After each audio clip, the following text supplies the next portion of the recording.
The story begins with a story about the main character named Sam, who is a professional in computer games and completes any game at the maximum level. His favorite game is Love in 10,000 Worlds, where you have to charm a variety of girls in different time periods.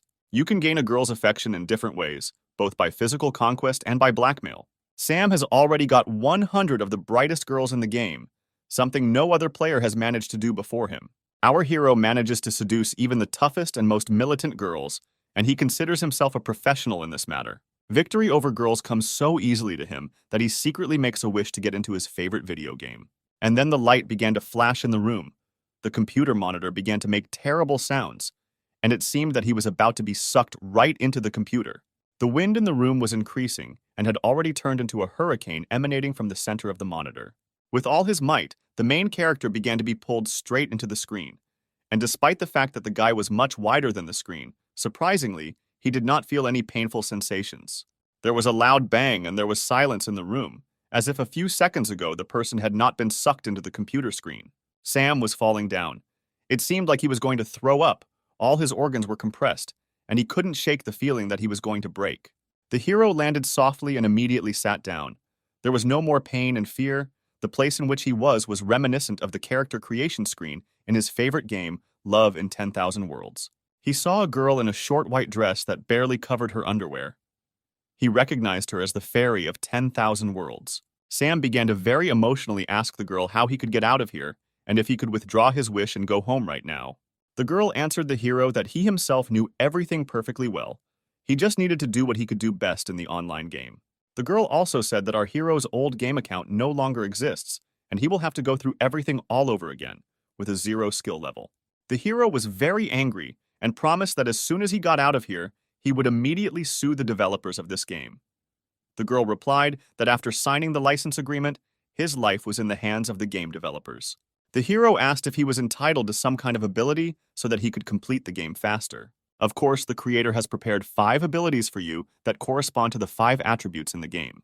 Talent helps you gain more abilities to become the strongest. Variability allows you to use shadow abilities and become invisible. Physical strength makes it possible to pump up the body. Intelligence contributes to the mastery of all types of spells, with the help of which you can destroy the world with one gesture. Sam asked how charisma could be useful. The fairy replied that charisma makes him more attractive. He thought that this was not a very good joke, and did not want to choose charisma when there were other choices. The hero was about to press the intellect, when suddenly something pushed him from behind, and he did not see where he pressed. Sam opened his eyes and was horrified. He accidentally chose the most, in his opinion, useless skill. He began to swear loudly and shout that he was set up and he was not going to choose this skill. The fairy said that nothing can be changed and you just need to start the game. The girl disappeared. A bright whirlwind began to spin under the hero's feet, which began to drag him into the beginning of the game.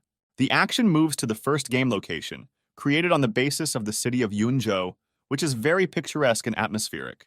Before us in all her glory appears the sorceress of the snow shadow named Ciri, a student of the great master who kills evil spirits and protects the tranquility of the city. The sorceress walked through the shopping area and looked for jewelry. Suddenly, a bright beam appeared in the sky, which hit directly one of the towers where the baths were located. The sorceress saw how a beam pierced the roof of the tower, and something large, the size of a person, flew along this beam. The main character opened his eyes and did not immediately understand where he was. His head was spinning. His arms and legs did not want to obey. The hero heard women's screams around him, looked around and realized that he was in the women's side of the hot springs. Looking at the gentleman who suddenly appeared, the girls began to behave very relaxed, calling him to swim together without clothes. The hero was not prepared for such a rapid development of events, and with all his might, he began to run away from the place where the girls were about to attack him in order to drag him to take a bath with them. The palace guards also chased the hero, since the appearance of men in the women's bathhouse is strictly prohibited by the law of this kingdom. The hero ran away, and they shouted after him that he was a pervert and would certainly be punished. Although the girls called the hero a pervert, they did it with admiration and adoration in their voices. They found him very attractive. The guards continued to search for the unknown pervert. Sam was very angry about a situation that had happened, which he had no control over. The guards noticed the hero, but he decided to open the skill log and saw that he only had an evil smile of protection in his attributes. Sam was angry at what a useless skill he had received. There is nothing to do, you will have to use this skill and come what may. He began to use this skill clumsily. The first time it was not entirely successful. After one of the guards saw the smile of the defense, he became even more convinced that the main character was a pervert. Sam was simply furious. He realized that he needed to try again, because the grimace he distorted was not evil. He began to try again the skill of an evil smile of defense. And then the incredible happened. The guard stopped, was confused, and a moment later he was beaming and saying to himself that he had fallen in love with a man for the first time. The guard with a smile on his face said that it was love at first sight. Sam picked up a brick from the ground and swung it into the guard's face. While the guard was falling, the main character told him that he loved girls and was not going to reciprocate the man who just a few minutes ago wanted to bring him to execution. Our charismatic hero was put on the wanted list after attacking a guard. Now he was threatened by even more guards. They opened fire to kill and launched several dozen arrows at the criminal. The hero tried to dodge. It was difficult. One arrow grazed his shoulder and he saw blood splashing across the ground. Sam realizes that he cannot defeat the guards using any skills, and there is only one way out. Run as far as you can, as far as possible. But then Sam accidentally stumbles upon a brothel. He tries to run inside as quickly as possible, and literally bumps into the girl, but there was no impact. Something softened the collision. The girl was very surprised at such a rapid and unexpected meeting. The hero, without having time to catch his breath, asked the girl if she could help him. The girl, without listening to the end of the visitor's request, said that for the sake of such a handsome man, she was ready to do anything. She turned around and shouted to someone, "Girls, welcome the guests!" The hero saw 4 girls of incredible beauty come out into the hall, wearing outfits that made him want to get to know them better. By the time the guards ran into the house, the girls surrounded the hero and covered him with themselves. When asked where the criminal was, the main girl replied that there was no one else here. The commander of the guard detachment did not believe the girl and ordered to search the house to find the hiding criminal. However, the girl said that if he dares to invade her home, she will report this situation to their commander-in-chief, who is a frequent visitor to this establishment. The owner of the business appears and says that there is no need to embarrass the guards because they are doing their job. She allows the guards to search the house and says that they have nothing to hide because they are not doing anything prohibited. At this moment, Sam is under the hostess's long dress. 4 beauties took him away while the first eldest distracted the guards. The hero smells the hostess's body. It really turns him on. After half an hour of searching, the guards returned with a report. The hostess stood motionless in the same place. The head of the guard asked the owner for forgiveness for the inconvenience caused.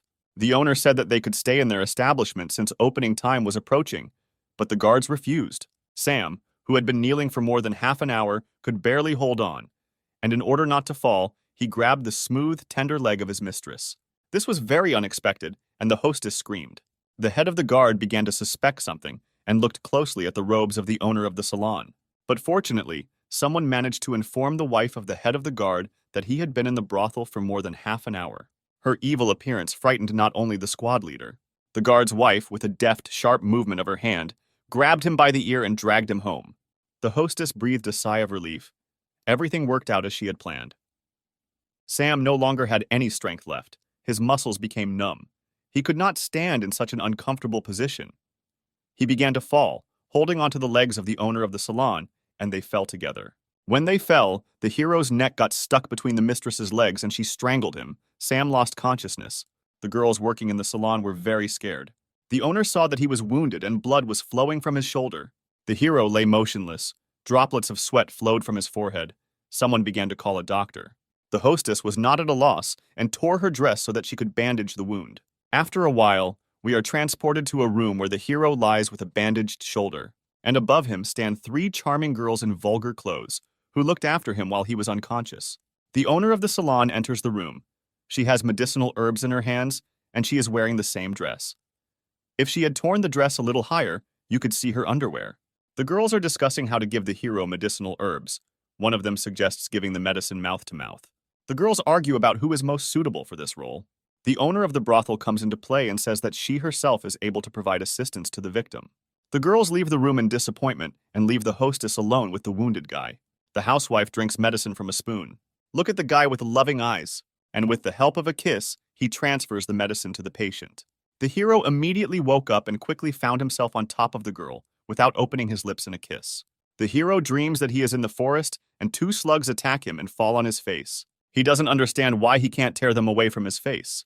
It turned out that he was imagining it, and he pressed his face into the mistress's chest. In his delirium, he began to shout loudly that he would kill these slugs. The scream was so loud that all the brothel workers heard it. The hostess was dismayed by this behavior of the stranger and thought that he really was a pervert. The hero received a slap on the wrist for his behavior. Since Sam came to his senses, he was invited to a tea party. He thanked the girls for their help and apologized for his behavior. The girls offered him several options for the development of events, or he would stay in the salon and work for them. Or they hand him over to the palace guards and say that in addition to past crimes, he committed new ones in their salon. The hero has no choice but to pretend that he agrees to their conditions. Sam asks what he will need to do to work off the debt for saving him. He thought that he would have to fulfill the amorous whims of the girls from the salon. However, he was forced to clean up the entire salon. Of course, he did not count on such difficult physical work. But everything turned out to be not so bad. Almost every girl in the salon was willing to help the hero. They promised to do the work for him in exchange for him spending the night with them. Each girl considered it her duty to be the first to win Sam's favor. The competition for the hero's heart was just beginning. The hero understood that if he charmed as many girls as possible, he would be able to gain more experience points and advance to the next level. Night fell. The hero was in the room provided to him. He was finally able to test his gaming experience and was pleasantly surprised that during this time, he was able to gain an additional 1,000 points, which he could exchange for new skills. Sam saw that it was possible to purchase the Book of 1,000 Wishes, which allows for a multiple increase in experience points if the hero has an intimate relationship with a girl. But there was one big problem. This skill costs 100,000 points. The fairy who accompanied Sam to the game decided to help him because she observed how many difficult trials he had to go through. She made an exception and gave him a 99% discount on skill acquisition for 10 minutes. The hero was incredibly happy about this bonus and decided to take advantage of it. When purchasing the skill, the hero rose into the air. He was enveloped in purple swirls, and he felt a strong blow of wind. Sam glowed both inside and out and felt an incredible surge of energy. The next morning, leaving the room, he began to stumble upon the insanely languid glances of the girls. They literally undressed him with their eyes. The hero heard the girls say that he had become even more attractive than he was yesterday. At this time, there was a visitor named Stone in the salon, who was angry that all the girls stopped paying attention to him and were watching the main character. Sam, feeling a clear superiority over the man, answered him with a grin that there was no one in the room more dazzling than this man. This tone made Stone even angrier and threatened him. The man grabbed the hilt of the sword and asked Sam if he knew who he was talking to. At that very moment, the owner of the salon intervened in the quarrel and asked forgiveness to the gentleman for the new employee. The gentleman realized that the hostess would now be able to make concessions to him and would do whatever he asked if it did not humiliate her dignity. And then he invited her to drink a glass of wine as a sign of reconciliation. But he thought through everything in advance, and in the turmoil he poured a hot heart powder into a glass of wine, which awakens in any girl the desire for intimacy. The lady, suspecting nothing, drank a glass of wine. Stone asked how much it would cost him to spend the night with the owner of the salon, because he really liked her. The hostess replied that she did not sell her body, and that he should no longer dare ask her such questions. But the man already knew that the powder would have to work very soon, and she would have no choice. After 15 minutes in her bedroom, the mistress could already feel the heat spreading throughout her body. Because of the heat, she began to take off her clothes. At that moment, Sam decided to come in and apologize to the lady for his behavior. The hero began to thank the hostess from the entrance. But then he saw her and his eyes' pupils widened.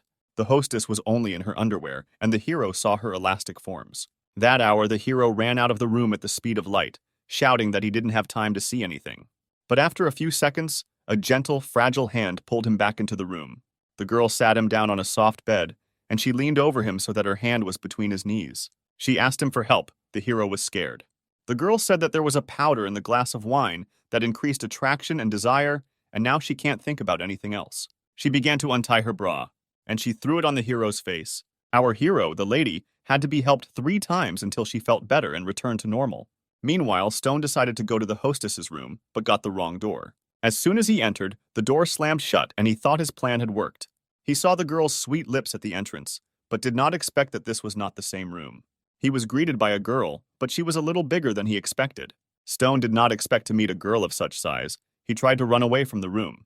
However, he was unable to open the door to leave. Plaster began to fall from the ceiling.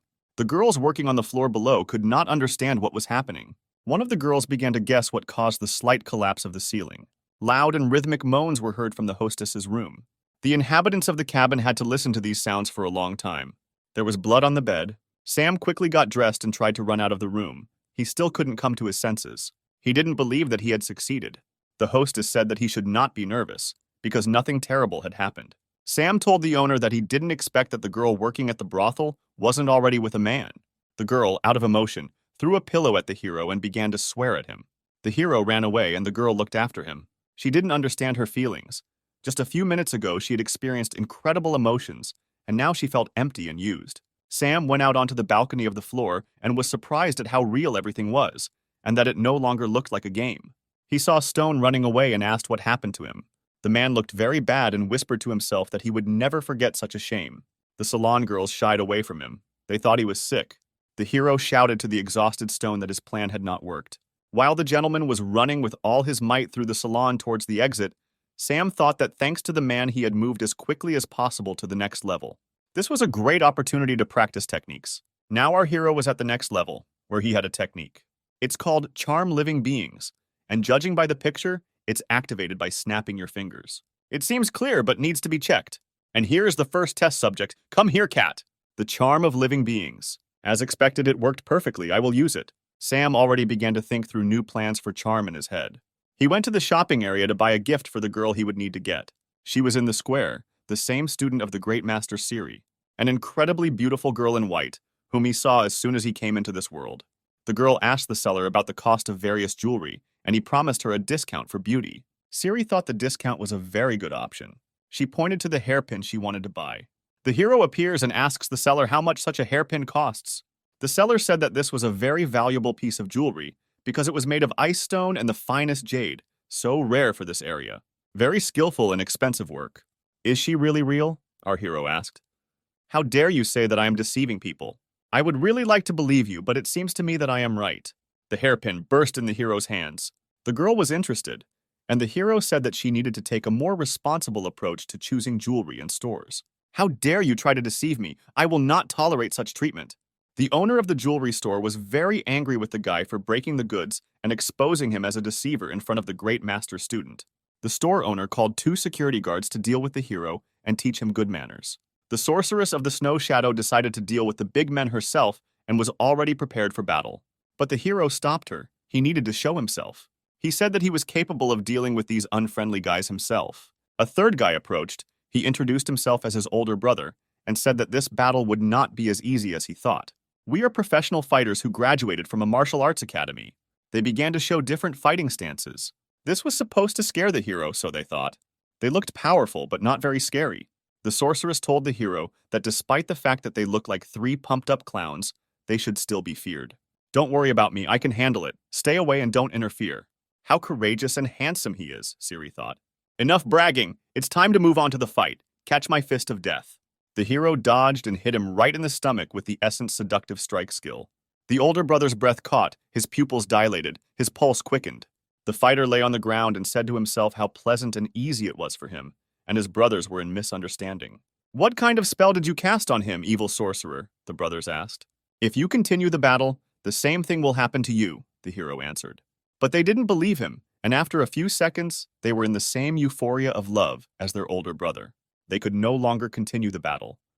The spell of love turned out to be stronger than muscle. A moment later, people in the shopping area tried not to get close to the muscular guys. Siri noted that she had never seen such a strange but effective fighting technique before. The hero said something incomprehensible and changed the topic. He asked what the name of the beautiful girl was. The sorceress identified herself as a student of the great master. Sam said that it was an honor for him to meet her. Siri said that soon students would be selected to prepare for participation in the tournament for the title of the best wizard, and he could take part in it.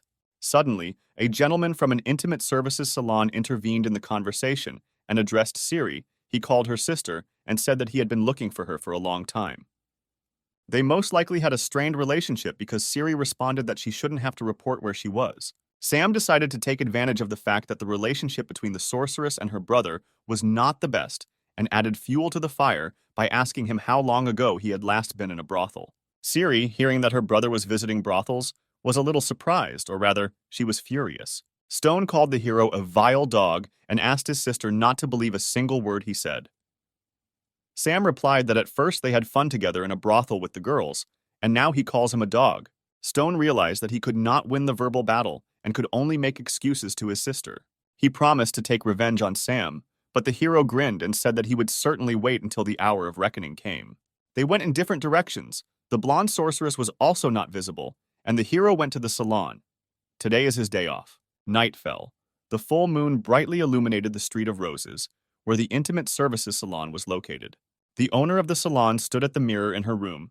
She was wearing a new bright red dress. Its slit, which reached the waist, indicated that she had no underwear. She looked at herself in the mirror and could not understand what was happening to her. For several days, her thoughts were only about the hero. Sam met the hostess and decided to make amends. As a gift, he presented her with a gold hairpin, stolen at the market from a deceiving seller. The girl couldn't believe her eyes and ears. Our hero expressed his understanding that this gift was very useless, but he wanted to please her and make amends. "I like your gift," the girl said with warmth in her voice, warmth spreading like a wave throughout her body. "To be honest, I'm very glad that I was able to please you," the hero said. While Sam was talking, the girl deliberately dropped the handkerchief. "Oh, don't worry, I will certainly help you lift your scarf." The hero bent down at the mistress's feet to pick up the fallen red scarf. Before he had time to sit down, the girl stretched out her slender long legs to the hero's chin. He could smell her skin. It could not leave him indifferent. The hero looked up and saw that the girl had no underwear at all. The smell of her body excited the guy's consciousness. He could no longer control himself. But the hero continued his game and said that if she wants to spend the night with him, then it will cost her dearly. The girl said that she was able to pay any amount for time with such a gorgeous man. The hero abruptly pressed the girl to him, held her waist with his right hand, grabbed her neck with his left, and kissed her deeply. The girl melted in the hero's arms. She felt her heart want to jump out of her chest. Sweat appeared on her forehead. Her lips were very wet. The hero took off the girl's dress and laid her on her back. Nothing else held the hero back. There was no longer a businesslike and stern tone in the girl's languid moans. She was in the power of the guy, and she liked it. The next day came. The hero woke up and didn't see anyone nearby. There was a note on the table next to the bed. In the note, the girl said goodbye to the hero and asked him to remember her because she would never forget this best time in her life. The notification system reported that the character's game card has been received and added to the achievements section. The hero was happy about the unlocked achievement, but he felt somehow sad. He decided to leave the salon and continue on his way. The caretaker found out that the hero wanted to leave the salon and expressed her regret. The hero thanked the girl for her hospitality and help. The girl said that she could not forbid him to leave the salon, but she would not let him go so easily. At the same moment, 3 more girls ran into the room and began to hug the hero and take off his clothes. The hero had not yet recovered from the night's entertainment with the hostess, so he decided to use the means at hand. Moans from the cabin were heard throughout the area for an hour. The hero gained a new experience, including a gaming one. The girls were still a little overcome by cramps in the thighs. They lay without strength. Sam left the room satisfied. He went out into the city and again came across a brother and sister he already knew. Stone followed his sister, a disciple of the great master, and asked her to go with him to the clan and help prepare for the initiation ceremony of a new generation of students. The girl said that she still had business in the city and there was no need for her to rush to the clan right now. To make the meeting look more natural, he made a surprised face when the sorceress looked in his direction. The hero told the girl that he was just looking for her and was very glad to see her.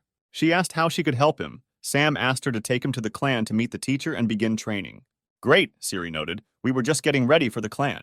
The girl's brother was confused because she had just said that she was not going to join the clan. The man told the hero that he could not join their clan because this would require flying through the air and only clan members have this ability. The girl noticed that it was absolutely not scary and she would help the hero get there. The man shouted something after the departing hero and his sister, but no one listened to him. The girl told the hero to hold on to her tightly when they get to the clan's location. Sam replied that if she allowed him to touch her body, he would not let him go again. They swept over the rocks and plains with the speed of the wind. The girl's brother was on their tail.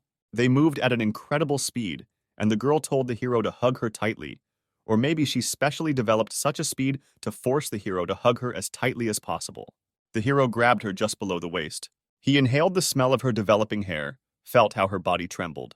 Sam decided to say how pleased he was that the girl decided to help him. She was confused. The girl's brother really didn't like watching his sister being hugged by some stranger.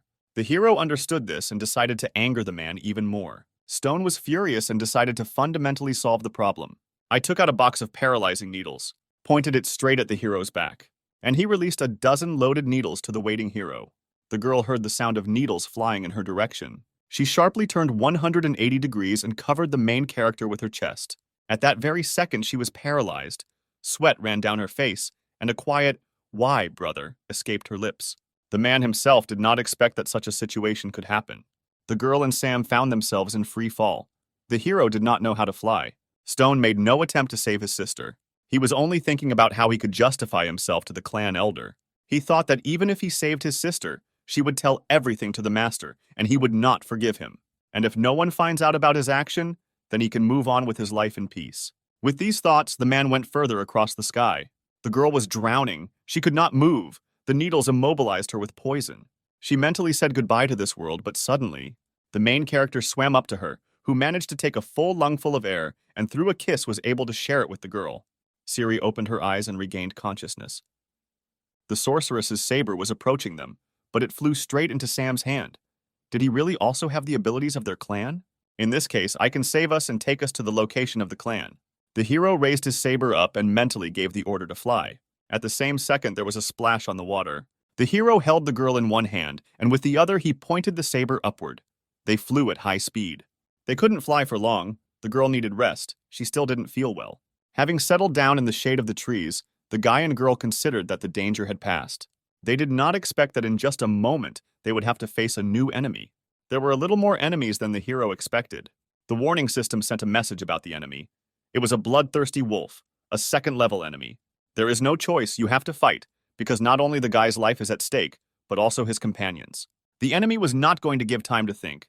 He attacked at the first opportunity. Sam decided to use the points he received to acquire battle skills, a second, and only the skin remained from the bloodthirsty wolf. The hero saw how experience points were credited to his balance for destroying the wolf. With professional movements of a swordsman, the hero scattered the bloodthirsty wolves from side to side, leaving them no chance to profit from the flesh of his companion. The hero swung his blade left and right, and the enemies kept coming. He felt tired in his hands. The situation was getting more complicated. They had to come up with something. Otherwise, they wouldn't get out of the forest. The hero wanted to take the girl and step back, run away. But their way was blocked by something huge, of unimaginable size. The animal let out a roar that echoed throughout the forest. A huge animal, similar to a grizzly bear, with bright red wild eyes, a sharp blade on its skull, stood on its hind legs and roared with all its might. It was a forest demon, a level 4 animal enemy. This is all at the wrong time, the hero thought. I urgently need to come up with something. The animal rushed at Sam with a wild roar. He used the art of seduction, but did not know whether it would work. Damn, it really didn't work, and now death will overtake me. The animal held Sam with its huge paws. A second later, the huge bear, like a friendly dog, was licking the hero and wagging its tail. A dozen wolves did not share the bear's mood and continued to show with all their appearance that the hero was their prey. The bear cub clearly did not like the fact that they wanted to eat his new friend. The blow sent some of the wolves flying 200 meters away. The blow and the second part of the evil creatures flew far from the place where Sam was. Those who could still stand on their paws wanted to return to the fight. But the bear let out a roar of such force that they tucked their tails between their legs and rushed into the forest as fast as they could. Night fell. The moon illuminated the rock where the hero and his friends were located. The crackling of a fire could be heard in the cave.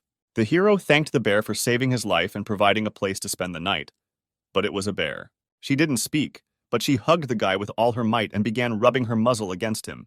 The hero approached his exhausted companion and said that he needed to try to remove toxins from her body. It is necessary to remove outer clothing to find where the needles hit. The site of the injury was found. The player hit the girl right in the shoulder. The hero began to suck out the poison from the wound. The girl felt a pleasant sensation.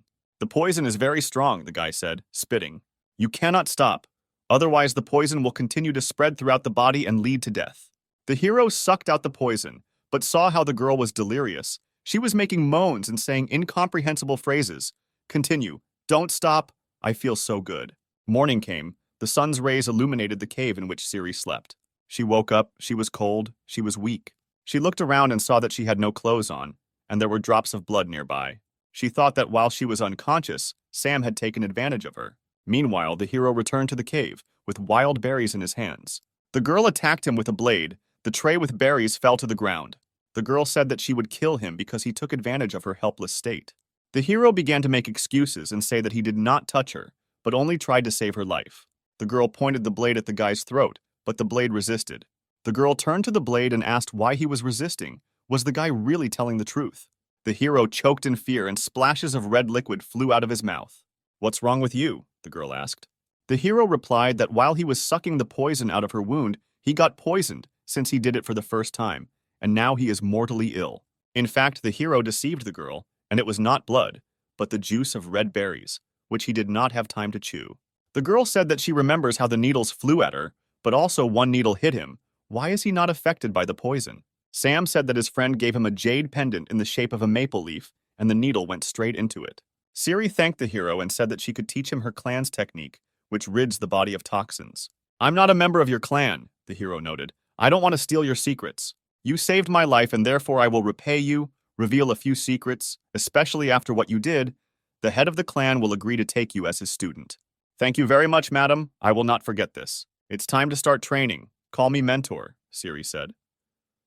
Sam was glad that his plan had worked for years. Meanwhile, in the Hidden in the Clouds clan, the head of the clan was furious when he heard that his best student had died, and Stone could not help her. Stone began to tell how on the way to the clan they were attacked by an unknown robber and wanted to steal the secrets of the clan. Tried to take away Siri's blade. Stone managed to repel the attack, but at the last moment, the robber dragged his sister under the water. The head of the clan at the same moment called all the wizard fighters and sent them to search for his daughter, telling him not to return without her, alive or dead. The soldiers promised to carry out the teacher's order and set off. Stone asked that he be sent to search for the girl, since he understood that the truth could be revealed. He needed to be on the safe side. "I believe you," the teacher said. "Go find Siri. You will succeed." Stone was already thinking about how to make sure that the girl was never found. Stone's father, who was the brother of the head of the clan, brought an elixir for the girl in case she was found badly wounded. "Be sure to give the elixir to the princess to drink. It can save her life." The man left the temple and hit the road. "Chief, you must stay clear-headed. Stay calm. I understand your concern, but the clan is counting on you. I can't think about anything until I find out if my daughter is alive." Meanwhile, the main character is fishing on the shore of a pond. He fails to catch a fish, but he does not give up this activity because he needs to feed his mentor and the bear. "What a pity that I can't use my charm on fishing." It seems he was wrong, and charisma works for everyone. Almost 100 fish rushed out of the water towards the hero. He did not expect that he could charm even a fish. A moment later, several dozen fish were already lying on the shore. The hero thought that the charisma skill is not as bad as it turned out. You can even get food with it. Sam turned around because he heard the sound of air cutting. Men in white cloaks were flying across the sky. They were flying on swords. The hero immediately realized what clan they were from. "So they are looking for Siri. Very interesting." The hero hurried to the cave to tell about what he saw. At this time, the girl was meditating. Chakra thickened around her, and her body was cleansed of poison. Quick footsteps were heard that echoed throughout the cave. "Finally, you're back. I'm hungry," the girl said. But what entered the cave was not the one she expected to see. "Hey, little sister, I see you didn't waste your time," Stone noted. Siri told her brother that she would report to the head of the clan that he had attacked her. "I don't know how you survived, but I'll fix it now, sister. You left me no choice." The princess told her brother that if he dared to attack her, there would be no turning back. "How dare you, you mean girl, say that to me? The great warrior of light, I will destroy you." The man drank the pill he received in the palace. Now his regeneration power was at its maximum. The medicine also strengthened his magical characteristics. His chakra was glowing all around. The girl was scared. She had never seen the power of the experimental pills that were produced in their secret laboratory. So know the strength of the clan warrior of the village hidden in the clouds. The energy emanating from the man seemed to destroy the cave. The princess understood that in her current state, she was no match for Stone, who was full of strength and had taken the pill. The man opened his mouth to cast the spell technique when suddenly got hit in the face with a huge fish. Sam greeted Stone and asked if he had hit him in the face with a fish. The hero knew that the princess was weak and he would have to cope on his own. The girl warned the hero that her brother had arrived to take both of their lives. Stone said it's great to see the hero here and not have to look for him later to finish what he started. The hero had to borrow a sword to resist such a strong opponent. The fight began. The opponents began to quickly approach each other. The crack of swords echoed throughout the cave. No one was about to retreat. The hero managed to dodge, strike back, and wound the man's face. Stone noted that even though Sam is a very good fighter, they are at different levels of combat training. Lightning blade technique. The hero tried to hold back the blow, but it was all in vain. The blast wave threw him back with incredible force. The hero stood on all fours and tried to catch his breath. The man grabbed him by the collar and lifted him into the air with a slight movement, and said that no one would stop him from achieving power and becoming one of the leaders of the clan. The hero got his bearings in time and decided to act as best he could. Charisma technique, seduction. The hero looked at the man. He was motionless. There was emptiness in his eyes for a split second. The man stood and looked up at the hero with loving eyes. The hero realized that he needed to act right now and called on the sword, which was already flying at the speed of sound. A blow, another blow. Stone's severed arm flew through the air with the sword. Everything seemed to be in slow motion.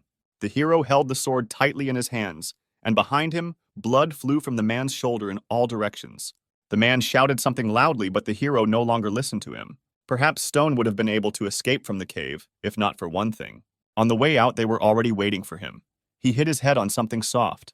This was a kind, but for some not so good, new friend of our hero. He screamed as loud as he could until he lost consciousness. At the direction of the hero, the bear spared the villain. A few hours later, the heroes were able to reach the clan hidden in the clouds. The girl told her father how it all happened. How an unscrupulous brother used a hidden poison weapon against her, and how her friend had to save her and risk his life. The head of the clan said that for such an act, any member of the clan would be subject to the death penalty. But for past services and due to injury, the criminal would be under house arrest and would also be deprived of all titles and titles. The criminal, who had lost honor and respect, was taken away by his father from the room of the head of the clan. The head of the clan said that he would generously reward the hero for saving his daughter and asked what he wanted. Sam replied that he simply wanted to become a student of the head of the clan and be useful. The head replied that he would gladly accept a young man with such a kind heart as his disciple, but as a general rule, he would have to pass a test. The girl began to ask her father to allow him not to take the test and immediately enroll him in the ranks of the students.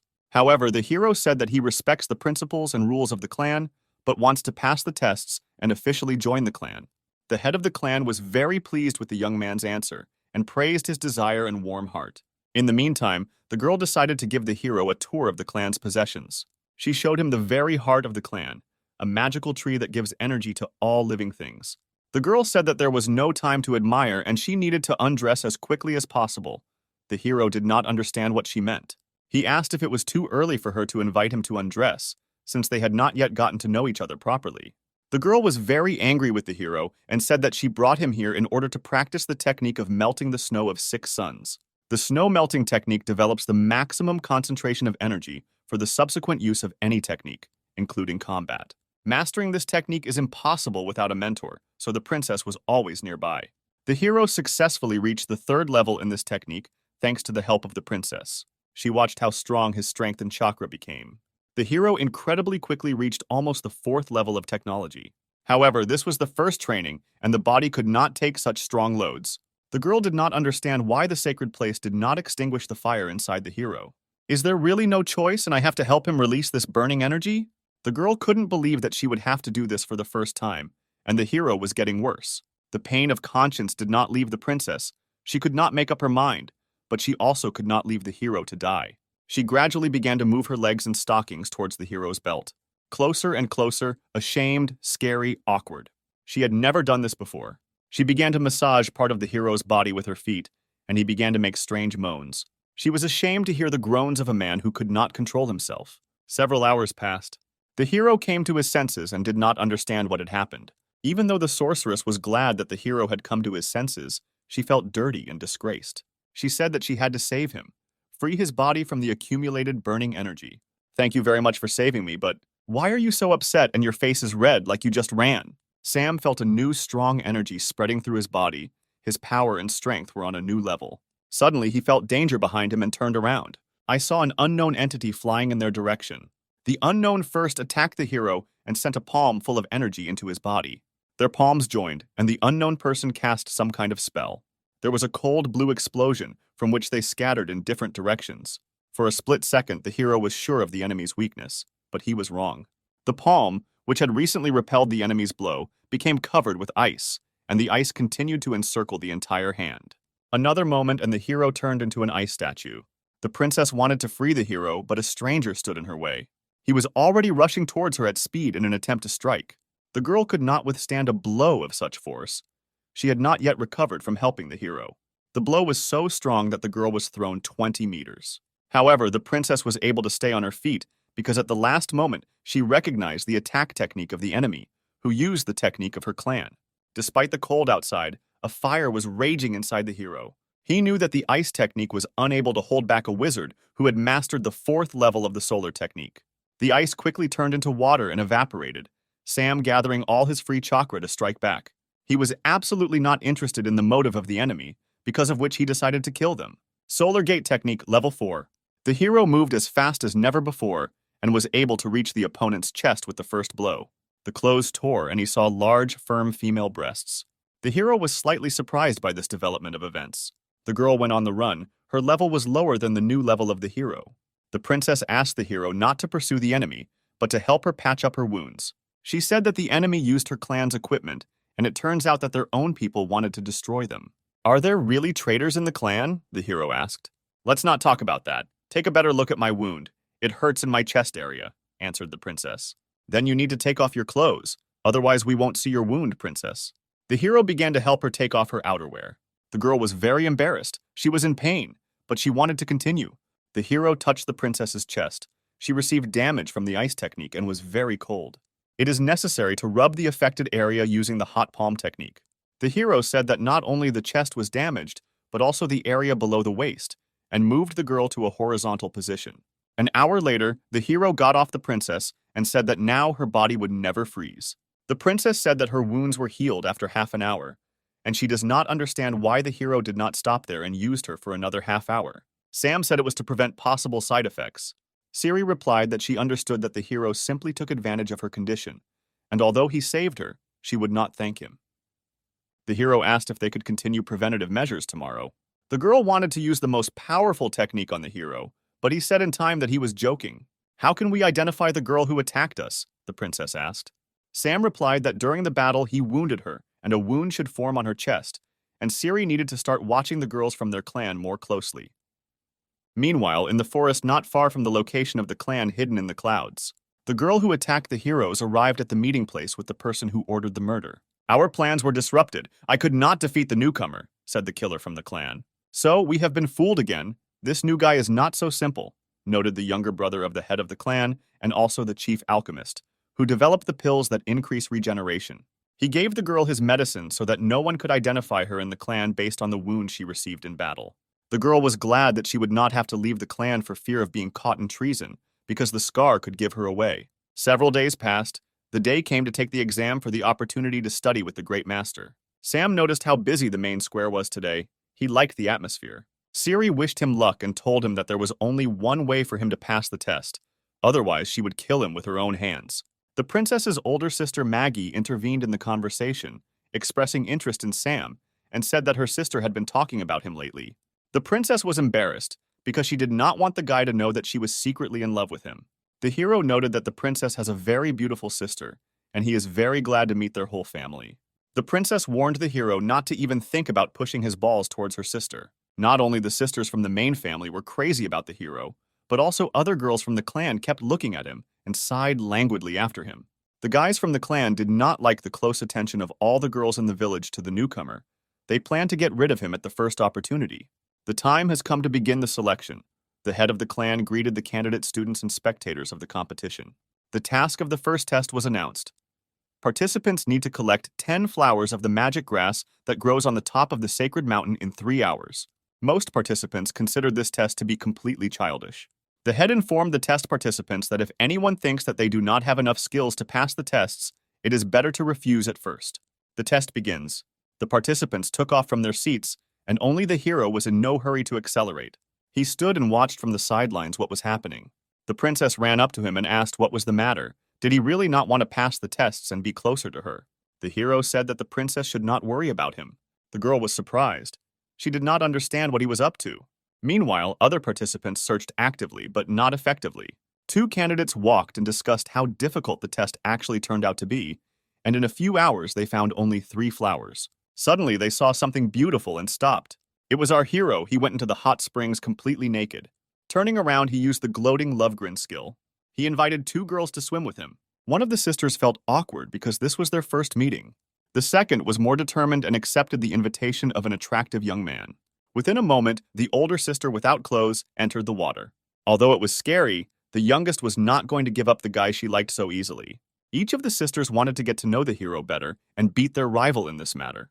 But the hero replied that he would not be able to pay proper attention to them since he had little strength and he had not yet found a single flower. The sisters replied that if the hero needed flowers, they would definitely get them for him. The hero pretended that he was very flattered by their friendly gesture. The girls said that it was a great honor for them to help such a handsome man. The hero stayed at the hot springs to reflect on the delights of the life of a man who sits on a girl's neck. As soon as he glanced at the departing sisters, a girl jumped into the water. She asked what she needed to do for the master so that he could spend a stormy night with her. The hero said that he was glad for such attention, but he felt her chakra. He grabbed the seaweed from the water, which had been tightening his leg for several minutes. The girl turned into a water witch. Sam said that he knew that she only wanted to suck all the vitality out of him and refused to spend a stormy night with her. The evil spirits gathered green chakra around itself and directed it towards the hero. Green algae surrounded Sam on all sides. A moment later, he was already bound by dozens of strong seaweed. The green monster said that because the gentleman is handsome, she will not kill him, but will simply take all his energy. The hero looked at her with a languid gaze and said that she didn't have a single chance against him. He used the 4th-level sunburning technique. The monster began to scream in pain. The algae was burned. The green evil spirit asked for mercy because she did not have time to harm him and paid him a compliment. The young man decided that she could avoid execution, but she must suffer the punishment without fail. The girl gave herself up to the hero and was completely in his power. The groans of evil spirits were heard throughout the area. The guy praised the skills that the evil spirits possessed and wished them correction. The green beauty thanked him and promised to improve if he carried out such educational work with her at least once more. Cries for help were heard in the forest. 2 sisters fell into the trap of a tree demon who was guarding the flowers they needed. The tree demon was a huge oak tree with slits for its eyes and mouth that oozed crazy chakra. He pointed a sharpened branch at his younger sister, which flew straight at her head. The girl has already said goodbye to life and dreams of spending the night with the handsome guy. A moment before the girl's death, using the dragon constellation technique, the hero cut a thick oak branch in one motion.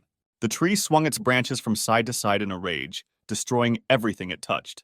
The hero said that he would not allow anyone to harm his future sisters. There were many more girls captured by the evil spirit than the hero immediately noticed, but each of them was immensely glad to see him. All attention was focused on the handsome young man who was about to destroy the evil spirit of the forest. The battle began. A dozen branches sharp as spears flew at the hero. With one blow of his blade, the hero smashed into pieces all the branches aimed at him. However, the wood chips also turned out to be dangerous. The hero began to take the enemy more seriously and monitor his every move. The girls were upset, but mostly because a scratch appeared on the young man's beautiful, perfect face. They could no longer watch how their handsome man was being disfigured, and in a few seconds, they freed themselves from the demonic embrace. The forest watchman was at a loss. The hero watched as the girls used various techniques to deal with the demon. He saw that not far from the battle site, there were the very plants thanks to which he could complete the task. A few minutes later, the demon lay on the ground without moving and looked like an ordinary felled tree. The girls told the dying tree that it was a mistake to hurt the most handsome guy. But the young man was no longer there, and he did not know how the outcome of the fight ended. He continued walking but could only find 6 plants. The sound of air cutting was heard. Again, someone wanted to kill the hero. His quick reaction allowed him to dodge without getting hurt. What was unexpected was the realization that he was attacked by more than just enemies. 4 test participants attacked, who found only 1 plant each and wanted to take away those collected by the hero. Really lucky, Sam thought to himself. The men could not understand why the hero was looking at them with such interest. Level 4 Sunstroke Technique. A moment later, with broken faces, bruises under their eyes, and bumps on their heads, 4 men stood and held out their flowers to the hero. He thanked them for their generosity and set off. The time allotted for the test was almost over. The area was filled with participants. The head of the clan said that the winner of the first stage could immediately become his student. The hero thanked everyone for the opportunity to participate in this test. The princess was very glad to see him returning not empty-handed. The participants continued to admire the handsome man and offered him a room in a women's dormitory. The princess realized that she was not the only one who fell in love with the hero. She did not understand what feelings were overwhelming her. She had never experienced jealousy before. Siri retired to the snowy mountain and thought about him. Sam arrived just in time. She had not yet had time to get angry that he did not share the joy of victory with her. She asked why he didn't have fun with the other girls. "I want to thank you, mentor. Thanks to you, I reached such heights and became part of the clan." The girl said that today is the night of purification, and everyone who has sinned will certainly come to the holy spring, including the girl who attacked them. And when she comes, we will be able to see the scars you left on her body. The hero asked the princess not to risk herself and not try to detain the girl herself. The girls took a bath in the hot spring and said what a pity that their handsome brother was not nearby. The princess looked around, but did not see anyone with a wound on the chest. The hero lay in the room and thought about why the princess had been acting so distant lately. The hero's cotton and pants began to smoke in the groin area. He was scared. Smoke filled the entire room. The caretaker fairy appeared and said that if he was thinking about the princess, then he needed to ask her what was bothering him. "What are you doing here?" asked the hero. The fairy replied that as an observer she can be anywhere, but she cannot influence the plot of the game, and no one can see her except Sam. The hero said that he would like to follow the fairy's advice, but he could not go to the women's bathhouse because he would be kicked out of there. The fairy advised him to transform into a girl and go talk. This plan was distrustful. The fairy advised me to go to the system store and acquire the necessary skill. Indeed, there is such a skill in the system, and you can become a girl without surgery. The hero acquired an illusion spell that went well with his pumped-up charisma. The hero asked why the fairy was telling him if she was forbidden to influence the course of the game. The fairy said to consider this a system hint and enjoy the game. It's very interesting who the hero planned to become. From the initial changes, it was not clear who he was turning into. Long legs, short white dress, white hair, blue eyes, gold bow on the chest. The fairy was very surprised when she saw herself, but not in the mirror. The hero said that he made himself according to the template that was in front of his eyes. But still I changed something. I made my breasts bigger. He looked, and from her dissatisfied expression he realized that everything had gone well. Of course, what girl would like it if we talk about her small breasts? At this time, the princess conducted surveillance at the hot springs, but did not see anyone with a scar. The hero in a female form came to the pond and called the princess. She did not understand what was happening and what the unfamiliar girl wanted from her. Sam revealed his secret and asked to keep the princess's mouth shut. Siri couldn't understand what was happening or how he managed to do it.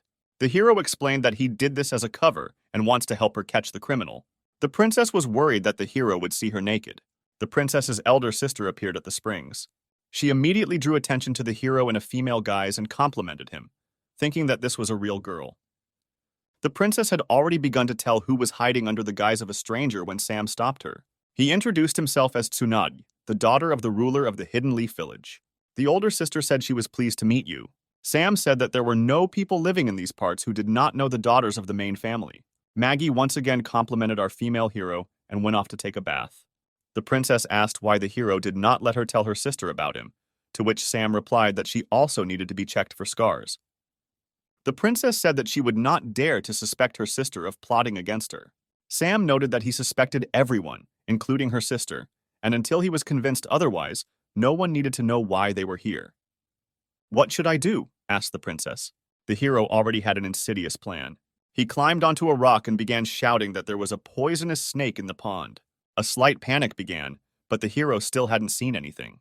He decided to immediately check his older sister and pretended that the snake was swimming in her direction.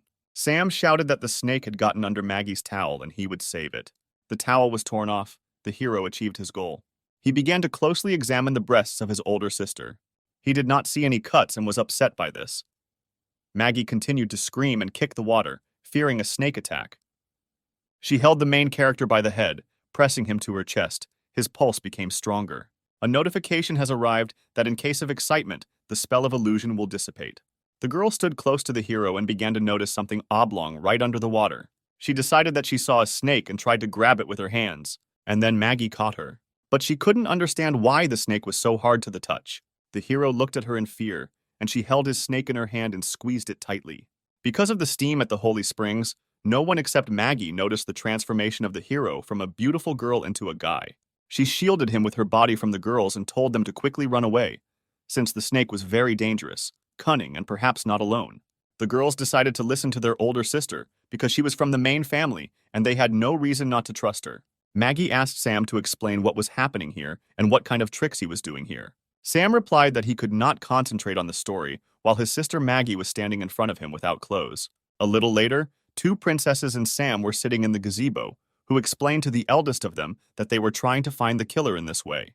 The detectives were very embarrassed to say that they suspected Maggie of such things. Maggie invited Sam to examine her breasts, feel them, and check them in any other way he wanted. Sam liked the idea and was already thinking about how he would check his older sister's body. But at that moment, the younger sister slammed her fist into his impudent, satisfied face with all her might. Maggie didn't know whether she liked this situation or not. On the one hand, she liked Sam, but on the other hand, her sister also liked him. The younger sister refused to help the older sister and decided to deal with the pervert herself. Maggie said goodbye and said that they needed to deal with the attack as soon as possible and find the killer who attacked them at the sacred place of concentration of energy. Having thanked the sister for her participation and excitement, the heroes were left alone. Meanwhile, in the laboratory of the brother of the clan head, a meeting with the killer takes place. It turns out to be Maggie, who says that she is already suspected and now she won't be able to hide for long. The head's brother replies that in a few days he will refine the divine pill and become the strongest person in this mortal world. Maggie says that the divine pill is strictly prohibited by law, and if anyone finds out, they will face the death penalty. The man replies that he is not afraid of anything and asks Maggie to simply delay the heroes so that they do not get in the way. The man says that he now has only one goal: to avenge his son, who was crippled due to the fault of his younger sister and her arrogant friend. Events take us to the area of the hidden cloud, where the main master demonstrates the training of his new student. Sam demonstrated the skill level 5 Scorching Sun Palm.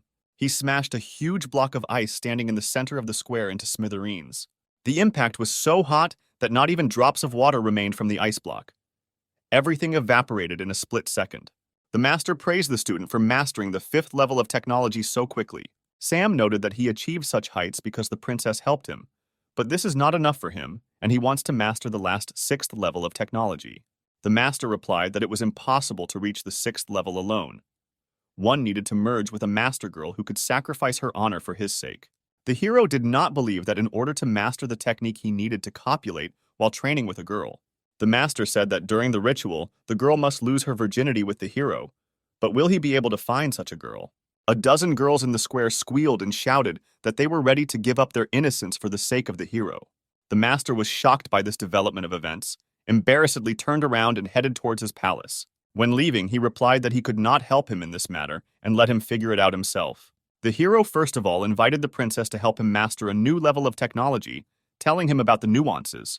The sister was outraged by the proposal, but inside she understood that she would like to perform the ritual with Sam. Sam said that if she doesn't help him, then he has no choice and will have to find someone else. The hero did not have time to announce the casting for the role of his assistant in mastering the technique when the first girls already gathered in front of his door. He asked the girls to be quiet while he was testing them. Those waiting heard strong rhythmic slaps and moans coming from the room. They were delighted with the thought that they would soon be in the place of his girlfriend. The princess was very angry at what the hero had done and watched what was happening from afar. Sam said loudly that the first girl wasn't suitable because she couldn't handle the hard training. The girl left the room exhausted, half naked, her dress was torn and her underwear was missing. Sam said that he had very little time and asked the girls to quickly enter his room. An hour later, the princess could not stand her jealousy and burst into the main character's room. In the room, sweaty, half-naked girls were lying on the floor and breathing very heavily. Princess Siri burst into the room and started yelling at Sam for using his sister mentors. Sam knew that sooner or later the princess would visit his room. She was taken by surprise that the hero was expecting her arrival. Sam said that he considers Princess Siri to be the right mentor with whom he wants to increase his level of Scorching Sun technique. Siri did not know what to answer to the young master and asked what he was doing here with the sister mentors for more than an hour. Sam said that now he will show her if she is not afraid and will help him become the master of the 6 solar paths. A moment later, Siri was lying on the bed, sighing heavily and clutching the sheet with all her might. The princess's moans were heard throughout the entire floor, but only a small part of the girls understood what was happening in the room. Sam gave the princess a magical foot massage, which made her experience an incredibly intense emotional upsurge. She didn't expect that a foot massage could bring so much pleasure. She couldn't breathe. She wriggled on the bed like a snake. It seemed that she was having convulsions, but she did not tell the hero to stop. Sam replied that he liked her body's reaction the most, and she was able to hold out longer than the others. Maggie watched what was happening from the street. She understood that if they continued training together, even her uncle's pill would not help. Having learned about the joint training of the princess and the upstart who ruined his son's career, the uncle was confused. He gave Maggie a poison that stops the development of any spiritual techniques and told her to sprinkle it on her opponents. Maggie asked why not just poison them, to which her uncle remarked that he wanted to kill them in the most terrible way. The uncle said that before he died, Sam wanted to see how his son took Princess Siri as his wife. Princess Maggie was overcome by strange feelings. She didn't know if she was going on the right path. Meanwhile, the heroes devoted all their free time to training. The princess stopped and said that Sam should have already mastered the 6th level technique. She raised her head, looked at him, and couldn't believe her eyes. The hero's hair became white and gave off a silvery appearance. There was a knock at the door. The older sister wanted to enter their room. Sam was very wary. He still didn't know who the killer was, and Maggie remained suspicious. The younger sister left the room and asked the older sister why she had come. The eldest replied that she knew how tired they were during training and brought them chicken soup to replenish their strength. Seeing Sam's white and silver hair, Maggie opened her mouth and couldn't believe her eyes. Sister Siri thanked Maggie for her concern and the chicken soup, which had a very pleasant smell. Maggie said that the soup should be eaten as quickly as possible before it gets cold. Sam said that they couldn't eat the soup because they didn't know if it was poisonous. Maggie pretended to be very upset that Sam still didn't trust her. The hero took out sunglasses, pretended to be a tough guy, and said that he knew who attacked them, and it was Sister Maggie. The sister began to make excuses and say that they had checked her for a scar that she did not have. The younger sister began to stand up for Maggie and say that she had known her all her life, and she could not betray her. It is unknown how you managed to get rid of the wound, but you still miscalculated when you talked to us. In that conversation, I only talked about the wound, but didn't say a word about where the attack took place. And then Maggie remembered how, when leaving, she said that they needed to deal with the attack as quickly as possible and find the killer who attacked them at a sacred place where energy was concentrated. It was just my guess. You can't judge me just based on this phrase. Sam quickly got his bearings and invited Maggie to eat a bowl of her own soup to prove her innocence. Sister Maggie realized that she was taken by surprise and needed to drink the soup because it only contained powder that dissipated power and not poison. She drank a cup of soup with shaking hands, hoping that she had not been deceived. The hero was a little confused, but still did not believe Maggie.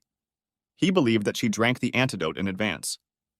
Siri, so as not to offend her sister, quickly drank a bowl of soup. Sam didn't know what to do, because he knew that something was wrong with the soup, he yelled at the princess. But it was too late. The powder was absorbed into the blood. My head was spinning. My body was burning from the inside. The elder sister, too, could barely stand on her feet and cursed her uncle, who had deceived her. Meanwhile, the brother of the clan head was waiting for the powder that burns from the inside to take effect. The man told his son that he was doing everything for his sake, for his happiness. The traitorous brother had been sitting for several weeks and smiling, delirious. His father thought that he had lost his mind. At this time, the divine pill was being prepared. But to complete the preparation, a guide was needed, the heart of a loved one. The father decided to take the heart of his son, who was now useless, and took out a blade to strike. But before he could turn around, dozens of needles with immobilizing poison pierced his back. The man could not believe that he had been deceived by his own son, because of whom he came up with a plan for revenge. The son admitted that he had been waiting for this moment for a very long time, constantly pretending to be sick and crazy in order to learn more about the pill. The father, lying on the floor, asked to spare him, but the son was only interested in the divine pill. The son was mad and did not hear anything. He wanted to tear out his father's heart to complete the ritual. Meanwhile, the princess's 2 sisters were burning from the inside, and their fire could only be extinguished by merging with a man. The hero understood that what was happening was what he had already seen in the battle against his traitorous brother. The girls surrounded Sam and breathed heavily into his neck, hugging his waist. The younger sister asked to save the older one, because it was not her fault that she was deceived. And the eldest asked to save the younger one first, since she would not be able to live if through her fault she died. The girls did not wait for the hero's consent and took off their dresses, leaving them in underwear and stockings. Sam had to save both sisters at the same time. He had never had such experience, but he liked it. Sam increased his level and gained a new skill, Fascinating Mirage, which can stop high-level opponents. The younger sister thanked the hero for his generosity and salvation. The elder sister was very ashamed that he saved her, although she tried to kill him. The hero lay exhausted on the bed, unable to get dressed. Maggie said that she agreed to become her uncle's assistant because she was jealous of Siri, but she was very sorry and asked for forgiveness. Siri said she was willing to forgive Maggie if she promised to improve. Maggie asked that, as punishment for his misdeed, Sam would use her as his slave for a long time and do whatever he wanted. Siri got angry and said that now is not the time for jokes because the enemy is not asleep. Maggie said that Uncle was perfecting the divine pill, and if he wasn't stopped, disaster would happen. Sam began asking the sisters about what the divine pill was. He was told that the pill is a secret forbidden drug that instantly develops a person's abilities to the limit, but he loses control over himself.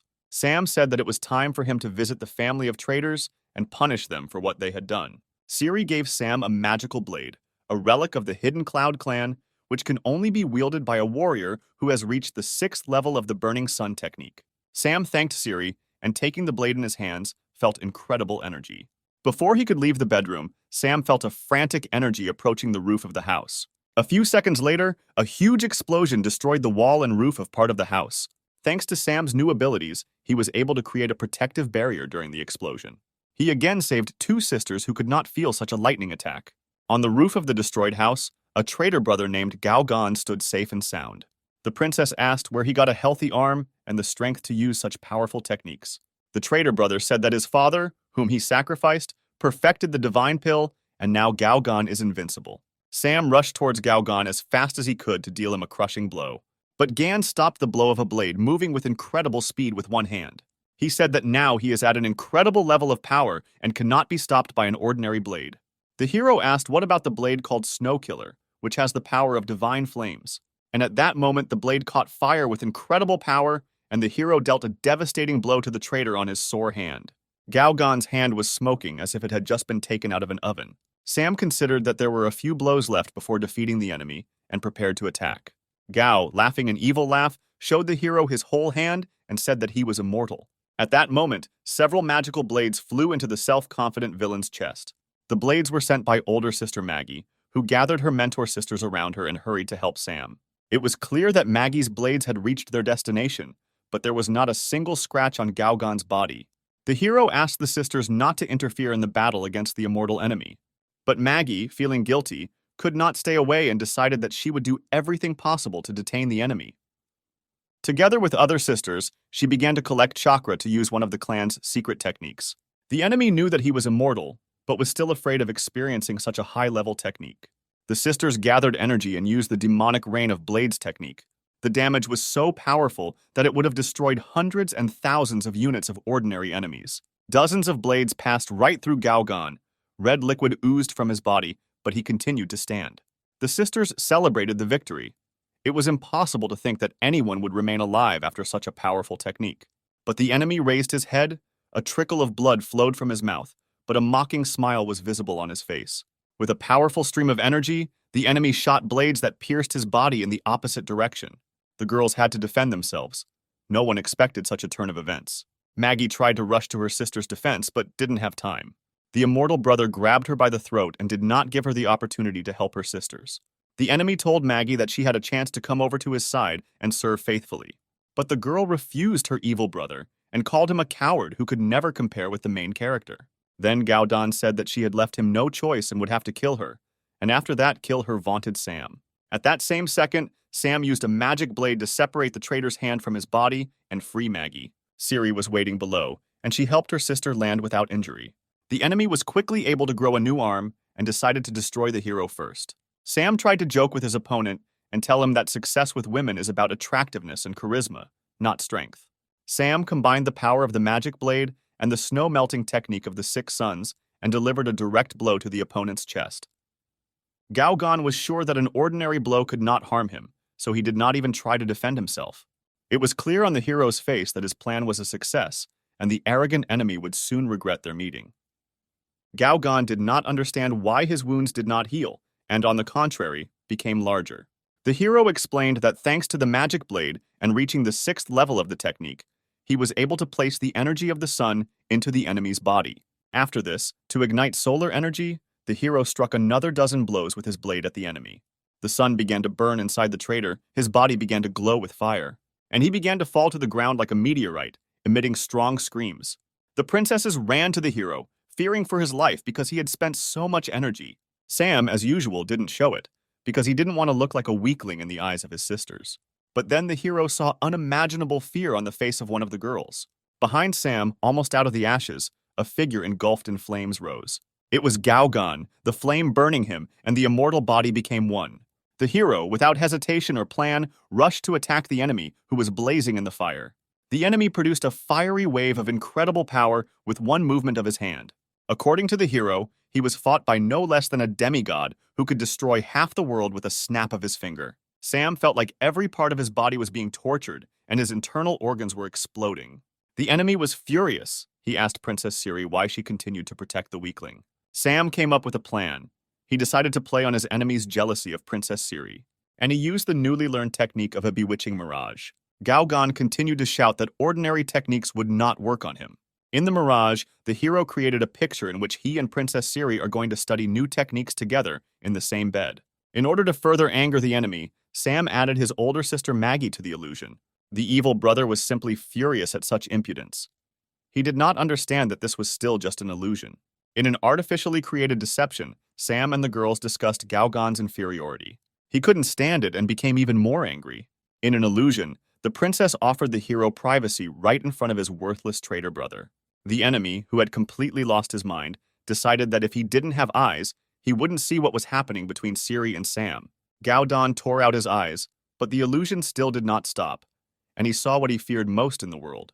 The princess asked why the traitor tore out his eyes and did not restore them. Sam replied that he created an illusion that the enemy did not want to see.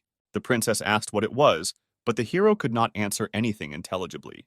Gaogan continued to have an unpleasant dream and muttered something about Siri licking some places. The princess guessed what kind of dream the traitor in love with her was seeing and gave the main character a beating. 3 days have passed and we are shown a prison on the territory of a clan hidden in the clouds. The chained traitor sees the same vision, despite his lack of eyes. The head of the clan speaks of the unforgivable and terrible betrayal of the clan, the memory of which will be the lifelong imprisonment of Gaogan. The master turns to the main character and says that he is going to transfer the reign to him, as well as his beloved daughter Siri. The princess looks confused, but is very happy with her father's words. Sam thanks the master but says that he will not be able to accept the rule of the clan and marry the princess. The girl asks Sam why he doesn't want to stay with them. The hero replies that he has unfinished business and needs to hit the road. Sam headed into the room to collect his things, but was stopped by the master. He pounced to give him a fatherly beating, since he had become attached to him with his soul, because he always wanted to have a son. It was late evening and the stars were illuminating the hidden Cloud Clan's palace. Siri decided to say goodbye to the hero and went to his bedroom. But before opening the door, I heard the loud voices of Sam and Maggie. Moans were heard from the room. It was unclear what Sam and Maggie were doing. Out of jealousy, Siri ran into the room and started yelling at them indiscriminately. It turned out that they were stuffing bulky items into a travel bag. The friends decided to drink tea before the hero left the clan. Sam drank his tea in one gulp and decided that it was time for him to leave, since the road promised to be long. Big sister Maggie looked at Sam suspiciously, as if she was planning something. After drinking tea, Sam began to feel very strange. Everything inside seemed to be flaring up. The elder sister said that she could not resist and added a magic powder to the hero's drink. She told her younger sister that the three of them should spend their last night with the hero. The sisters decided that they would not forgive themselves if they did not try the hero's body before he left the clan. Siri was very shy but could not refuse a magical night with the hero. This is how the hero achieved the achievement of conquering Princess Siri, and also at the same time received a Princess Maggie card. In the morning, the girls woke up, but did not find Sam in their bed. They were very sorry to part with Sam, because he had become the closest person to them. The girls promised themselves that if they met him at least once again, they would never let him go. Meanwhile, the hero was on the playing field and watched the girls from the side. He was a little sad. The game fairy told him not to be upset, because this is not the last breakup in his game profile. The hero did not admit that he had become attached to the girls, and was sad to realize that this round was over. The fairy said that he had earned a lot of points and could try out new features of the system. She told the hero that the place where he is can be arranged to suit his wishes. Sam replied that he would not waste precious experience points on furnishing a room that he rarely visited. The fairy said that the place could be equipped with forges to improve equipment, a botanical garden for growing useful plants and other useful things. The hero decided to first install a forge, also an alchemy workshop to create magic pills that enhance abilities. Now the playing space began to look much better. The hero felt a surge of energy. The fairy liked the way Sam arranged his home space and kissed him. The confused hero asked the fairy how the buildings he had built would function. The caretaker fairy promised him to sort everything out and hire workers. Worker dolls immediately appeared, calling Sam the owner and promising to look after the household. Sam asked when they could start playing the next level in the game. The fairy said that the game would start at any time if he wished, but asked if he would like to study the achievements first. The hero took out the 3 4th-level bonus cards he had received and thought that it would be great if his girls were nearby now. The cards in his hand crackled and began to emit a very bright light, which momentarily blinded the hero. Characters familiar to us appeared on the playing field. The owner of an intimate salon and 2 princesses. They were very surprised to be able to see Sam again. The owner of the salon was in the same form in which Sam had last seen her, in a robe over her naked body. The younger sister grabbed the hero by the collar and began asking him questions about the half-naked girl. The elder sister simply looked at the hero and could not take her eyes off. The situation was heating up. No one understood what was happening, and Sam did not know how he would justify himself to the girls. Sam asked the fairy why she didn't warn him about the possibility of summoning characters. The younger sister pressed the hero the most and demanded an explanation. Sam decided to get out on the fly and didn't come up with anything more interesting than to figure out that he wasn't quite human. He decided to introduce himself as an angel who had descended from heaven to carry out a very important mission. He came up with a story that he was kicked out of heaven for his misdeeds, and now, in order to return back, he must endure 100 love disappointments. The younger sister did not quite believe him and decided to punish him for his deception and dissolute lifestyle. The elder sister said that she believed him because she had never received such divine pleasure with anyone. The younger sister and the owner of the salon thought the same thing. They had never experienced such emotions in bed with anyone as with a hero. The fairy decided to give each girl a spiritual ring that could transport them to the hero's home play area. Princess Siri said that she did not want to communicate with a womanizer, and she also became the head of the clan, and she had little time. The older sister liked the idea of the ring and was wondering if it would immediately take her to the hero's bedroom. The younger sister did not like Maggie's reasoning, as she was jealous of Sam for all the girls. The owner of the salon touched the water with her feet on the shore of the lake and gave herself up to memories. She remembered the times when the hero was very close to her and missed her. And then, as if by magic, handsome Sam appeared. He greeted the girl and asked what she was doing after he left. She said that she traveled and studied magical musical techniques of seduction. Sam asked her to demonstrate her skills on her favorite musical instrument. The girl picked up a jade flute and said that playing it could cloud the hero's mind. Sam said that his level was too high for the girl to harm him. The girl took the hero's words as a challenge and decided to show him what she was capable of. The girl began to play. Magical music came from the flute, and a fire flared up inside the hero. The hero attacked the girl, not allowing her to finish the game. He could not control himself. Sam said that her magical flute playing lit a fire in his heart, and he wanted to let her play his flute. The girl pretended that she was not ready for a joint orchestra right now, but she really wanted to be in his arms. The girl decided to give herself to the hero and do as he wanted, because their desires coincided. The girl played the flute while the hero gave them both pleasure. 3 days passed. The game assistants did their best to improve the hero's playing space. When the hero had a rest and established life in his home playing field, he decided to go to the next level. The hero asked the fairy if she could deliver him to the next level in a different way than last time, so that he would not run from the guards. The fairy noted that the landing point and the identity of the hero are chosen randomly and wished him good luck. Sam again found himself in a whirlpool of gaming energy, sucking him to a new level. This time he found himself imprisoned in a dungeon with slaves who were awaiting an auction. They were going to be sold. His appearance changed. His nose and ears were sharp. It was not clear what kind of creature he was. Next to him in the cell, he saw a beautiful creature in rags. They had strange pointed ears, and some even had horns. A girl with yellow eyes and ears like a fox approached the hero and asked if he was okay. The hero did not answer anything, grabbed the girl by the ears to check if they were real. The girl asked him not to touch other people's ears because they are very sensitive. The hero asked everyone what kind of creatures they were if their ears were real. The girls replied that they were half-humans who had been captured and were going to be sold at auction. We are shown the city of Gaia, where humans, demi-humans, and demons live together and contribute to the development of the city. 500 years ago, a war broke out between humans and demons, and both sides suffered great losses, but humans eventually won, after which the Church of the Divine Color proclaimed humans the superior race and demons the inferior, and even later the demons became slaves in the hands of humans. The hero realized that he belonged to the demon race and asked why the half-human girl was also imprisoned. The fox girl replied that people have stopped taking into account not only demons, but also half-humans. Their villages are being captured, and they themselves are being taken prisoner. For the same reason, the rest of the girls from the Uzumaki, Horned, and Slime clan are here. Sam said that he understands why they can kidnap beautiful girls from demons and half-humans, but why they kidnapped him? Because he is a man. The girl explained that men are considered even more valuable for kidnapping. After all, men can be bought by the richest ladies in the city and used for their perverted fantasies. The hero thought that this was a very good plan. To get out of captivity, you just need to please the rich lady. The girl from the Uzumaki clan said that she had not heard of any of the male slaves ending well, because there is no guarantee that it won't be bought by a rich man pervert.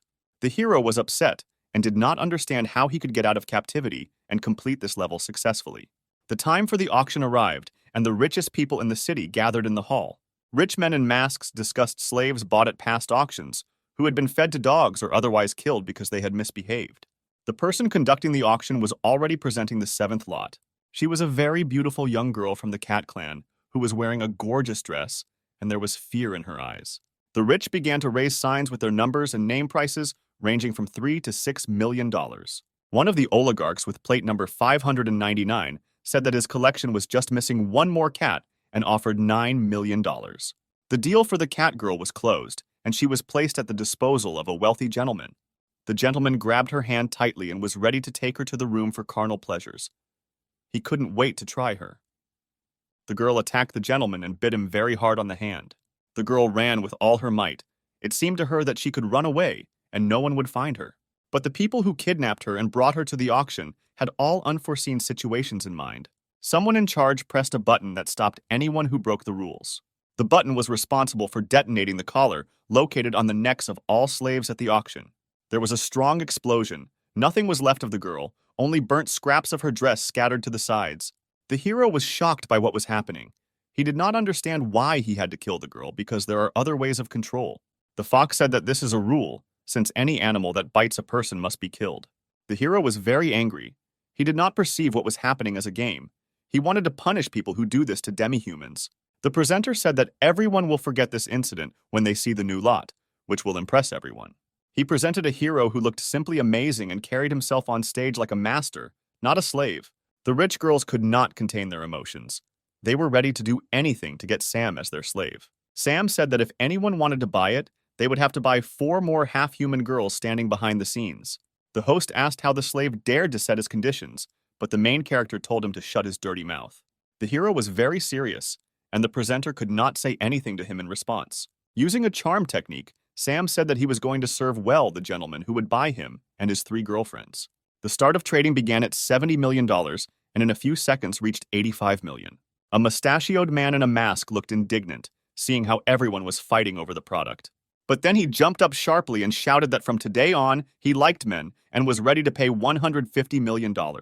A rich, beautiful lady in a short skirt intervened in the game and made a bet of $500 million. The girls were surprised by such generosity, but were upset that they did not have enough money to take such a beautiful slave. The presenter said that in this case, all 5 slaves become the property of Mistress Ginevra. The hero himself was shocked that they were willing to pay such a high price for a half-human of his race. The lady looked at the hero with loving eyes, and she couldn't wait to realize her fantasies with his participation. We are being moved to the domain of Mrs. Ginevra. It is late evening. The mistress's maid asked the hero to take off his old clothes, take a shower, and dress in decent clothes. The hero began to ask the maid about Madame Ginevra, about what she was like. The girl avoided answering and said that the hero would soon find out everything himself from the lips of the hostess herself. The hero decided to go change clothes to look as good as possible in front of the hostess. In the closet, he saw many costumes for role-playing games and thought that he would be interested in seeing the skills of the mistress. Ginevra walked into the room in a beautiful outfit. The smell of her perfume could be heard a mile away. The hero chose a more or less decent men's outfit that emphasized his athletic torso. She entered the room. The hero saw that her level was 5 stars and she was a very strong character. He called her to him and said that he was ready to give her satisfaction for the entire amount that she paid for him. The girl liked Sam's self-confidence and wanted to test him as quickly as possible. The girl threw the hero onto the bed, bent over like a cat and put her knee between his legs. She sat astride him and began to take off his shirt to see his athletic body. An instant, and he was shackled with magic handcuffs. Now he could not move. His arms and legs were tied to the bed, and the girl continued to sit on top. Now the girl offered to talk about business, and it should soon become clear why she paid such a sum for him. The girl showed the hero her fangs and ears, which were exactly like his. The hero was wondering what she was up to and why she needed him. It turned out that all the girls in her castle were the same demons as himself. Ginevra revealed that she is a subordinate of the Demon King, who was sealed 500 years ago.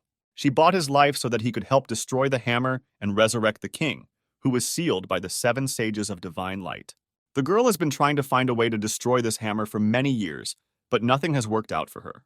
The hero said that he knows the legend of the hammer and also knows that any demon who touches the hammer will be dead. Ginevra said that she knows a way to remove the seal, but only Sam is capable of this. She said that all 7 sages of divine light are long dead, and there is only one heiress who holds the seal. This is Irina. If you get rid of Irina, the seal will be broken, and the heart of the demon king will be freed. Due to the fact that the members of the Hammer of Light are holy people, if they fall in love with a demon and surrender to him, the seal will be broken. The hero said that he could not destroy an innocent girl in order to free the main demon. The lady said that she had anticipated his answer and learned that she did not need the whole hero. The hero, with fear in his eyes, began to ask what these words of hers meant. The girl said that to complete the mission, all she needed was a holy source, which she could cut off for him and so on to another. The girl swung the knife very hard and wanted to cut off what was so dear to Sam. Sam managed to shout some kind of spell to try to protect himself. From the blow to the hero's groin, the blade in Ginevra's hands bent, and she received a bruise on her arm. She didn't expect that getting his magic source would not be so easy. The hero lay calmly. He managed to use the magic stone spring technique. This gave strength to his entire body, and he easily got rid of the handcuffs. The girl realized that the hero is not an ordinary demon, but a wizard who can do more than meets the eye. Sam again decided to try the seduction technique, but he had to try, since the mistress is a 5th-level character. The girl asked him to earn 500 million in kind and give her heavenly pleasure. She fell onto the bed and relaxed to get the maximum pleasure from their meeting. Sam turned her over on her stomach and told her not to strain herself if she wanted to fly to heaven. His movements were so gentle and fast that the girl at times lost consciousness in ecstasy. But the hero did not stop there and demonstrated to the hostess all the new techniques for controlling his and her body. The girl called the hero very resilient, even for a demon, and praised him for his skills. Sam's passing girlfriends, whom he had taken with him, turned around at the mistress's moans. They were sad that they were not in Mistress Ginevra's place now because she moaned so sweetly. The stormy night passed and a calm, sunny morning arrived. Sam woke up Ginevra, wished her good morning, and asked how she was feeling. The girl said that despite the fact that he is the first man in her life, she is sure that since he does not give pleasure to anyone. The hero was surprised that for a woman like her, he was only the first partner. The girl asked how the hero did not recognize an inexperienced girl in her. Sam chalked up her skills to natural talent and incredible charisma. The girl confessed to Sam about her plans, in which her first man should be the king of demons. Sam reminded her that he was not going to help her return her king and kill and seduce an innocent girl. Ginevra took advantage of the virgin blood and used the magic of the pure blood chain. She said that if the chain breaks, they will both die, and she is ready to die for the sake of her master. Sam did not expect that he would fall under a spell of such power, and his life could be in danger. Ginevra, holding the magic chain in her hands, said that for the last time she asked the hero to help her return the master. The hero felt pain in his heart and realized that the jokes were over. The girl promised to remove the spell of blood chains and also reward the hero if he helps her. Sam said that he would definitely cope with all the tasks and defeat the Church of Divine Light. The girl gave the hero a route along which the heir to the Hammer of Light, Irina, could move. Sam asked not to offend his 4 friends while he was on a mission.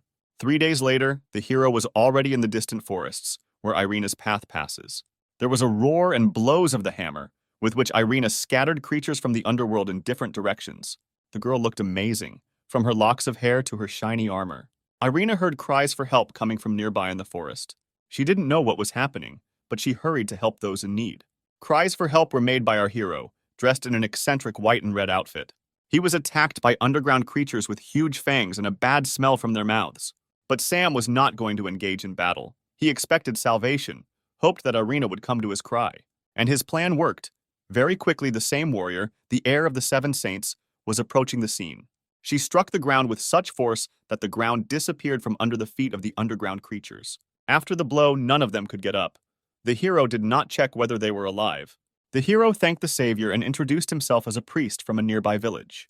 The girl introduced herself as a holy knight from the Church of Divine Light named Irina. Sam replied that goblins had entered his village and kidnapped one of the residents, and since the village could not afford to hire a knight, he went to save her. Irina said that despite his courage, he was not strong enough to deal with the goblins.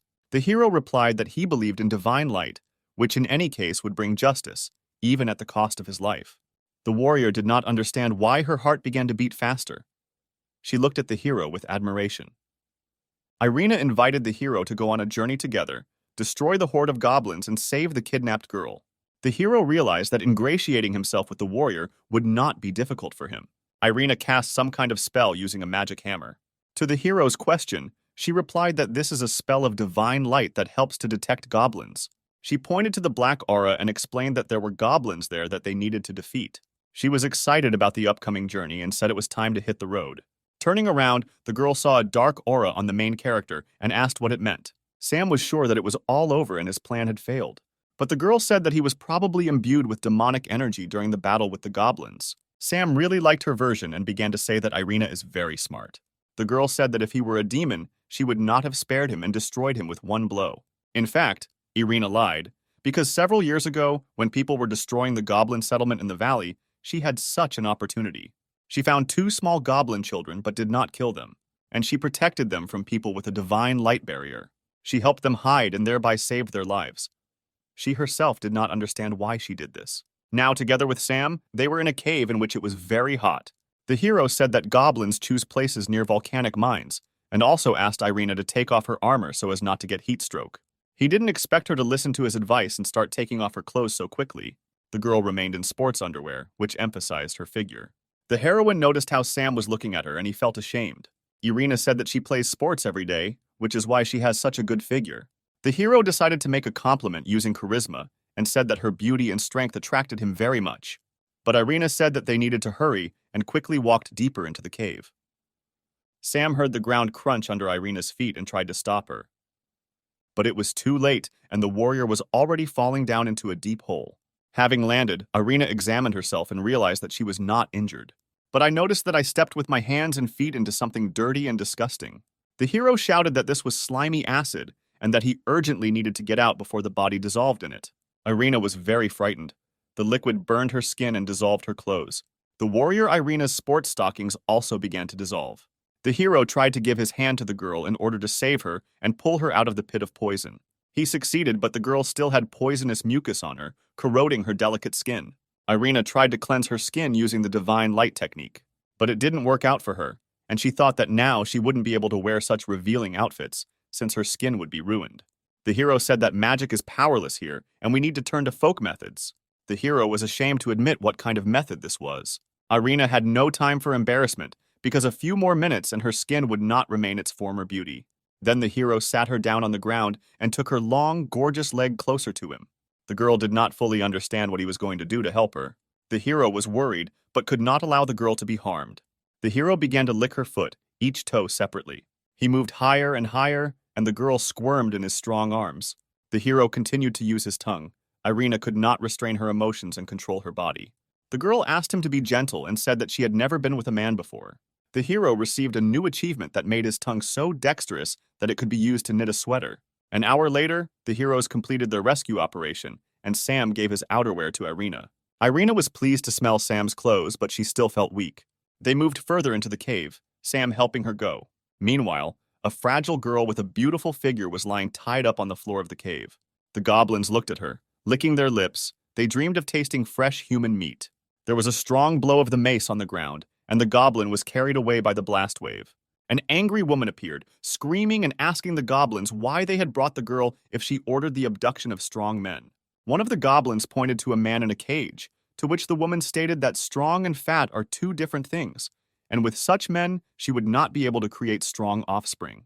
She was shown a half-human with a bull's face, and she replied that this was not the race she needed. They pointed to the man. She said he was too old and weak. The woman heard footsteps in the cave. This attracted her attention. The heroes showed up, and Irina told Sam that they were in the Goblin Queen's lair. The Goblin Queen saw Sam and was so amazed that she could not immediately formulate her thoughts. In the woman's eyes, Sam looked amazing. She had never met such guys before. Sam's charisma was already affecting the woman, and she couldn't take her eyes off him. Irina called the woman a monster and ordered the abducted people to be released. To the surprise of everyone, she quickly agreed, but decided to set conditions. She decided to exchange prisoners for the main character in order to take advantage of his ideal genetics. The heroes were a little surprised by this development of events and did not know what to do correctly. The Goblin Queen said that she wanted to taste fresh flesh, but not to kill and eat, but to create ideal offspring. Irina said that she would never give the hero into the clutches of this terrible woman. But the hero feignedly said that he was ready to sacrifice his body to save the hostages. The queen said that she had had enough of idle chatter, and it was time to talk in private. With a snap of her fingers, the ground began to tremble under Irina's feet, and then began to move away from under her feet. Irina left the meeting place and flew down, how far no one knew. She still had a magic hammer with her, and with the help of it, she was able to land on her feet. She realized that she was in a magical labyrinth, and she urgently needed to get out to save Sam. Meanwhile, the Goblin Queen sat half-naked on her luxurious bed. The bound hero stood on his knees in front of the queen and waited to see what would happen next. The girl said that Sam has nothing to be afraid of, because she does not feed on people. She said that the goblins brought the kidnapped people by mistake. She just asked them to find her a man with good genes to give birth to an outstanding goblin. The hero was flattered by her choice of man, and the queen said that after he helped her, she would let him and the local residents go home. The hero replied that he agreed to her conditions if she promised to fulfill what she said. The girl said that she would untie Sam and warned that her character and habits in bed might seem wild to him. Sam, in an instant, broke the ropes that bound him, thereby making it clear that he was not afraid of her wild behavior. He said that she would still beg him for mercy because he was confident in his abilities. With one touch, he tore the queen's clothes. Now nothing separated them. Sam asked if he could use her toy to increase pleasure. The girl replied that this toy could not harm her, and he could try it. She turned her back to him and leaned her elbows on the headboard. Sam took the spiked bat in his right hand and began rhythmically touching its queen. The queen moaned, not from pain, but from pleasure. Very soon he took out his spikeless bat and was already wielding it inside. Despite the fact that the queen was very strong and resilient, she no longer even had the strength to say enough was enough. Meanwhile, Irina wandered through the labyrinth and tried to find a way out. The girl decided that if she couldn't find a way out, she would definitely do it herself. The girl began to pass through walls thanks to a magic hammer. She swung it left and right, and now she had confidence that very soon she would get out. In the queen's bedroom, it was all over. The woman could not speak. She only nodded. Sam asked the queen not to tell Irina or other people anything. The wall in the room began to crack, and the blows were heard more and more loudly. The wall of the room was blown to smithereens. It looked like an explosion. Irina ran in, shouting that she was going to save the hero from the dirty goblin queen. Irina noticed that the queen was lying half-naked on the bed. Sweat was flowing from her, and she was unable to talk. The hero pretended to be conducting a sacred ritual to cleanse the queen's soul from demons. The queen began to play along with him and say that she had thought everything over and was ready to take the path of correction. The girl asked how Sam managed to correct the real evil living in this woman. The hero said that he gave her a lecture about the path of divine light and she rethought her life. Irina asked how anyone could trust her after she kidnapped people from the village. The queen said that she had not harmed them, had already sent them home and asked for forgiveness. The warrior said that she would forgive her the first time, but if this happens again, there will be no more chance. Sam thanked Irina for her trust and said that they were both tired and needed to return to the village to rest. Before letting Sam go, the queen asked him when he had free time to teach her to be true a few more times. We moved to the village of Sima, located a few hours from the Goblin Caves. The hero shows the village where he supposedly serves as a priest and gives Irina a tour of it. People gathered around Sam and his companion. Everyone thanked him for saving their relatives. But Sam began to tell everyone that he could never have saved them alone, and therefore he needed to thank Irina from the Church of Divine Light. The girl said that it was her duty, as the heir of the 7 great saints, to help people. The children came running and began praising Irina for her beauty and saying how lucky Sam was to have such a girlfriend. The girl was confused and did not know how to respond to such a statement. But Sam came to her aid and explained to the children that he and Irene were just friends. The girl did not understand why she was overcome by such emotions and why she wanted to agree with the children. The hero asked Irene for forgiveness, since there was no hotel in the village and he had to offer her a bed in his room. Night fell. The village was illuminated by the full moon. There was something romantic about it. The hero did not sleep. He was thinking about how to move on to a closer relationship with Irene. He knew that he had almost won her favor. Ginevra appeared on the hero's bed. She said that they need to meet periodically so that the chain does not lose elasticity, otherwise it will break. The hero was afraid that Irene could see them, but Ginevra said that she had cast an invisibility spell. Therefore, it does not matter at all how strong the moans will be heard in the room. Irene was sleeping, and behind her there was a merging of 2 bodies, beating in ecstasy of pleasure. Irene felt the room shake, but could not see what was happening. It seemed to her that an earthquake had begun. Irene thought that it was her imagination. She really wanted to turn around and see the hero sleeping, but she was not shy. 2 bodies intertwined a few centimeters from the warrior. Ginevra was very excited by this. A drop of sweat from Ginevra's face rolled right onto Irene's cheek, who felt it at that very second. She immediately realized that it was the sweat of a demon, as she felt a strong burning sensation on her skin. Irene jumped up and shouted that there were demons nearby and we needed to be ready to fight. Sam, hiding the girl under the blanket, said that there was nothing to worry about because no one could be here. Irene said that she could not be mistaken because her body had undergone divine baptism and was very sensitive to demons. The hero began to laugh it off and say that a demon could not fit in such a small room. Irene noticed that the hero's face was red and asked if he was okay. The girl under the blanket continued to test the hero's strength and did not let his body out of hers. The hero tried with all his appearance to prove that everything was in order, but there was a fire burning inside. The girl said that she felt the heavy breathing of the demon and would definitely find him. She noticed the hero's blanket, which was rising and falling unnaturally. I rushed to the bed to tear the blanket off the hero and see what I was looking for. But there was no one under the blanket. The hero was as embarrassed as possible, but this was not noticeable from his body. Irene looked at the hero with big eyes and began to stammer and stutter when she saw him without a blanket. Ginevra watched from the side. Under the influence of the spell, she managed to escape, and now she thought that she did not want to part with Sam, even after the mission. Irene remembered Sam's body. She was embarrassed, but the desire became stronger. She tried to sleep so as not to immediately attack Sam and take him by force. She dreamed of a temple of light in which Sam was the chief priest. He fascinated her with his appearance and asked if she was ready to accept the Pope's holy baptism. She didn't try to resist. She was ready for whatever was required of her. She knelt before her dad and begged for the sins she wanted to commit. The Holy Father held her by the hair and asked if she was ready to accept the divine light of the Holy Father into her body. Irene woke up, sweat dripping from her forehead. Everything inside was burning. The desire to be with the hero overwhelmed her. The hero was not in the room, and Irene thought it was for the best. Sam entered the room, wished her good morning, and invited her to breakfast. Meanwhile, Sam played with the children and gave them sweets. Irene considered Sam to be a good man, with a sense of justice and respect for adults and children, and she wanted to invite him to join her church. A member of the Church of Divine Light named Stan arrived in the village. He said that he was looking for his warrior sister named Irene. A little chicken ran up to him and dirtied his new shiny leather shoes. Stan got angry and decided that the one who dared to humiliate him should not live. A loud clap of the soul was heard, a short whistle, and all that was left of the chicken was a wet spot.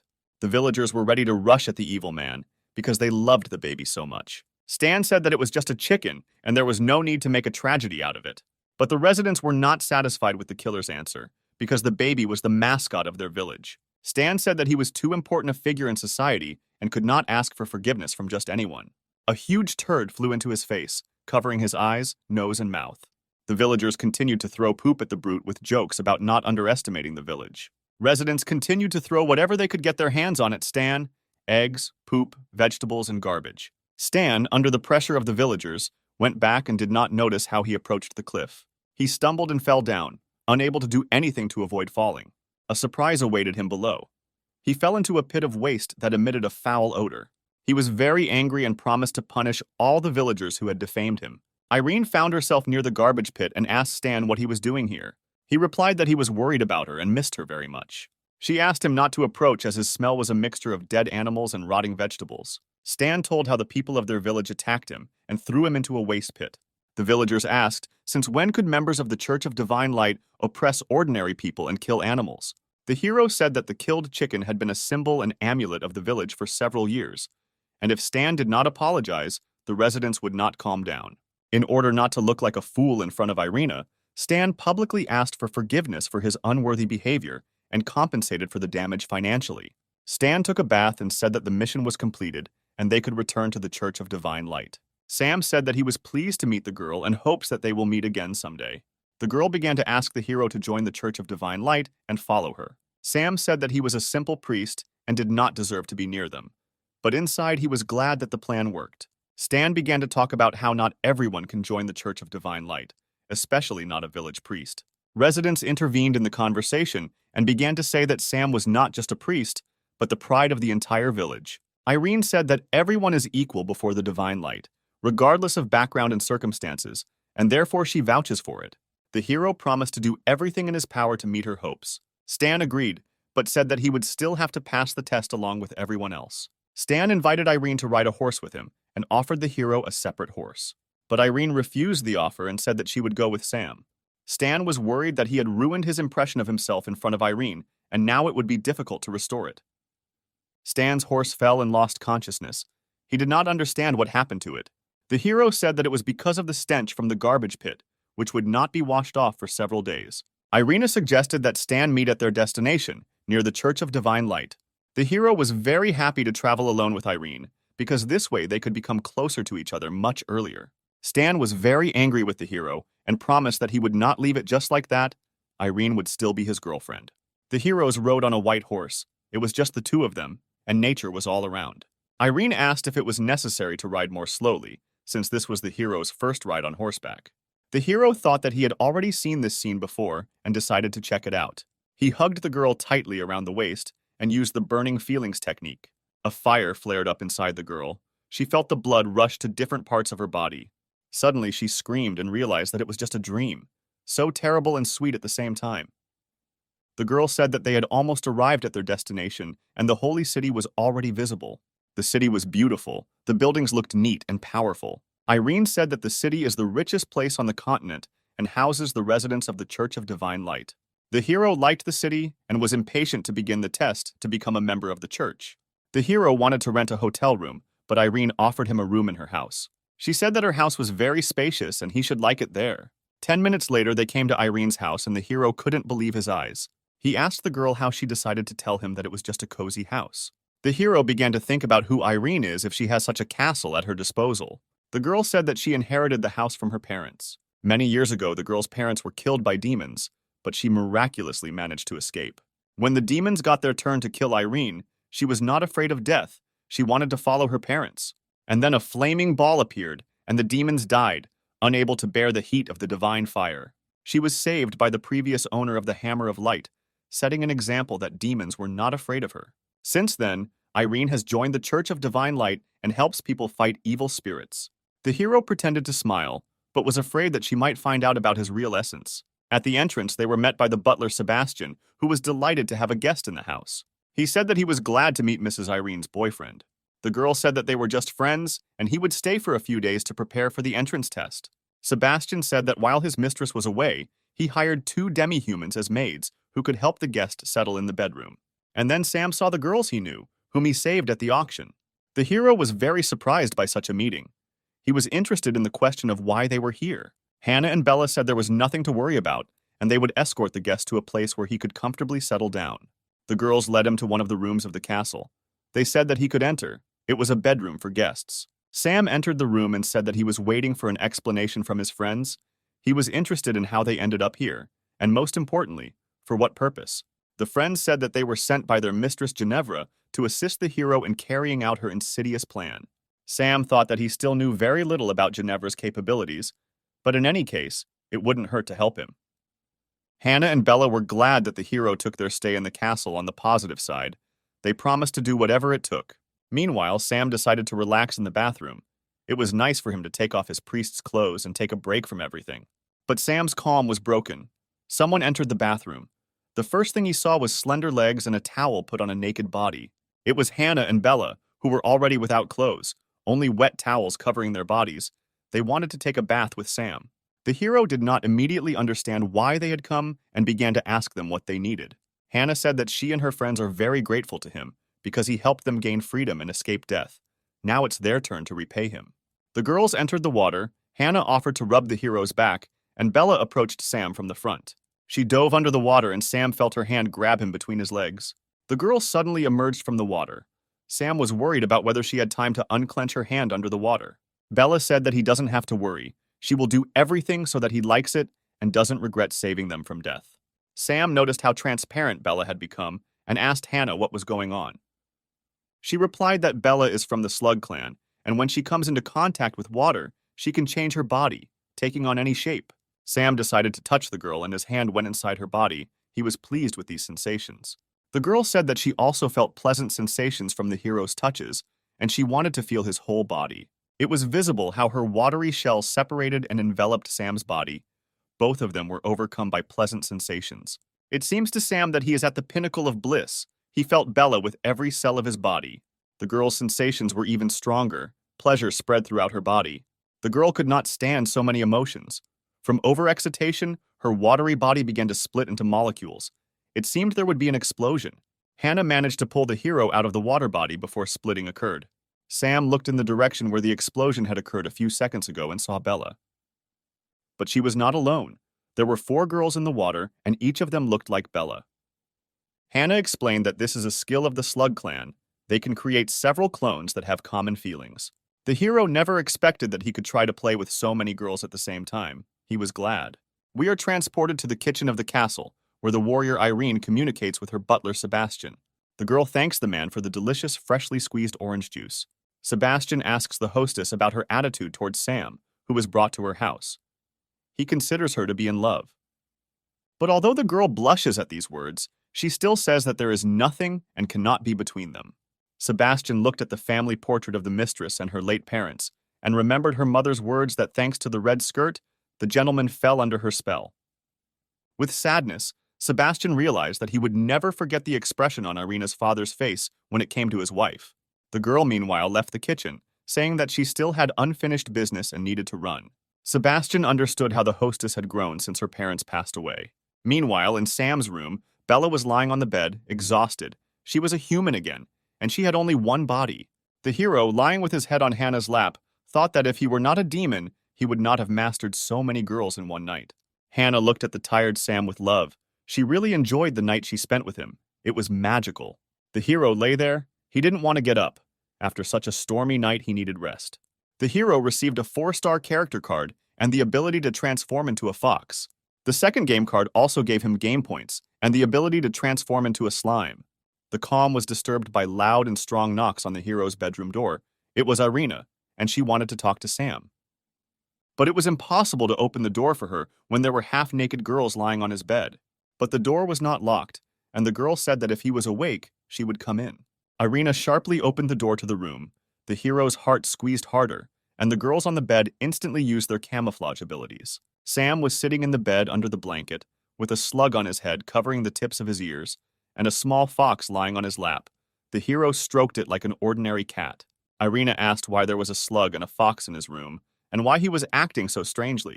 The hero came up with a stupid excuse and said that they came from the forest. He fed them, and they didn't want to leave. Irina believed in his stories, said that he had a good heart, and her choice in his favor turned out to be very correct. She wants to help him pass the test of divine light, and therefore will pass on information about special training. Sam thought that this would be very useful, and said out loud that he didn't know if she was doing the right thing. The girl said that during the test, a staff of light would be used against him, which creates illusions, turning people's main weaknesses against them. These weaknesses are lust, gluttony, greed, envy, anger. People with these vices will not pass the test. Sam put his hand on his heart and said that his actions and thoughts are pure, and everything he does is for the sake of justice, and therefore he will pass the test. The girl said that she believed in him, because besides lust, she saw no other sins in him. Sam acknowledged Irina's position and asked how she could help him in this situation. The girl took off her dress. She was not wearing underwear, her skin was very soft and her figure was slender. The hero was amazed by her action and did not understand why she did it. But the girl explained that he needed to pacify his lust, train with her. Then he would be able to resist illusions during the test. Sam approached the girl, put his arm around her waist and pulled her close, asking what would happen if he couldn't control himself. Irina replied that then her body would be desecrated, but she believed him, and he would not let her down. Sam asked what they would do next to increase his resilience level. The girl took out a magic emerald and squeezed it in her fist. A tight suit began to appear on her body. Her hair fluttered in the wind and gave off an exciting scent. The hero looked at her body. He thought about whether he needed this test. Sam thought that if you just looked from the outside, it might not be so difficult to restrain yourself. He also mentally thanked the fox and slug that Hannah and Bella had turned into, because the stormy night had relieved him of the stress. But Irina began to come closer. The situation became more complicated. She began hugging him from behind, breathing heavily in his ear, which set Sam on fire in his head. The hero held on as best he could, although it was very difficult.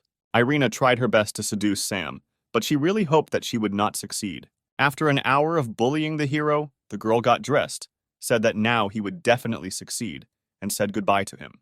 The door slammed shut, leaving Sam, Hannah, and Bella outside the room. The girls were surprised by the guy's resilience, because they saw how passionately Irina tried to seduce him. He turned around, beads of sweat running down his face. His eye was twitching. He said that if they didn't help him, he would burn from the inside. He was overexcited.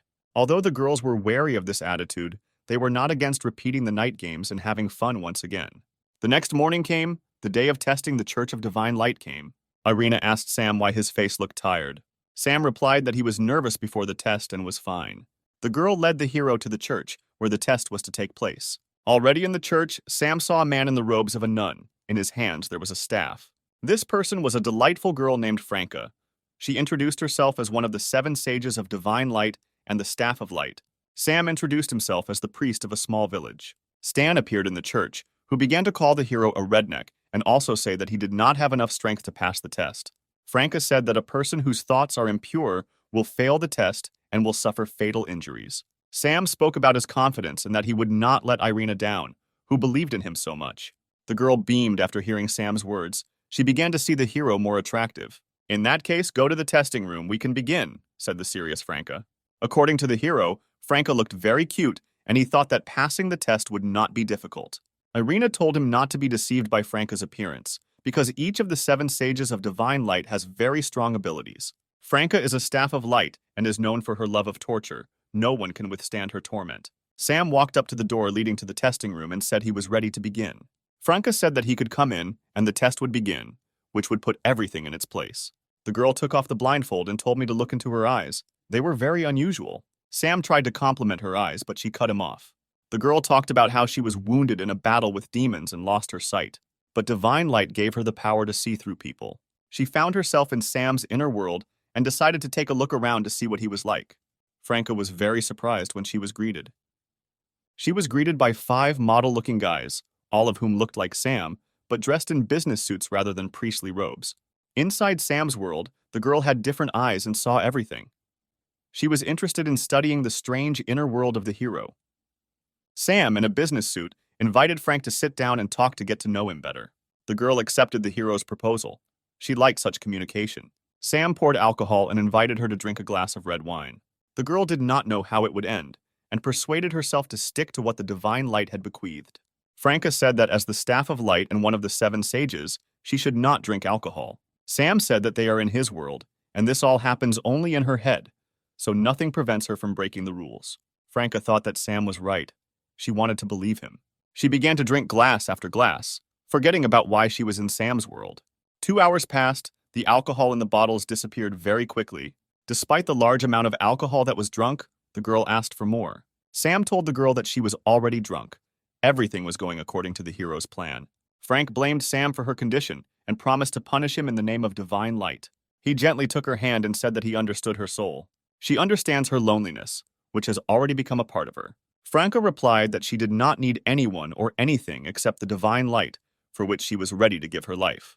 But at the same time, the girl thought about the quiet conversations behind her back. They feel sorry for her, because she cannot even see the divine light she serves. So she hurts others to numb her own. With every word, the girl realized that Sam was right. Sam said that such a young and beautiful girl needs to try all the delights of this life and not limit herself to anything. He snapped his fingers and the location changed. Now the girl was sitting on a large, soft bed in a red room, which conveyed the internal energy of lust and debauchery. Sam said that he could show her something better than divine light, but the girl was afraid.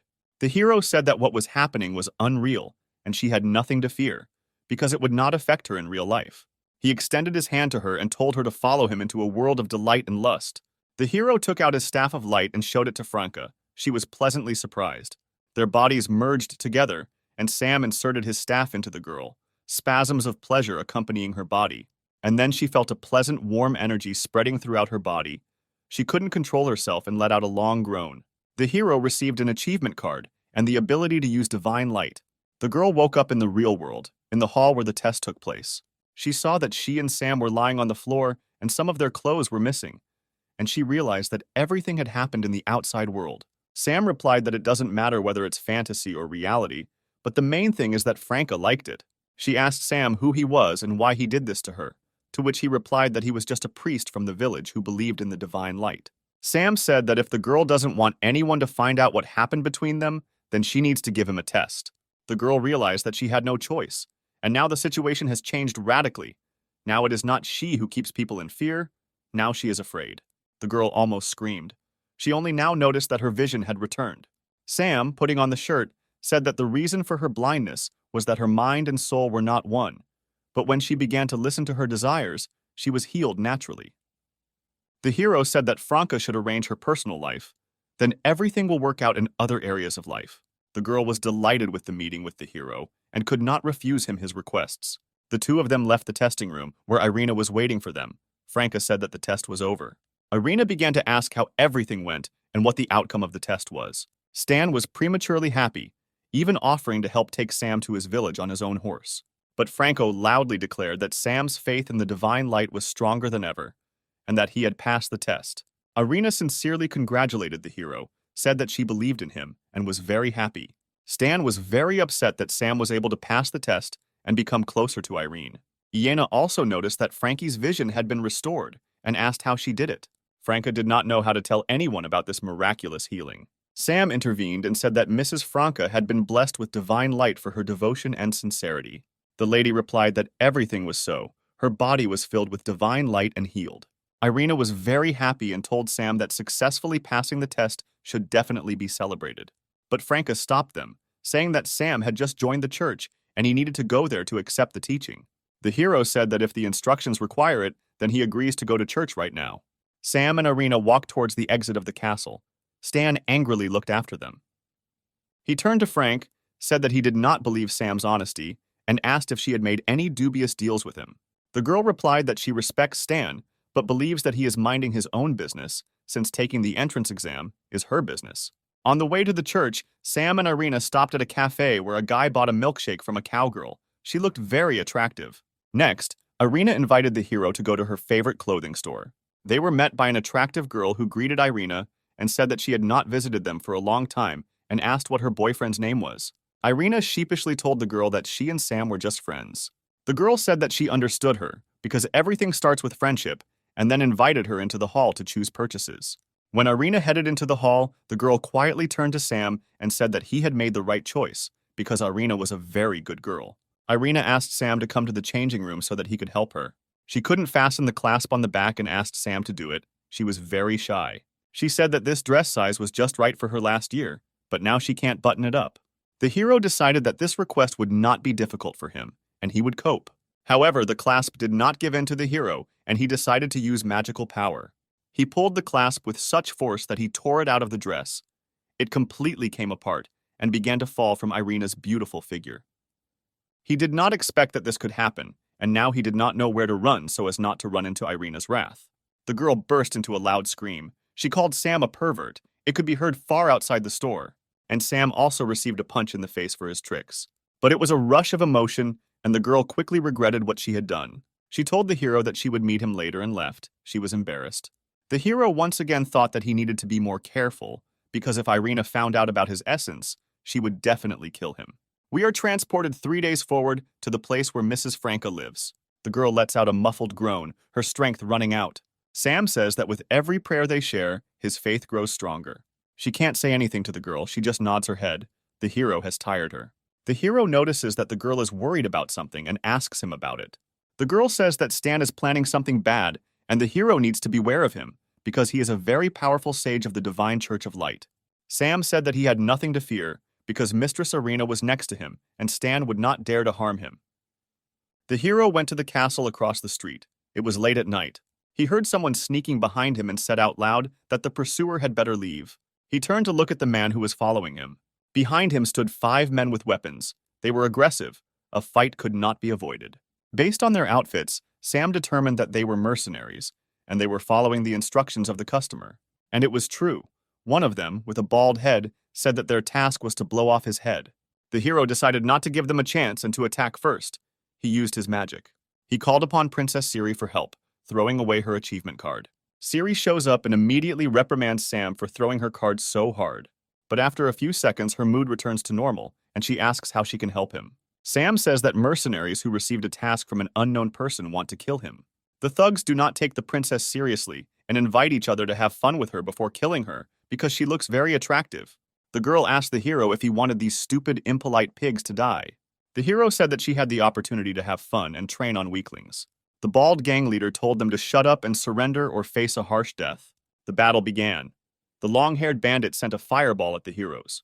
Princess Siri easily deflected his blow, cutting the ball in half. She was attacked by 2 other mercenaries, but she easily fended off each of them. Sam admired Sister Siri's fighting technique. She had noticeably become a better fighter. when suddenly another gang member crept up from behind and stabbed Sam in the chest with a long blade. He figured that if Sam died, the summoning technique would dissipate and Siri would disappear. However, after the blow, Sam's shadow clone dissolved, leaving the enemy stunned. The hero said that he knew about attacks from behind more than anyone else, and therefore thought out escape routes in advance. But the blonde did not give up. He said that the village priest could not defeat him and his gang, and was already flying at him with a knife in his hand. Sam weighed the pros and cons and realized that the enemy was counting on his magical power, and he decided to act hand to hand. With his right hand, he drove into the enemy's jaw. The blow was so strong that the asphalt under the body of the fallen man broke in 5 places. Many bones were probably broken as the enemy could not move. Sam was clearly pleased with his knockout blow and felt that he was in good physical shape. Princess Siri also had everything ready. No one except the 2 heroes nearby could stand on their feet.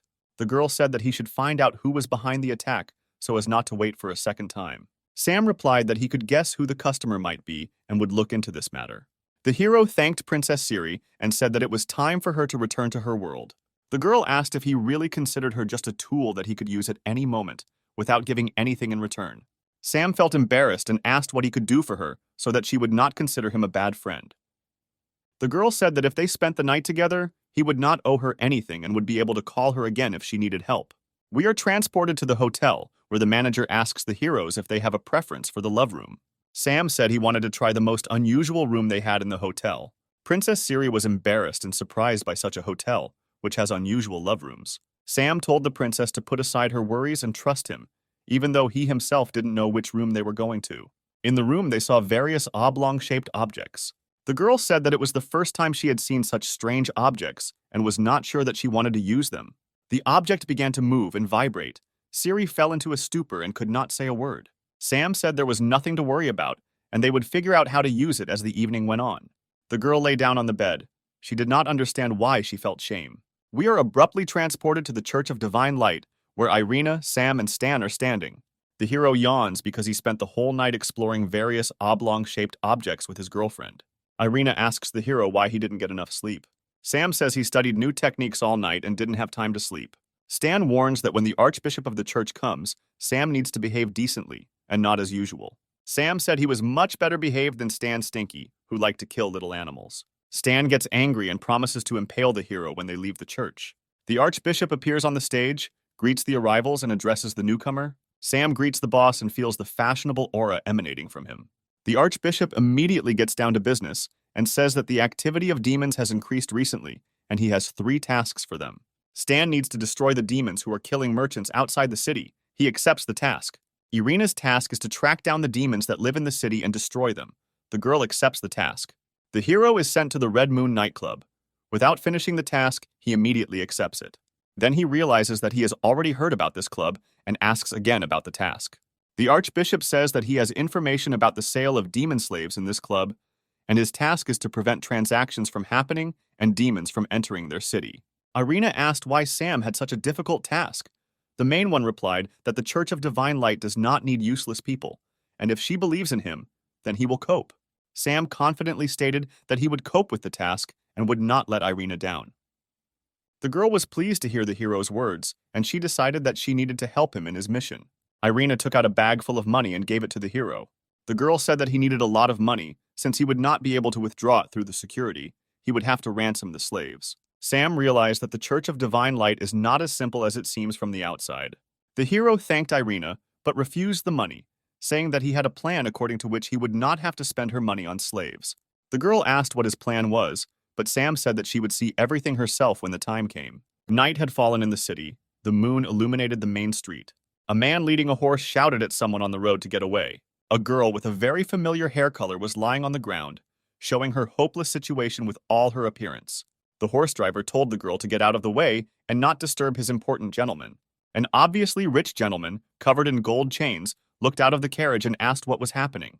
The girl apologized, saying she had no choice, and she began to make eyes at the gentleman, using the magic of charisma. The man immediately fell in love with the attractive person. The carriage was moving towards the Red Moon nightclub. The carriage shook all the way, either from the bad road or from something else. The horse driver listened all the way to the sounds coming from the carriage. Upon arrival, a man got out of the carriage, but as you already understood, it was our hero, who turned into a rich gentleman and told the servant not to enter the carriage as the girl was resting. Sam was glad that his plan worked, and now he, in the guise of a rich man, will be able to participate in the auction. Meanwhile, the gentleman himself was resting in the carriage. At the reception, the girl recognized Mr. Stone because he was a regular customer of their establishment and loved to spend time with their slaves. Sam, in the guise of Stone, said that he needed what he always needed, and now he was already lying in the room and waiting for the girls who were about to arrive. Two half-naked girls entered the room and said that they missed Mr. Stone. While he was not listening, they said that it was very easy to make money on him because entertainment with him lasted only a few minutes. The hero thought to himself that today they would not be able to get their honestly earned money so easily. An hour later, Sam called the manager and said he needed help. He said that the girls she sent to him did not cope with their mission and passed out earlier than he needed, and asked if there was fresh goods. The manager replied that the client's desire is law for them, and they will be able to help him with his problem. She invited him to the dungeon, where new slaves were sitting behind bars. She showed him 3 tied-up girls who had very short dresses. She said that these demons are a very rare race and asked which one he wanted to choose. Sam said that it was not serious to offer such a rich gentleman only 1 girl, and he would take 3. The girl asked how he was going to pay, in cash or by check. Sam said that he would pay with a check for any amount because money is not a problem for their family. The girl asked Sam, in the guise of Mr. Stone, if he could buy her if he had so much money. The hero said that he could buy it next time, but now he asked to pack these 3 girls. The girl said that she would go get their clothes, and in the meantime, he could get to know them. Sam walked up to the cage and told the girls he wouldn't hurt them.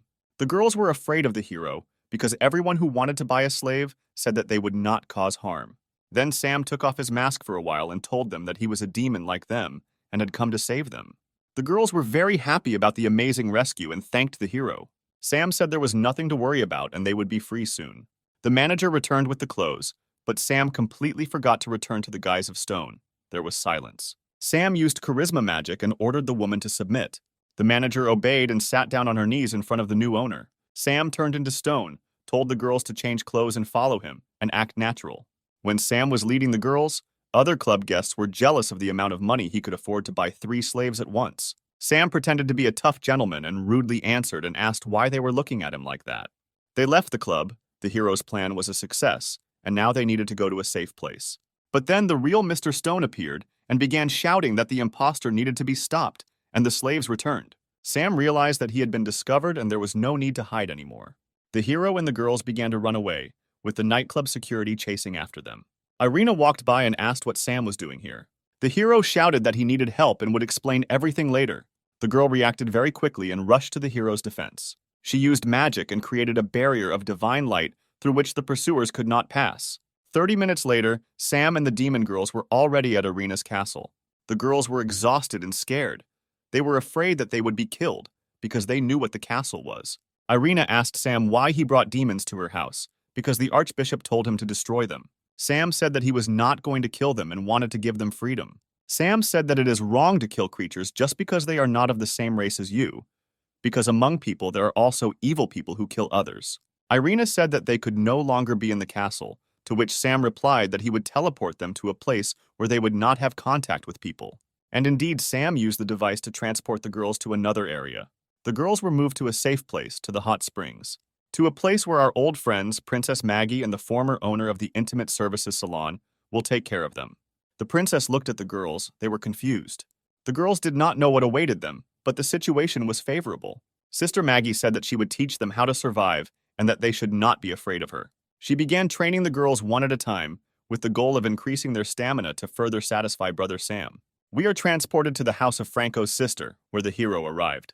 The girl says that he is in danger because he failed the first task and did not destroy the demons, as the archbishop bequeathed. The hero says that that's why he came to her, to ask for help, and also to connect him with the archbishop for a conversation.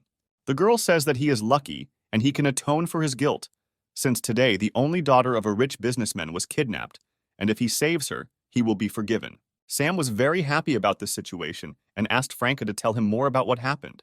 The girl put her stockinged foot on the hero's shoulder and told him not to worry, because she could help him.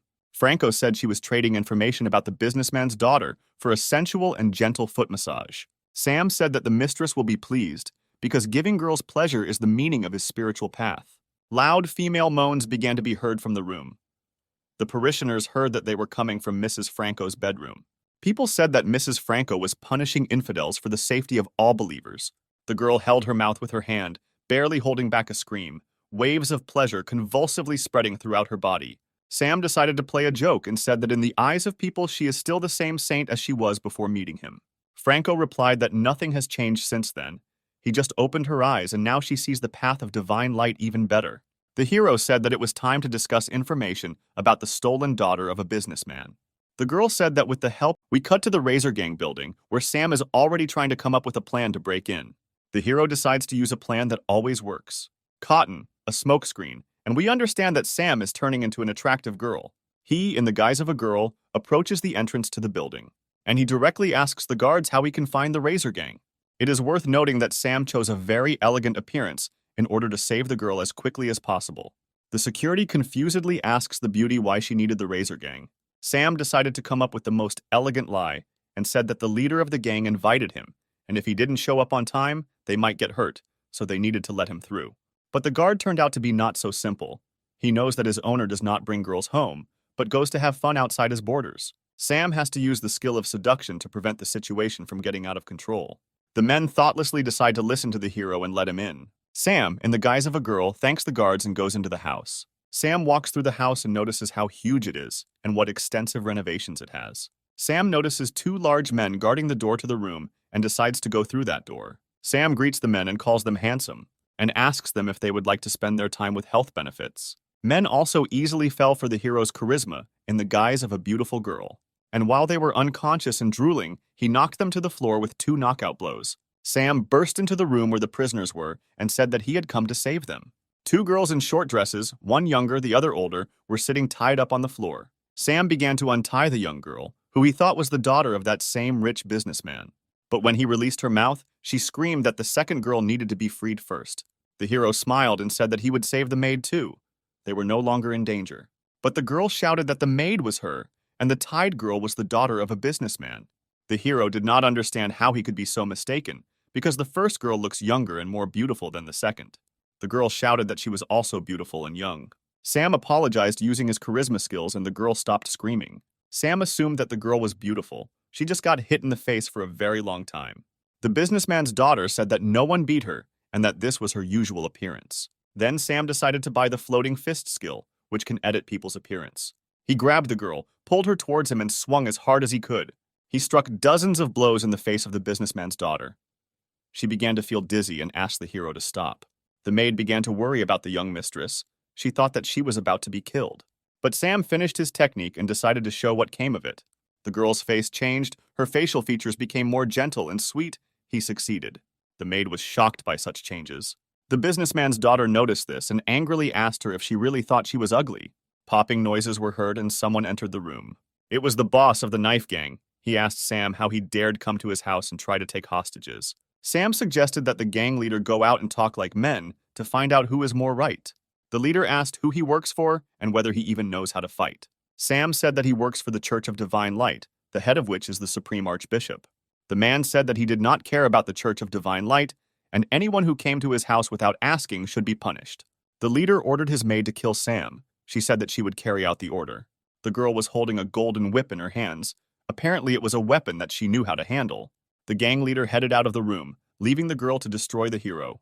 But the girl had long noticed how attractive Sam was. He asked her why she was doing the leader's dirty work. The girl said that she likes it and she likes cruelty. Sam met her gaze and cast a spell the same as he had used on Mrs. Franco. He transferred it into an illusion.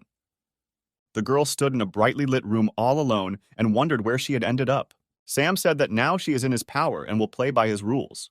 The girl turned out to be very self-confident and said that such tricks would not work on her. However, Sam, using his powers, took her whip, tied her hands, and hung her from the ceiling. Her legs trembled. She began to beg Sam to take her by force. The fire of desire flared up inside her. The girl screamed. It was Sam who began to use her whip against her. The hero said that he would allow her to enjoy cruelty if she so desired it. The girl said that even if he hit her 10,000 times, she would not ask for mercy. 2 hours later, the girl received almost 3,000 blows from the whip. But the girl continued to laugh. It seemed that she liked it. Another hour later, the girl came to the chief's office to report on the work done. Her appearance excited the gang leader. He asked if she liked having fun with the young guy. The The girl walked around behind the man, showing fake interest, and asked him to close his eyes. The man obeyed her and was caught in a trap. The girl used the whip to strangle him. His life was in her hands. Sam appeared in the office and said that the bald old man had made a mistake by asking him to kill a young, attractive girl. And now Sam will decide who lives and who dies. The girl, her name was Maxim, began to squeeze the whip harder. The bald old man began to lose consciousness. With all his strength, he tried to reach Sam. But with every second, he became weaker. He quickly lost consciousness and could not control his body. Finally, he went limp in his chair and didn't move anymore. The hero asked Maxim if there were explosives in the house. When asked why, he replied that he wanted to set off fireworks. Having done everything he had planned, Sam turned into a bald old man and, together with the girls, went out to his gang to say that he was going to hand over the hostages and ordered them to stay put. The gang members wished him a good journey and remained waiting on the spot. The door slammed shut, and the gang members saw a clock mechanism on the inside. They could not immediately understand what was happening. Everyone crowded around the door and tried to look at the clock mechanism. A bright light filled the knife gang's headquarters. A monstrous explosion woke up the city, and the knife gang became history. It was very epic when Sam and Maxim walked away from the explosion. The mission was successfully completed, the hero was proud of himself, and the girls admired him. Sam arrives at the home of a wealthy businessman to return his daughter to him. They were met at home by the butler, who said that the girl's father was already hurrying home. The girl said that her dad was very rich and would generously thank Sam for her return home. The hero said that this was not necessary, but he himself remembered that he had changed her appearance beyond recognition. And now it is unknown whether her father will now recognize her. The door swung open and the girl's father ran into the house. Yes, this is the same Mr. Stone who likes to have fun with girls of easy virtue. The hero was also a little shocked by the realization that he had just recently been left tied, naked, and gagged in his carriage. Mr. Stone began to cry, hugging his daughter and saying that he would not be able to live further if something happened to her.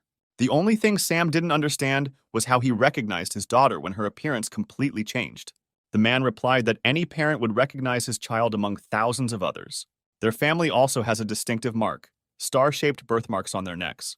The man began to take a closer look at Sam and asked where he could see him. Sam said that there are a lot of people in the world who look alike, and he is sure that he is seeing Mr. Stone for the first time.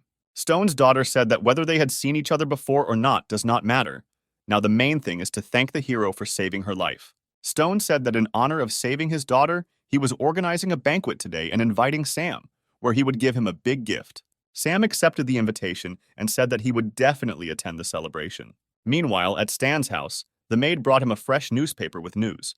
On the front page, he saw the man he hated most. Every news of his victories aroused Stan's ire. He crumpled up the newspaper and threw it at the wall. He believed that it was inappropriate for a smelly hillbilly to act on behalf of the Church of Divine Light. He took out his anger on the demon slaves chained to the wall in the basement of his house. The girls asked to stop, begged for mercy, but Stan began to beat them even harder, saying that they were unworthy to live. All this was observed by a servant girl who wanted to stop the violence. In her hands was a small mirror. Meanwhile, the hero returned to the castle. He called his girlfriends to him. He asked the girls to help him prepare for the evening event. They were glad to be useful to the master. They quickly moved into the room, and the girls said that they wanted to relax him first. Sam didn't immediately understand what they were hinting at. But the girls had already decided that the gentleman should be pleased. They immersed him in their magical illusion. He felt good. In the illusion, the gentle water caressed the hero's body. But in the present, one of the girls made him feel good. Sam received the next achievement card, and with it, the bull rush skill. And the next card with the dragon transformation skill fell into his piggy bank. A girl from the Dragon Clan said that the hero needs to contact Mrs. Ginevra in the evening via a magic mirror, and be careful so that no one sees it. The hero asked where this magic mirror was. The girl said that she was in a hurry when she was getting ready here and forgot it in the toilet. Sam didn't know how to react to this, but there was nothing he could do. He had to go to the toilet. In the toilet, he opened the lid of the toilet and saw a golden mirror glued to the inside. Mrs. Ginevra appeared in it and greeted Sam, her appearance stern. The girl was clearly angry. She called him a poorly educated demon who doesn't even know about magical objects, like a magic mirror. The hero still found it funny, because Ginevra didn't know from which part of the room she was talking to him now. The girl said that a few days ago, the scout troop was attacked by the Divine Light Sword, and the entire army was destroyed, except for the 3 demon girls. They were captured and taken to the Divine Light prison. She said that this was done by Stan, who keeps them in his dungeon and mocks the prisoners, and is also preparing a conspiracy against the hero. She found out this, since her spy was able to get into his house. Sam told Geneva to be very careful because this guy has a good nose for demons. The connection was interrupted. This could have happened if someone entered the room where Sam was negotiating. The butler entered the toilet. He was very surprised that Sam was sitting over the toilet. He asked what he was doing. Sam said that he felt sick, so he sat down near the toilet. The butler sympathized with him. The time has come to celebrate the miraculous rescue of the daughter of a wealthy businessman. The hero was dressed in a very beautiful and expensive suit, which made him feel not very comfortable. Irina reassured him, saying that he did not need to worry around her because everything would go fine. She was wearing a gorgeous dress with a deep slit on her right leg, and she looked amazing. Stan appeared in a business suit, complimented Irina, and bowed. Without showing any emotion, she thanked him and said that he looked good too. Stan said that he did not like such pretentious events, but as a famous person, he could not help but accept the invitation. All the inhabitants of the house looked in their direction and said that they had never seen such a handsome guy. Stan took the compliments personally and said that they shouldn't fall in love with him because his heart belongs to the divine light. But the girls had already surrounded Sam because these compliments were addressed only to him and no one was looking at Stan. Stan could not look at the hero without anger and said to himself that soon everything would end and he would take everything that belonged to him. Sam finally fought off the groupies and was able to get to the toilet. He thought that his level of charisma was very high because he didn't even try to seduce anyone now, but there was no end to the girls. Ginevra entered the toilet and told the hero that he was in danger. The hero asked what danger she was telling him about because he didn't know what she was talking about. The girl said that Stan received evidence that Sam participated in the slave auction, and Stan is going to make this information public at the holiday in front of everyone. The hero asked what he should do so that his secret would not be revealed. The girl said that he is a very important ally in their common plan, and therefore she found a solution to the problem that arose. Ginevra also said that Stan has a device that detects the breath of demons and can destroy his disguise. Sam asked how she was going to solve his problem, since she still hadn't told her the plan of action. The girl led Sam by the hand into the toilet stall, locked it, and said that she could absorb his demonic chakra so that Stan's device could not detect it. Stan asked if Sabrina was really going to suck his demonic chakra. She said that she knew what she was doing, because she was an expert in protecting demons from people. Stan tried his best not to groan, but you could hear in the toilet that there was someone in the stall. At this time, Stan came into the toilet. He was thinking about how sweet a victory over this village upstart would be. He heard moans coming from the toilet stall and became wary. He began shouting to the entire toilet, calling for whoever was hiding in the toilet stall. Sam came out of the booth. He began to clap his hands and say that he had heard about Stan's great plans. Stan said that his knowledge of this situation will not help him in any way. It will still reveal his true colors. Sam did not argue with Stan, but simply said that he should be more careful. Ginevra, pleased with herself, remained sitting in the booth so that no one else could hear her. The party began. There were more and more people in the hall. The buzz of conversation spread throughout the entire mansion. Mr. Stone appeared. Next to him was the Archbishop. The gentleman publicly thanked Sam for saving his beloved daughter, and also expressed gratitude to those who took part in the celebration.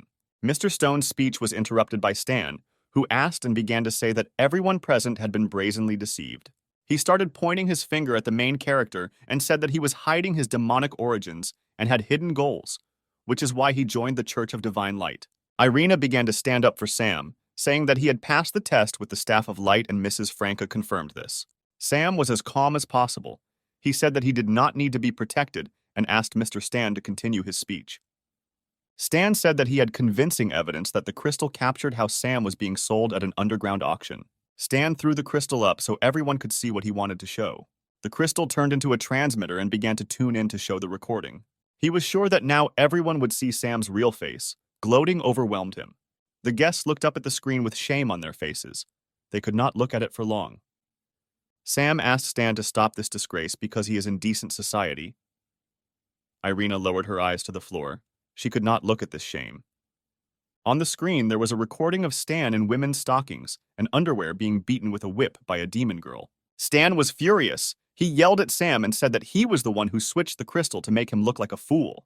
Sam interrupted him, saying that Stan himself suggested showing everyone this recording, and also stated that the sacred sword of light was not worthy to be in the hands of someone who was being whipped by demons, and asked to hand the sword into his hands. Stan's rage knew no bounds. He was ready to pounce on the hero and kill him right on the spot. The Supreme Archbishop told everyone to shut up, because they were on the same side, the side of the divine light. He also said that despite the fact that they cannot verify the authenticity of the recording, so as not to discredit the Church of Light, Sam and Stan must pass the test and prove who is more worthy to wield the sword. Sam said that he is ready to fight, but will Stan accept his challenge? Irina stood up for Sam and said that he did not yet have the necessary fighting skills to resist the Sword of Light, that is, Stan. Sam said that he believed in the true power of light, and the fight would put everything in its place, and if his thoughts were pure, he would not lose, although in fact Sam knew that he had every chance of winning. The hero took off his jacket and prepared for the fight. Stan told him to take a weapon because he couldn't afford to beat up the weak and unarmed. The hero said that in order to defeat such a villain as Stan, he would have enough power of divine light. Crying that the holy light does not illuminate demons like Sam, Stan attacked the hero, swinging his sword. He used the holy light strike technique against Sam. A fiery aura rushed behind the sword, cutting everything in its path. Sam managed to break the distance between them and step back. Stan didn't plan to kill Sam with this blow. He wanted to drive him into a trap and was sure that he succeeded. But Sam took a jade stone from his pocket and pointed it at the enemy. He used the holy light jade technique and blinded his opponent. The girl was also blinded and thought to herself how Sam was able to master the secret techniques of their church so quickly. The girls were ready to go blind, just so as not to take their eyes off the hero. Sam decided to use the power that he got from one of the 3 rescued girlfriends. He rushed at Stan with great speed, breaking the air that separated them from each other. It was the bull rush technique that was so effective in this situation. The enemy flew to the other side of the room and with a roar crashed through the wall he hit. Sam thought the reception was too strong and he might have overdone it. The smoke from the exploded wall was clearing. Everyone was waiting to see if Stan would be able to get up after such a blow. Yes, he was able to get up, and not only was he not injured, but he was no longer wearing that business suit. Stan wore the armor of the Holy Church of Light, which greatly increased his strength. Sam also felt the incredible power emanating from the holy armor. Stan said that each divine light artifact has unique abilities, and in this armor it is invulnerable. Stan used God Realm mode and charged at his opponent with the speed of holy light. Sam realized that he would not be able to stop such a fast strike and decided to use the skill of another of his friends, throwing slugs at the enemy. But while he was trying to use magic, he was wounded in his left arm by a holy blade. He began to retreat, not understanding why his magic did not work, because he could not throw the mucus at Stan. Stan said that demonic magic does not work against magical artifacts. He once again attacked Sam using his sword of divine light. Irina screamed at Sam to try to defend himself, otherwise he would die. Sam summoned his sword and used the 6 Gates Ice Slash attack, which he learned from Princess Siri. Stan was surprised because no one had yet been able to repel this blow from his sacred sword. They entered into a sword fight. Stan believed that he had no equal in fencing among those living today. Sam knew this himself, and he needed to come up with a different battle plan, otherwise he would die. He decided to try to piss Stan off and say that he is so brave only because he has the most powerful weapon in his hands. But without a sword, he is just a vile coward. Stan asked the hero if he really believed that he couldn't handle it without a weapon and threw the sword aside. Sam took advantage of the opportunity and stabbed Stan in the body with his sword, but he easily stopped the blow. The hero certainly could not have expected this. A new plan was needed. Stan said that even without his sword, he was able to deal with the stinking demon. Sam's brain kept generating ideas. He couldn't come to the right conclusion. Before Sam's thoughts could settle in his head, he was punched in the face by his opponent. And now he was flying into the far wall of the large hall, breaking the wall behind him. Stan said that such a dirty animal would never defeat a great master of divine light. Sam could barely stand on his feet. His face was broken. He now relied only on his charisma, so he winked at the girls in the hall. The girls began to shout at the top of their voices that Sam was their hero, and Stan was a villain, who without his divine things was simply a non-entity. Stan continued to not understand why all the girls were not on his side even now. The girls shouted that superiority and strength over Sam did not make him a great man, because he was still a scoundrel. Stan was infuriated by all the statements addressed to him. They called him a useless and evil person who is not worthy of the Church of Divine Light. All this drove Stan crazy. He lost his mind and his sacred armor burst and shattered into fragments. He did not control his powers and did not understand how it happened that his armor crumbled. Sam's plan worked, because in order to control the artifacts of the Holy Light, you need to have unshakable self-confidence, and the girls killed this belief in him. Sam did not attack the unarmed Stan and asked him to stop this war. But Stan wasn't going to listen to the smelly hillbilly and grabbed his blade and attacked him with the words, "Die, dirty pig." But the blade was knocked out of his hand by an arrow from another member of the Church of Divine Light. The girl's name was Lucia. She told Stan that if the Divine Light refused him, it did not mean that he could act so vilely and attack the person who proposed a truce. Stan called Lucia a dirty wench who has no right to tell him how he should behave. The sword that Lucia knocked out of Stan's hand flew towards Sam, began to glow with divine light. And the hero caught him, feeling hot energy spreading throughout his body. The sword glowed as brightly as it had not shone for decades. Sam asked if it had a switch. Stan couldn't believe that his sword was now giving its power to the stinking demon. The archbishop stated that everything had been decided, and now Sam had been promoted to the 7 sages of the Holy Light, and Stan, who had lost his light, would be cast out of the church. Sam received a sword of light, which increased damage to evil creatures by 100%, as well as armor of light, which could be created at will. When it was all over, Sam walked up to Lucia, the bow of the Holy Light, and thanked her for her help. The girl grabbed the hero's hand and pressed it to her chest. She said that she would be happy to receive his gratitude this evening at her home. Irina took Lucia's words as a joke, but Sam knew that it was far from a joke. Lucia asked Irina if there was a relationship between them. The girl replied that there was nothing between them. She said with sadness in her voice that they were just friends and nothing more. The hero also felt sad from these words of Irina. But Lucia was an experienced girl and understood that Irina would not even admit it to herself. The clinking of glasses was heard. The celebration spread throughout the castle. Irina congratulated Sam on the fact that he was now one of them, and they would be able to work together more often. Sam asked the girl if she drank a lot of alcohol and if she would get sick. The girl admitted that she really doesn't know how to drink, and therefore all the drinks are prepared for her by Sebastian, who will never allow her to get drunk. Sebastian, meanwhile, was thinking that especially for such a holiday, he had made the wine much stronger than usual, so that all the guests would like it. He believed that even if the lady was drunk, Sam, being a real man, would not take advantage of her condition for his own purposes. Sebastian talked to Irina's late parents and said that he would be happy if she gave birth to a child next year. Irina herself began to notice that she was very drunk. Sam noticed this too and began to worry about her. He offered to take the girl to her bedroom and put her to bed, to which she replied that he could not appear there and that she still needed to take a shower. Sam brought the girl to the bath. She began to call Sam to take a shower with her. Sam didn't immediately know if he had heard what she was saying correctly. She fell silent and he began to worry, asking if everything was okay, but she continued to remain silent. Sam burst into the bath to see if she had passed out in the shower, and then her hand grabbed him by the collar and pulled him inside. She hugged him and kissed him deeply. He couldn't leave. A few seconds later, the girl was sitting in a hot bath, but she was very sad. She asked the hero why he refused her, because she showed enough initiative. Sam reminded her that she talked about the ban on desecrating her body. The girl said that since he was appointed one of the 7 saints, their union would not stain her body. Sam asked her with bitterness in his voice if she would like him if he were a demon. She said that even if he is a demon, he is now a holy demon, and she will follow him both to heaven and to purgatory. Sam said that he was very glad to hear such words from your address, and also wanted to spend this evening with her. The girl opened up to him and they united as one. The pleasure these two felt was beyond words. A 5-star character card has become available in the hero playing field. We are transported to Stan's mansion, at the entrance of which there is a guard of 2 priests. Sam screams and asks why they won't let him into their own house. One of the priests punches Stan in the face and tells him to talk kindly to them. They explain to him that all his property now belongs to the church again, and all his past merits now mean nothing. The members of the Church of Light are very angry with Stan because he has caused great damage to their faith. Stan leaves, leaving his mansion. He has nowhere to go. He wanders until nightfall, and then he meets 2 demons. The demons recognize Stan as a former swordsman of the Holy Church of Light.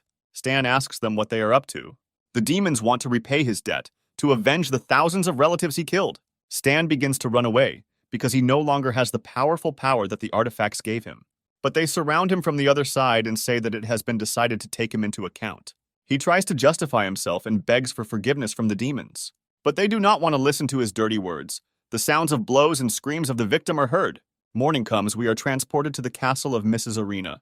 She wakes up in her room. Her head hurts a little after yesterday. Meanwhile, Ginevra comes to Sam and says that she knows about the work he has done. Sam asked if the seal on the Demon King's heart had been removed. The girl said that she felt his strength growing, and she needed to wait a little longer. Sam said that he had fulfilled his part of the agreement, and asked Ginevra to remove the chain of death from him. He didn't want to feel like a toy in the wrong hands. The girl said that perhaps she would like to free him, but of course she would not do this. Sam asked what this meant, since she promised to release him when he fulfilled her conditions. Ginevra asked what he didn't like, because many demons would dream of being connected by a chain of pure blood with her. The hero replied that not only his life depends on this chain, but also hers, so he can also threaten her. And he pulled with force the ghostly chain sticking out of his chest. The girl screamed. It was clear how much pain she was in. She did not expect that Sam would use her trap against her. The hero said that he deserved a reward for his efforts, and she should repay him. Ginevra said that she could give him whatever he wanted and asked what it would be. Now the guy could set his own conditions and said that she would give him pleasure, be his slave, and fulfill the most sophisticated desires. He asked what she was waiting for and ordered her to kneel. He threw a chain of pure blood around her neck, like a domestic dog, and said that now she would sit on the chain. The girl enjoyed this game. Sam noticed this too and decided to continue. Sam now has access to Ginevra's game card and the ability to use the demonic song skill.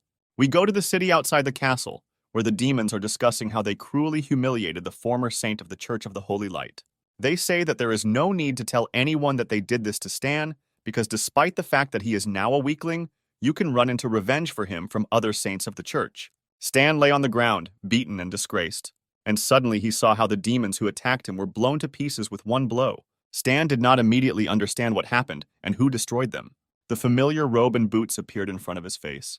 The Supreme Archbishop called him a son, said that the Holy Light had not abandoned him, but had only tested him hard, and asked if he was ready to take revenge. Stan said that despite the pain he suffered, he would take revenge on the offender who took everything from him. The head of the church had an unhealthy light in his eyes, and he invited Stan to follow him and accept his gift. The leader led him down a long, circular staircase deep into a secret basement. They left in a room unknown to Stan. The Archbishop said that they had arrived at the place. He showed Stan a huge sword emitting monstrous evil energy. Stan was in a state of shock. He recognized this sword. At the center of the dark sword's hilt was the sealed heart of the Demon King. The head of the church said that a year after the death of the Demon King, he began to study a spell that could unite the heart of the Demon King with his sword, and he succeeded. And now there is nothing in the world stronger than this sword. Stan asked how he can use the power of the Demon King when he is on the side of divine light. The head shouted at him, saying that it doesn't matter whether pure power or demonic power is as long as it can be used in the path of justice. Stan believed the Archbishop and went to the sword. He decided to use the power of the Demon King to destroy his main opponent, who disgraced him in front of everyone. Stan put his hand on the hilt of his sword. His whole body began to burn like fire. He felt the blood flowing through his veins. Dark energy filled the entire room. A storm arose. And then huge demonic wings began to appear from his back with splashes of blood. He felt wild pain. The Archbishop said that with such power, the Church of Divine Light could illuminate the whole world. He was mesmerized by the light that the Demon King's dark sword emitted. Stan's face and body took on demonic features. His faith changed, although he did not understand it yet. Morning came. Irina woke up in a good mood. Sam came into her room and wished her good morning. He himself looked very bad, and the girl asked what was wrong with him. The hero said that he was tormented by insomnia all night. Hannah burst into the room and said that trouble had happened to the Church of Divine Light, and she also said something incomprehensible about Stan. Meanwhile, a dark figure was circling over the city, and fleeing passersby shouted that it was the Demon King who had returned. Many also saw the characteristic sword that this demon was holding in his hands. It was Stan, he told everyone to shut up. Blood was oozing from his wings in different directions. It landed on people's bodies, burned their skin, and did something irreparable. She turned the townspeople into bloodthirsty evil demons who were ready to kill everyone in their path. The little girl, who was not exposed to the blood, was crying and calling for her mother. One of the newborn demons, perhaps her mother, wanted to attack the child. But he was successfully cut into 2 parts by an ice sword, and the baby was saved. The hero used the ice sword technique and defended the townspeople. He was saddened by what he saw and was determined to save innocent people. Irina ran to Sam's aid with her hammer of light. She couldn't believe that Stan had arranged everything. First of all, Stan, in the guise of the King of Demons, turned to Sam, said that he wanted his quick death, and turning to Irina, he said that he knew that the demon had taken advantage of her. Sam asked if he really considers all demons to be dirt. Then why did he sell himself to their leader? Stan got angry hearing these words. In a demonic voice, he screamed at Sam to shut his dirty mouth. The shockwave was very strong, but since Sam was also a demon, he was able to resist. He thought that if he didn't come up with a plan to destroy Stan, many innocent people would suffer. And then a girl in armor appeared in front of him. In her hands was a sacred shield of light and armor that had enormous protective power. The girl said that her name is Carter, and she is a shield of light, one of the 7 sages of the sacred church. Our old friends also came to the rescue. These were the sacred staff and the sacred bow of light. Irina was delighted to see the sisters coming to help. Franco asked Stan to stop, ask for absolution and return to their side before it was too late. Stan called them a bunch of idiots who don't understand anything about following the path of light, and said that they could have followed him, but chose a demon. He summoned 100 flying demons to help and said that it was time for his former colleagues to disappear. Bow of Light fired a sacred arrow straight at Stan and said that she would not allow him to destroy this world. Her arrow hit the target. Stan was there, but he was protected by dozens of demons who covered him with their chests. She destroyed several dozen flying creatures with one shot, but Stan managed to dodge. Then the Staff of Light came into play. She concentrated enormous power into her weapon, and with a beam of incredible power, she shot straight at the new Demon King. And again, dozens of demons died defending their king. The powerful blow struck nearly 100 demons. It was Vanessa, the Fist of Light of the Sacred Church, who also decided to join the fight against a dangerous opponent. A new batch of demons protecting their king was sent to another world. The girl's name was Trosi. She was the Spear of Light of the Sacred Church. Stan was angered by the unity with which the 7 sages of the Church of Divine Light fought and protected the people. In one leap, he reached the place where Vanessa and Trosi were and used a demonic strike of darkness against them. The girls had no chance to stay on their feet, so great was its power. The girls flew, hitting the ground. Having landed and risen to their feet, they began to plan how they could defeat him. While Stan was distracted by Vanessa and Trosi, the Bow of Light went around him from behind and delivered a powerful blow. However, the enemy was able to easily dodge the flying cleansing arrow and caught it at incredible speed. The girl did not understand why her arrow had no effect on Stan, because no one had yet been able to dodge it. Stan broke the cleansing arrow with one hand and said that he was tired of playing children's games and it was time to fight. He used a black magic spell and created a world of demons around himself, the energy of which was destructive to everyone except demons. The black aura of the demon world spread further and further into space.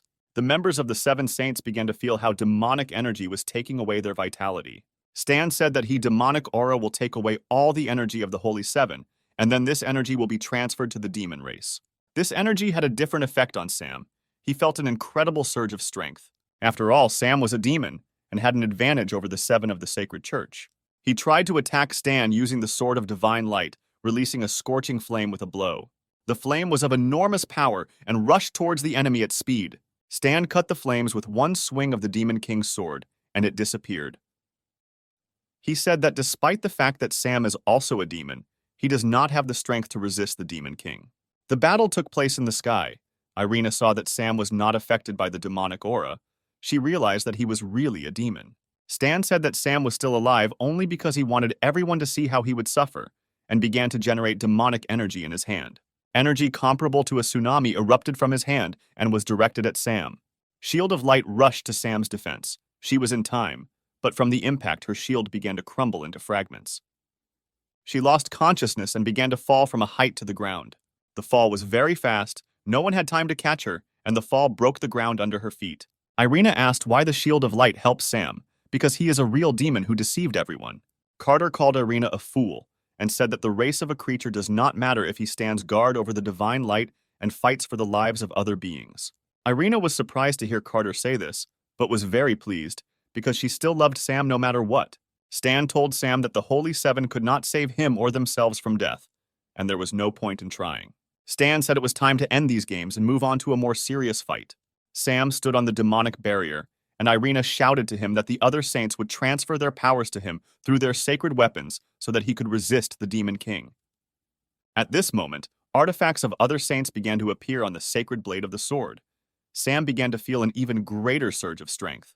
Sam's body became more and more energy. It grew and began to displace the demonic dome created by Stan.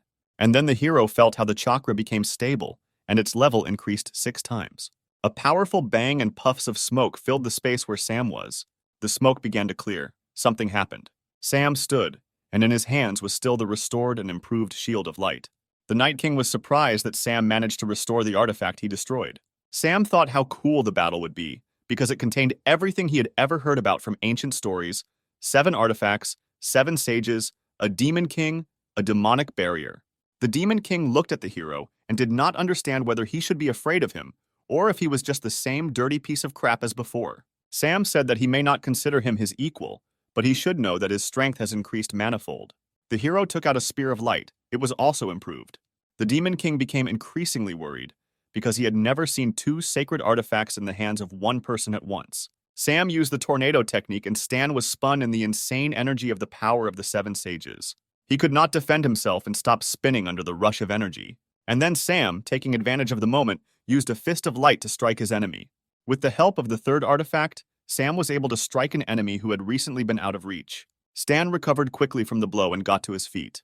But he couldn't believe that the Demon King could be struck by some weakling from the village. He still didn't consider him a strong opponent. Stan decided to summon servants from hell because the power of the Demon King allowed him to do this. He ordered the demons to kill anyone and everyone who met them on the way and asked the hero if he could now protect the inhabitants of the city. Sam began to piss him off, asking why such a strong and powerful Demon King only does this and calls soldiers to his aid. Sam also managed to activate a barrier of light, which increases his skills and damage to demons by 100%.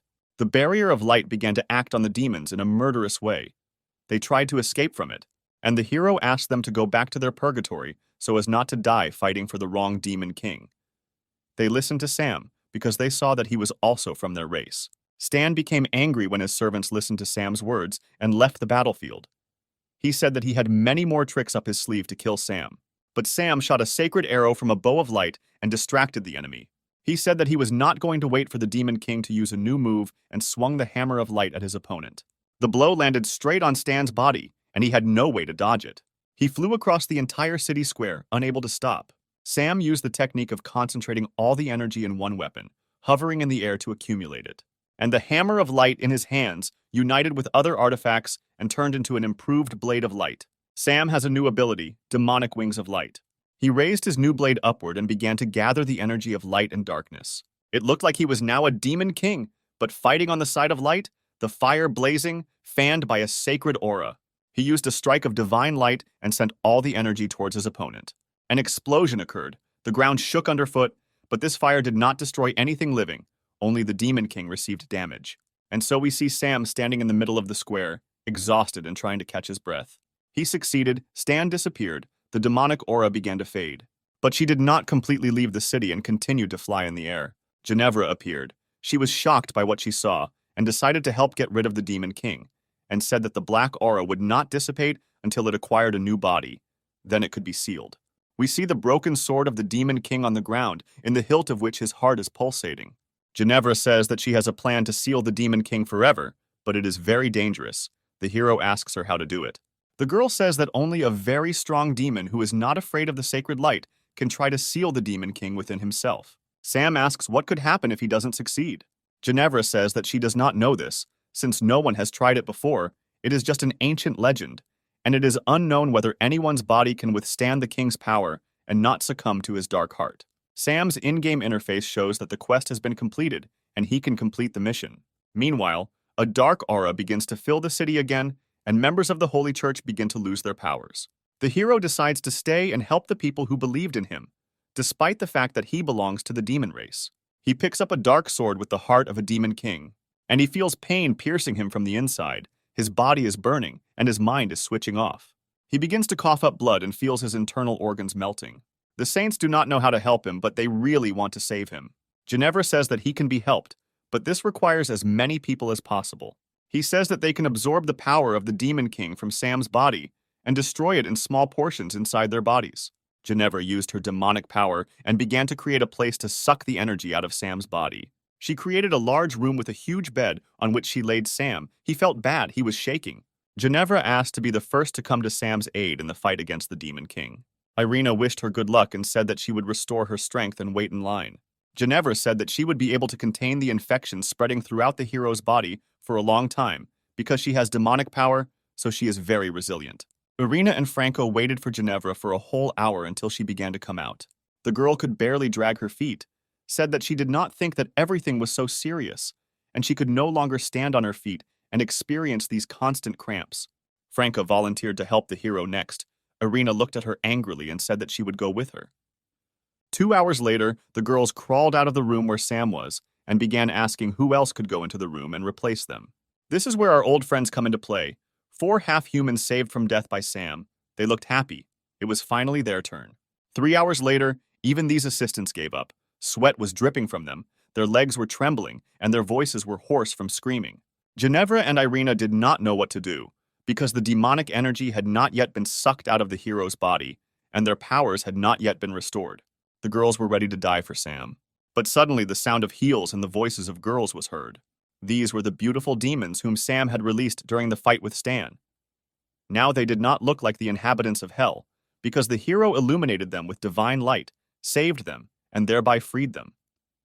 Ginevra asked the girls if they knew that helping the hero is very dangerous. The girl replied that the hero gave them a new life, and they were ready to sacrifice it for him, especially since quite a lot of them came. Ginevra thanked the girls and said they were just in time. The demon girls tried their best. They were young and full of strength and energy, and a large number of them could decide the outcome of the battle. Suddenly, the members of the Holy Seven felt an earthquake. Irina was the first to notice the Church of the Holy Light. A huge figure was moving towards them from the direction of the church. She looked like a 100-meter stone sculpture made according to sacred motives. This monster was controlled by the Archbishop. He admitted that his goal was to combine the holy light with the magical energy of the great demon realm to create the ultimate power. The stone sculpture moved towards the place where Sam was, destroying everything in its path. She pulled out a huge sword to destroy Sam and allow the Archbishop to absorb the power of the Demon King from his body. A huge, devastating blow was sent to the house where the hero was helped to free himself from the evil chakra. Debris of earth and buildings flew in different directions. Irina began to scream in panic, but Ginevra told her not to worry because she could feel the next level of energy coming from the house and knew it was going to be fun. We see a hand stopping a huge sword of a stone statue. Who would have thought? This is Sam in a new guise and a new demonic suit with horns.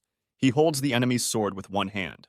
A split second and he still breaks this sword with one hand, and it crumbles into small fragments. The Archbishop is furious. He does not understand how Sam managed to cope with such strong energy. He generates light chakra in the hands of the statue and is about to send it towards the enemy. Sam says that it is difficult for him to control this energy in his body for a long time, so he will finish everything very quickly. He creates a spinning sphere of celestial energy in his hands, and he shoots it straight into the giant's chest, where the Archbishop is. The result is a fireball of such power that even Itachi would envy it. The fire, created by combining the energy of light and darkness, leaves no chance for the Archbishop to win. The mission is completed, the enemy is defeated. Sam fell to his knees, his demonic god suit began to fade. He still found it difficult to control such power. A few seconds later, he was lying on the ground unconscious. Irina quickly ran up to him and tried to help him, but he did not come to his senses. And then she heard someone tell her not to worry and leave the matter of saving Sam to them. Sam's most important friends, two princesses, Siri and Maggie, and the former owner of the salon, Alice, appeared and asked how this guy got into trouble again. Irina clearly didn't trust them and asked how they got here and what they had to do with Sam. Maggie said that the three of them were able to help him, and Alice said that Irina did not know them at all and could not talk about whether they could really save the hero or not. Siri said that she would tell Irina some secrets about Sam, and she would understand everything herself. We are transported to the system space of the game. Sam wakes up and doesn't immediately realize where he is now. He got dressed and left the room in the hope that someone would explain to him what was happening. Before he could leave the room, he saw a huge table flying towards him. Out of surprise, he did not have time to dodge, and the table flew right into his face. This table flew into Sam from a blow from Irina, who was trained by Princess Siri, who did not even notice how the table hit the hero. They apologized to him, as they did not expect that their training could harm him. Sam's nose was bleeding. Irina asked Sam how he was feeling, whether he was able to conquer the power of the Demon King that settled inside him. Ginevra explained that Sam could not yet fully control the power of the Demon King. He was able to seal it, but not use it to its full potential. This needs more time. Sam asked Ginevra how she ended up here. She replied that all her life she wanted to follow the King of Devils, and it doesn't matter who he becomes. And now the king's power is forever sealed in the hero. Sam said that he understood why Ginevra was here, but why Irina was here too, why she didn't stay to guard the sacred Church of Light. She replied that after what the Archbishop did, the church lost its authority, and also all the power of the Holy Seven was absorbed by the hero. And now there is no point in the girls being in the church. Also here were the rest of the girls from the members of the Holy Seven, who said that they did not regret losing their jobs, because they were able to find a new, worthy leader. Then Hannah, who suddenly appeared, rushed to hug the hero. She stated that the half-human girls whom he saved from slavery and death would also serve him faithfully and follow him to the ends of the earth. Sam became more and more surprised by the number of people who followed him. The rest of the rescued people also confirmed Hannah's words and said that he couldn't escape them. Sam said he wouldn't have any problems feeding a few more friends and finding a home for them. Princess Maggie told the hero that everything is not as simple as he thinks. Siri did not want to keep the intrigue and said that they were not the only ones who returned to the gaming space for Sam. Sam couldn't remember who else might have gone after him or who he had saved to make it happen. And then several hundred demon girls from hell appeared, whom Sam did not kill, but shed sacred light on them and freed their consciousness from the control of the Demon King. Ginevra said that these 200 girls helped free his body from the evil energy of the Demon King, and without them, he would have died. Sam said, although it is very difficult, he cannot leave the girls in a difficult situation. If they want to follow him, then he will help. Sam decided to use the game system to build a house that would accommodate the required number of people so that they could live in comfort. He spent several thousand game points to build a magnificent palace with a capacity of 500 people and complete infrastructure. He also understood that all his girls were fighters and they needed to train, and he built a training camp for them. He also built an alchemy room, a forge, premises for growing vegetables and fruits and other premises. The game fairy asked him to be more reasonable and not spend so many points if he is not sure of the need for a purchase. He also found a home for himself, which could increase his demonic energy and maintain the energy of light. It was a large mansion with everything necessary for life. Sam's main girlfriends decided to visit Sam's new house. Irina was the first to enter the house, and she was shocked by the sensations that this house gave, because it allowed ordinary people to feel the power of demons. Ginevra said that Princess Maggie has already mastered this energy and enjoys it. Maggie and Ginevra decided to check how much the hero had regained his strength. He had no options to refuse the test. The two new girlfriends felt very confident together, as if they had been friends for many years. Maggie even allowed herself to make fun of Ginevra and her weak points. Time passed, and Sam was being used to the fullest by his girlfriend. Princess Maggie said that she felt that in this magical house, her energy continued to grow and her stamina increased. Ginevra also liked the feeling the house gave. Due to the fact that the girl's stamina had increased, it was difficult for the hero to cope with them, since his body had not yet fully recovered. Irina and Siri looked at all this and realized that this place had more demonic power than the power of light. This frightened them. They wanted to join but were wary of dark energy. Maggie asked Siri why she had not yet used the power of this house to experience unprecedented pleasure. The fairy was not happy that the place of increasing energy was being used for carnal pleasures. Sam said he can't control his charisma, and that's why he's always the center of attention. The fairy said that if he dares to argue with her, it means his strength has been restored and he is ready to hit the road. The hero did not expect that everything would happen so quickly. The fairy added that this time he won't be able to deal with people, and perhaps his charisma won't distract him from the main plot. The floor under his feet began to glow, and a transfer portal opened to complete a new mission. The hero thought about the fairy's words while the space around him took on a new look.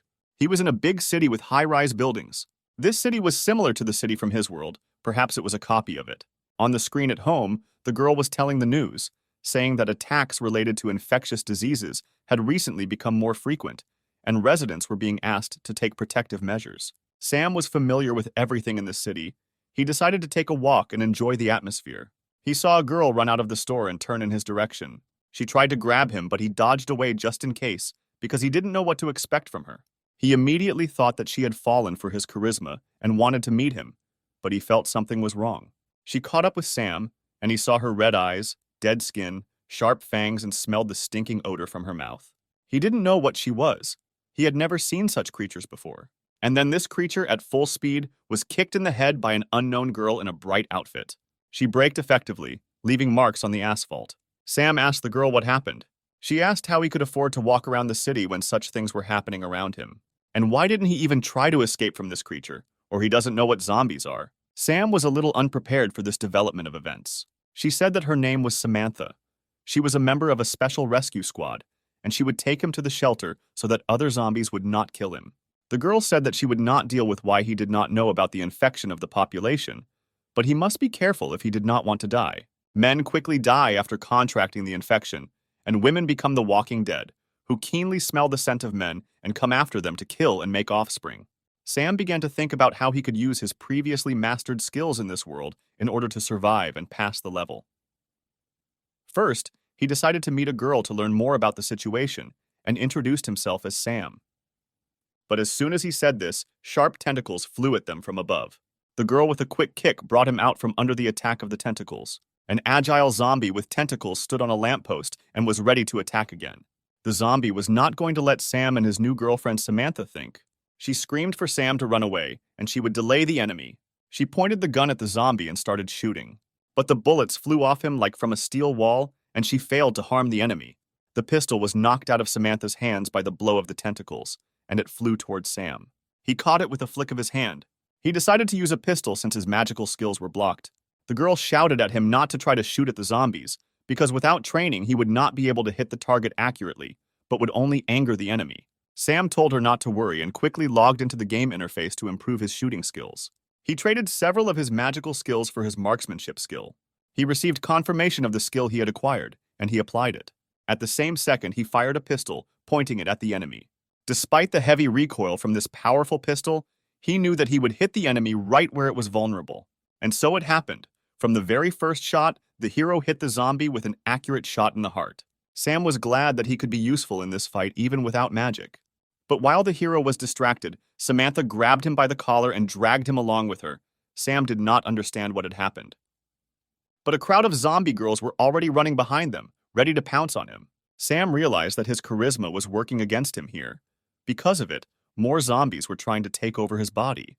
He started running quickly and was able to get into the car. There were keys in it, he started the car, and he and Samantha drove to meet the zombies. They rushed at the car and died under its wheels. The hero asked where he should go in order to leave the area of a large concentration of zombies. The girl said that she did not know for sure, but she needed to go to the hospital, since she was wounded and the infection had begun. Sam pressed the gas pedal and began driving at full speed through the crowds of zombies. Several of the monsters tried to rush at the car, but they were unable to stop it. Sam looked at the dead girls trying to get into the car. He felt sorry for them. But we had to rush to the hospital to save our new girlfriend from infection. The girl thanked the hero and praised his shooting and driving skills. Sam said it was all thanks to the computer racing game Mario. And so they got to the hospital.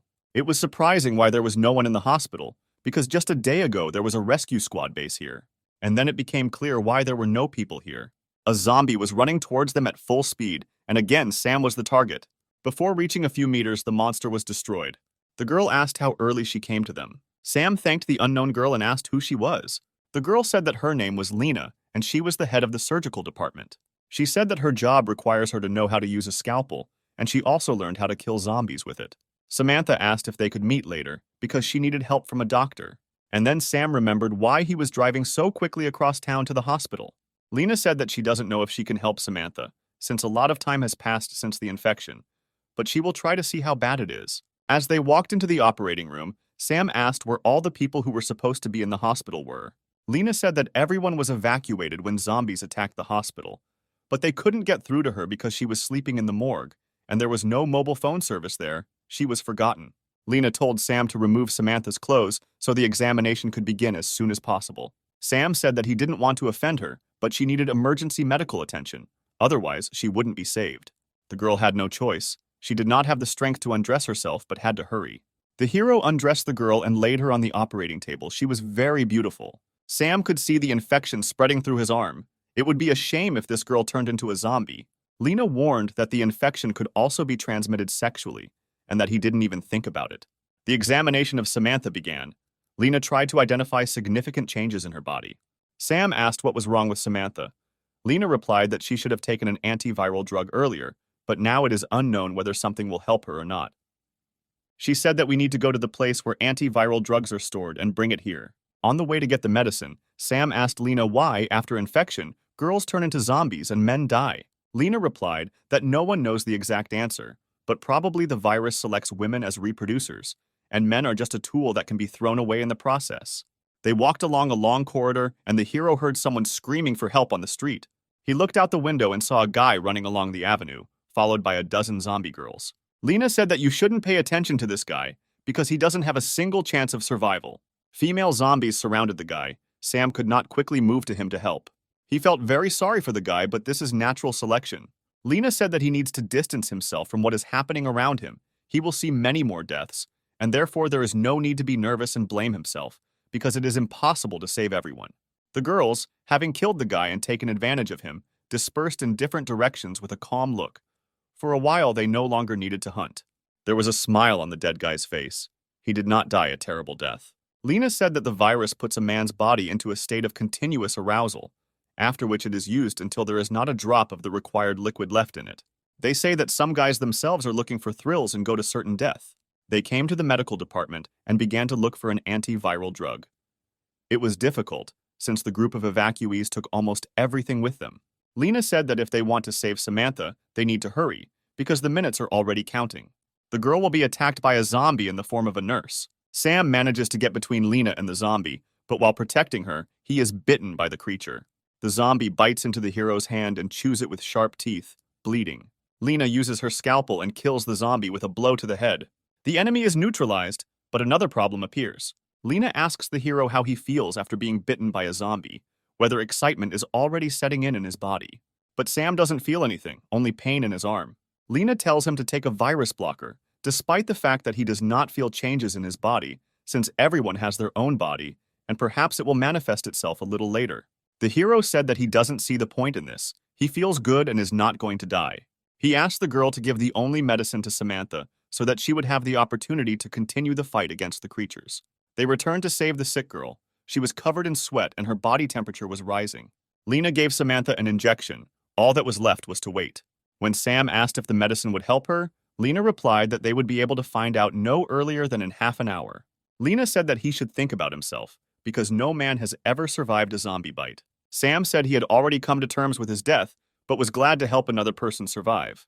But he went to the game store and decided to exchange a few more skills for the antidote, because it was too expensive to buy. The girl asked him not to be shy if he wanted to ask her for his last dying wish. Sam said that he had no desires, but only regretted that he had to die in the company of such a beautiful girl, whom he never got to know better. The girl asked him if he really wanted this. Lena began to take off her robe, revealing only her underwear underneath. The hero was a little embarrassed, but inside he was sincerely happy. The girl said that he was bitten because he saved her from death, and now she must repay him if this is truly his last wish. Sam pretended to fulfill his last wish, but had already taken the antidote and knew that he was in no danger. Lena said that they need to be quieter so as not to attract more zombies, as they sensed the excitement in the men's voice. Sam liked to manipulate the doctor. She played by his rules. The girl said that as soon as he runs out of strength and male fluid in his body, he will die immediately. Sam said that he didn't mind dying on such a beautiful and charismatic girl. Their lips intertwined in a passionate kiss, their pulse increasing. Lena felt helpless in the strong hands of the hero. They switched places and now Lena was on top, and the hero lay and tried to restrain the spasms of pleasure. When they finished, the girl asked him to save his strength, because as soon as they ran out, his life would end. She looked at Sam lying on the bed. It seemed that he was no longer breathing. The girl said that she would try to spend her life for the good of people, because he did this for her sake. She began to cover his body with a sheet and said goodbye. Lena didn't understand why she was so sad about this parting, because she was used to seeing people die so often. The hero's hand began to move. She got scared. With an angry look, he got out from under the sheet and rushed at Lena. But at that very second, he was stopped by a powerful kick to the head. He flew across the entire ward, unable to stop. When he landed, he broke the doctor's desk. Lena didn't wait for the hero to recover from the blow and attack again. She grabbed a wooden chair and prepared to plunge it right into Sam's heart. The beaten Sam managed to stop the girl at the last second and say that it was a joke. The girl repeated once again that men do not turn into zombies, but simply die. Sam asked Lena if she was a zombie, because she had so much strength and great speed. The girl said that these were all her reflexes, which she had developed over the years. Sam was a little surprised at how quickly and easily she dealt with him, but he was rewarded with her character's game card, as well as the ability to quickly heal. They began to discuss how to use his unique body power, which is capable of resisting the zombie virus. The girl said that it is necessary to conduct a series of studies to understand how his body acts on the virus and create an antidote, or use the hero himself as an antidote. Meanwhile, her skin was the same human color, only a little pale, but her eyes began to turn red. Sam did not immediately notice these eyes and began to greet the girl and rejoice that she had come to her senses. But suddenly he still paid attention to her. Her essence demanded a man. She rushed at the hero to grab him, but he dodged and pushed her straight into the wall of the room. Lena shouted to Sam that Samantha was under the influence of the virus and they urgently needed to leave. But Sam did not want to leave the girl in this state because he already knew that his body was immune to the virus and he could try to save her. Lena said that until a full medical examination, they can only guess whether he is immune or not. Sam said that now is the best time to check it out, since he is not going to leave Samantha. He threw his clothes at the girl sitting on the floor to attract her with the smell of his body. She paid attention. The hero began to attract her with his charisma and athletic physique. He called her to him.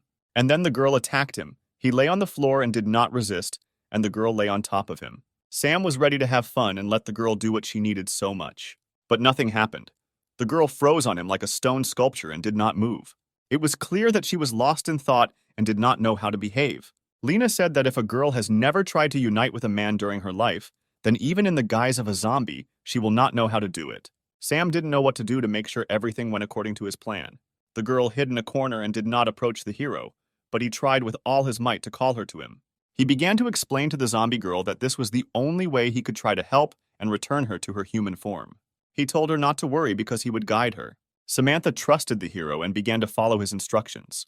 Lena watched what was happening in embarrassment. She saw that she was conducting an experiment under her control. Sam also received Samantha's game card. He achieved his goal. After the rescue ritual, the girl slept for several hours. At some point, she jumped up sharply on the bed and screamed that she didn't want to turn into a zombie. Lena and Sam informed her that she had been saved, and now the threat of turning into a zombie had passed. Samantha asked how this could be true if she remembered how the infection spread throughout her body. Lena said that Sam helped her turn into a human, and for this he sacrificed his body for her. The girl was embarrassed. The girl said she remembers attacking Sam. Sam acted as if it was difficult for him to remember what happened, and it was very difficult for him. The girl grabbed him by the collar of his t-shirt, and she told him not to pretend that something humiliating had been done to him, because he was the one who took advantage of the situation. The hero said that it was just a joke and there was no need to react so strongly to it. Samantha screamed. Her hand, which had been bitten by a zombie, began to hurt sharply. This hand suddenly reached towards the hero and tried to grab him. Samantha grabbed the hero between his legs.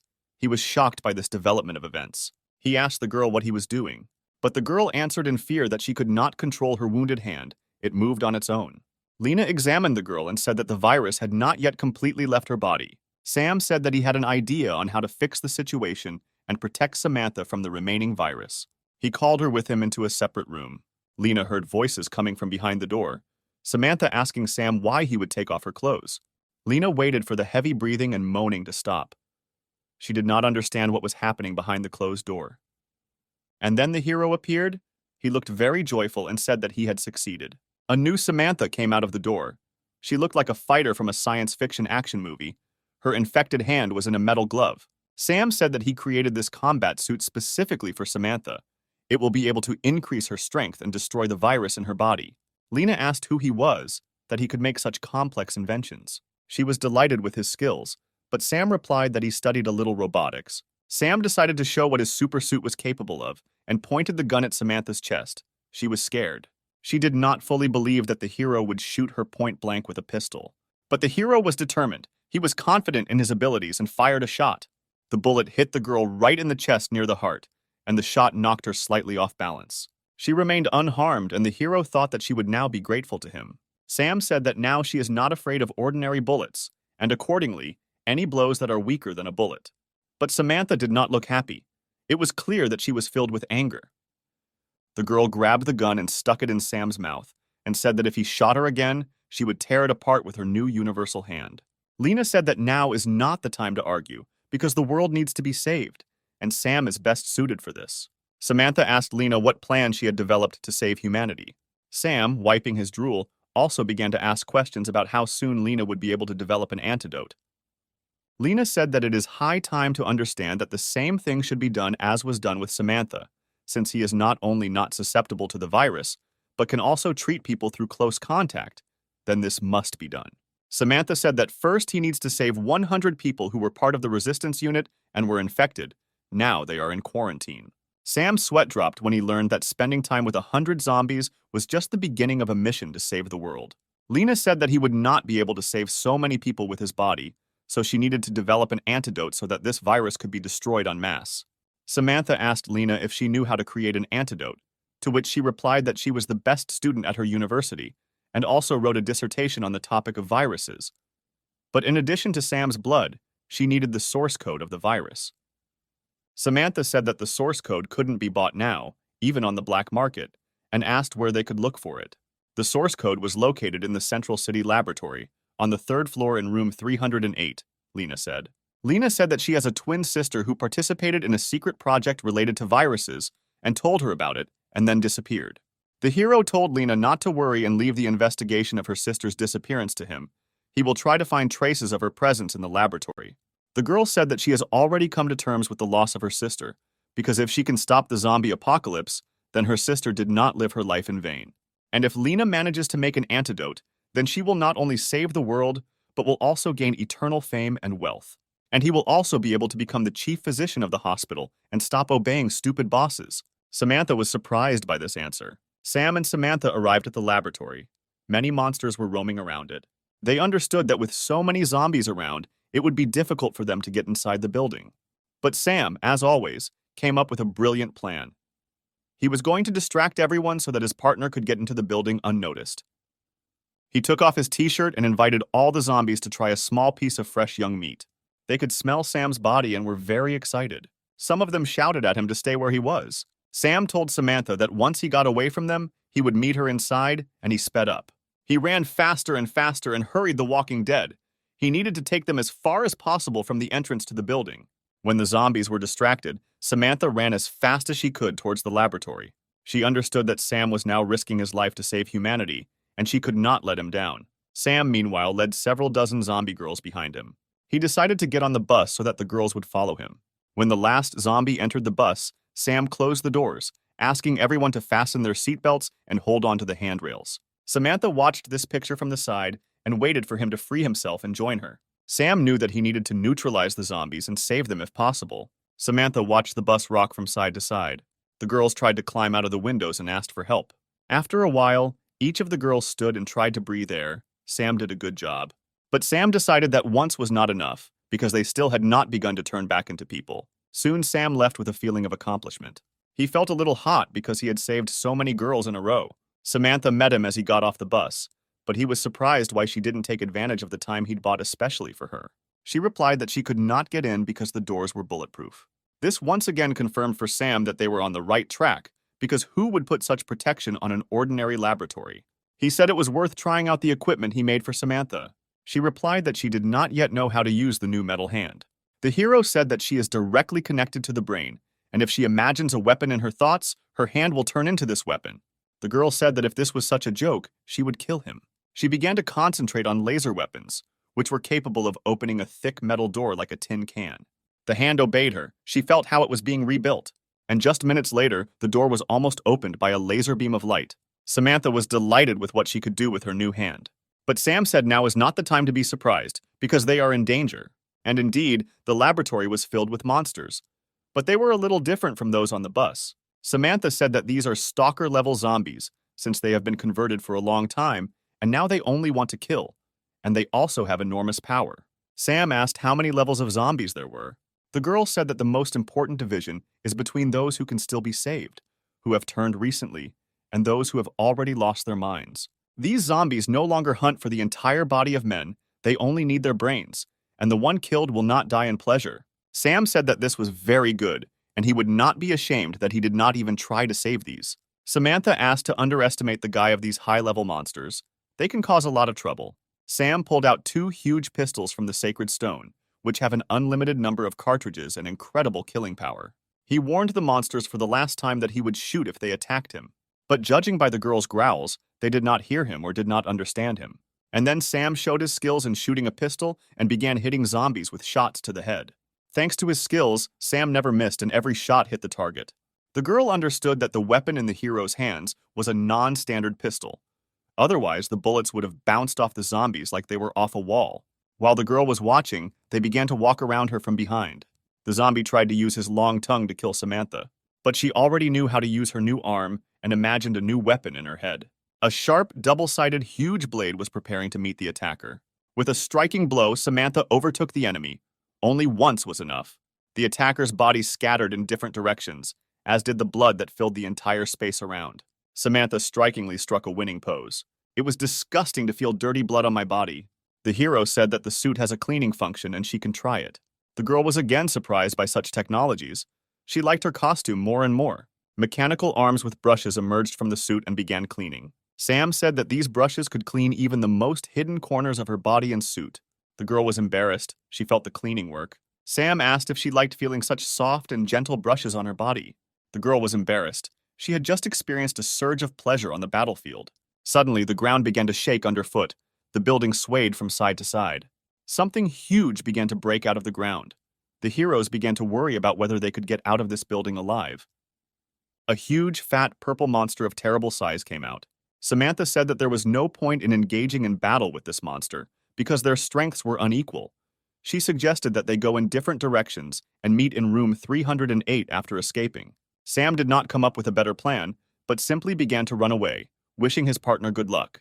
But since the monster was also a female zombie, she began to catch up with the hero because only men attracted her. She ran very fast and the word man was heard in her growl. A new rescue plan could not be born in Sam's head out of fear. He simply ran as fast as he could. The monster was getting closer and closer with every second. The chances of escaping were disappearing before our eyes. A huge force leap smashed the floor to pieces. Due to the resulting chaos, the monster could not see where Sam had disappeared. Sam ran into some room and hid. He was very tired and understood that if he had not hidden, he would have been crushed like a cake. His gaze fell on the huge incubators. Perhaps someone was being raised in them. He began to look more closely at the incubators, trying to see what kind of animals were growing there. He was amazed that small children were being raised in the incubator. He didn't understand how they survived, because the zombie apocalypse had begun quite a long time ago. He came closer, wondering if he had found a holy place. But the child opened his eyes and turned his head towards the hero. And now he had already broken the glass and jumped straight at Sam. It happened very quickly, and the hero did not have time to jump away. The little zombie bit his hand. Before Sam had time to come to his senses, he heard the crash of other incubators and the glass shattered. And new little zombies crawled towards him. They wanted to play. Sam didn't know what to do right. They are children, but zombies, whether to kill or save, and whether it is even possible to save them. Sam decided to call a friend because he didn't know how to deal with children, and he needed help. And then she appeared, a beautiful girl. Irina appeared in front of the hero and was a little dumbfounded by such a sudden movement in space. She asked what help her beloved friend needed. Sam said that he would explain the whole situation to her later, but now he needs to deal with small children and laughed at the end. Irina said that she felt black energy from them, and they were no longer children, but terrible monsters. The girl began to use a spell to split black energy. The room was illuminated with light. The monsters began to dissolve in the sacred light, and children's crying was heard. Sam said that he was very glad to see her, thanked her for her help, and asked what she was wearing. The girl said that she was in the store and was choosing an outfit for herself, so that when he returned she would give him herself in this outfit. But suddenly she was called into this world. Sam said that he liked her gift and could accept it in advance, that is, right now. The girl asked if he had time now, because they were saving the world from evil. Suddenly, Sam's recently bitten hand suddenly began to hurt. Irina asked what was happening to him and how to help him. Sam said that he was probably infected with an infection that one of the little zombies gave him through a bite. Irina said that it was necessary to suck the poison out of his body to stop the spread of infection. Sam asked why suck out the poison if she knows many spells to neutralize the poison in the body. But the girl had already grabbed his hand and began to suck the poison out of the wound. Sam asked if it would harm her own body, since she could get infected too. The girl said that her body is immune to most poisons and toxins around the world. She looked into his eyes and suddenly her expression changed. Irina said that the wound on her hand was too small and that the poison needed to be sucked out from a more effective place. Sam didn't understand whether he and his charisma were to blame for what the girl had just proposed to do. Irina told the hero not to worry, she would be able to block the spread of the poison and save him. Sam was pleased to feel the poison leaving his body. The girl asked him to be careful next time and not expose himself to the bites of these creatures. Maggie and Siri stood and discussed the fact that Irina had disappeared and had been gone for a long time. They realized that Sam had called her and were jealous. Maggie asked Siri why he didn't call her, what happened the last time between them. The princess said that there was nothing wrong, she was just helping him solve a few problems. And then the younger sister burst into tears. She was upset that the hero did not call her, but Maggie said not to be upset, because she had never been called, unlike them. And then Irina appeared. Sweat flowed from her forehead, and she felt short of breath. Siri asked what they were doing with the hero. The girl could not answer, because she had poison from Sam's body in her mouth. The girls continued to ask questions, but Irina still could not answer. And so the girl swallowed the contents of her mouth, winced, and was able to answer. The poison stuck a little in my throat and I had to swallow a lot of liquid. Maggie approached Irina and smelled her breath. She licked her lips and remembered how she had already tasted this poison stored in the hero's body. The zombies continued to wander around the laboratory in search of the hero. He felt much better, his arm no longer bothered him, and the release of the poison really helped. The zombies ran towards the hero to grab him. They surrounded and prepared to eat the brain. But suddenly they were torn apart by an incredible force. Sam felt a surge of strength throughout his body, and most of all in his recently wounded arm. Sam thought that he shouldn't have thought about how to get rid of the poison earlier, especially since it was connected with his main game skill of charisma. Next, Sam saw a gaming artifact in the form of a stone on the floor. Apparently, it was very expensive and emitted a lot of magical energy, which is of little use to him in this game world. He decided to exchange the artifact for something more useful for this mission. Meanwhile, Samantha continued to run away from the hordes of zombies chasing her. She tried to fight, but they did not end. Every minute there were more and more of them, and she had to run. While running away, she tripped and fell. She no longer had time to recover and start running. The zombies were advancing. Like a friend, a grenade flew over the crowd of zombies. A monstrous explosion lit up the room, red liquid from the zombie bodies flying in all directions. As the smoke cleared, Samantha wondered who had saved her. She peered into the smoke, and a new batch of zombies was already approaching. A hero appeared. In his hands, he held a huge machine gun, and over his shoulder hung a belt of large caliber cartridges. He told the girls to bend down, and he began, without releasing the trigger, to release the entire clip towards the walking dead. Several hundred bullets were fired towards the zombies. The machine gun cooled down and the haze dissipated. The zombies had no chance to withstand so many shots. They lay dead on the floor. Sam placed another light stone in the piggy bank for the game inventory. Sam knew that these stones would still be useful to him, because they were so expensive in the game store. Samantha asked where he got the machine gun, since he did not carry it with him from the shelter. Sam said that he found it in the laboratory on the floor above. The girl noted that if there is such a weapon, then not everything is so simple with this building and the experiments that were carried out here. Sam said that the owners of this complex clearly knew that their experiment was not so safe, so they had a weapons warehouse. The girl asked if Sam wanted to say that the zombie apocalypse was not an accident, and it was all planned in advance. The hero replied that he could not say this for sure, but they were already near room 308, and now they would be able to find answers to their questions. So they approached the desired room and prepared to enter. Samantha said she would cover for him, but he still had to be careful. The door was not closed, and Sam pulled the handle. The door opened. When the door opened completely, the trap was triggered and the rope broke. A dozen sharp blades flew at the hero at great speed. Thanks to good reaction and physical preparation, the hero managed to dodge the flying knives. He thought that the defense had been passed and the path was clear, but he felt the cold muzzle of a pistol pressing against his temple and the trigger being pulled down. Sam asked not to shoot at him because he did not come here to steal something. A small copy of Lena, a girl with a double-barreled shotgun, lowered it and said that if he was not a zombie, she would not harm him. Sam said that he really wasn't a zombie and thanked her for her prudence. Samantha asked why the girl looked like Lena's younger sister if she said that she had a twin sister. The girl asked if they really knew her sister Lena. Sam heard from Lena that her sister was dead, and so he decided that it was a small zombie, like he saw in the incubator, only a little older. The sister did not like how the hero decided to test her humanity. She told Sam that if he didn't stop, her gun would help clear his head somewhere outside his head. Sam began to say that they got here on a tip from her sister, who told about the source code that was needed for the antidote. The sister said in disappointment that Lena only wanted information, not to save her sister. The girl said that her name is Inga, and she has long been holding the defense of this room from a zombie attack. Samantha told Inga that her sister Lena was sure that the girl was dead.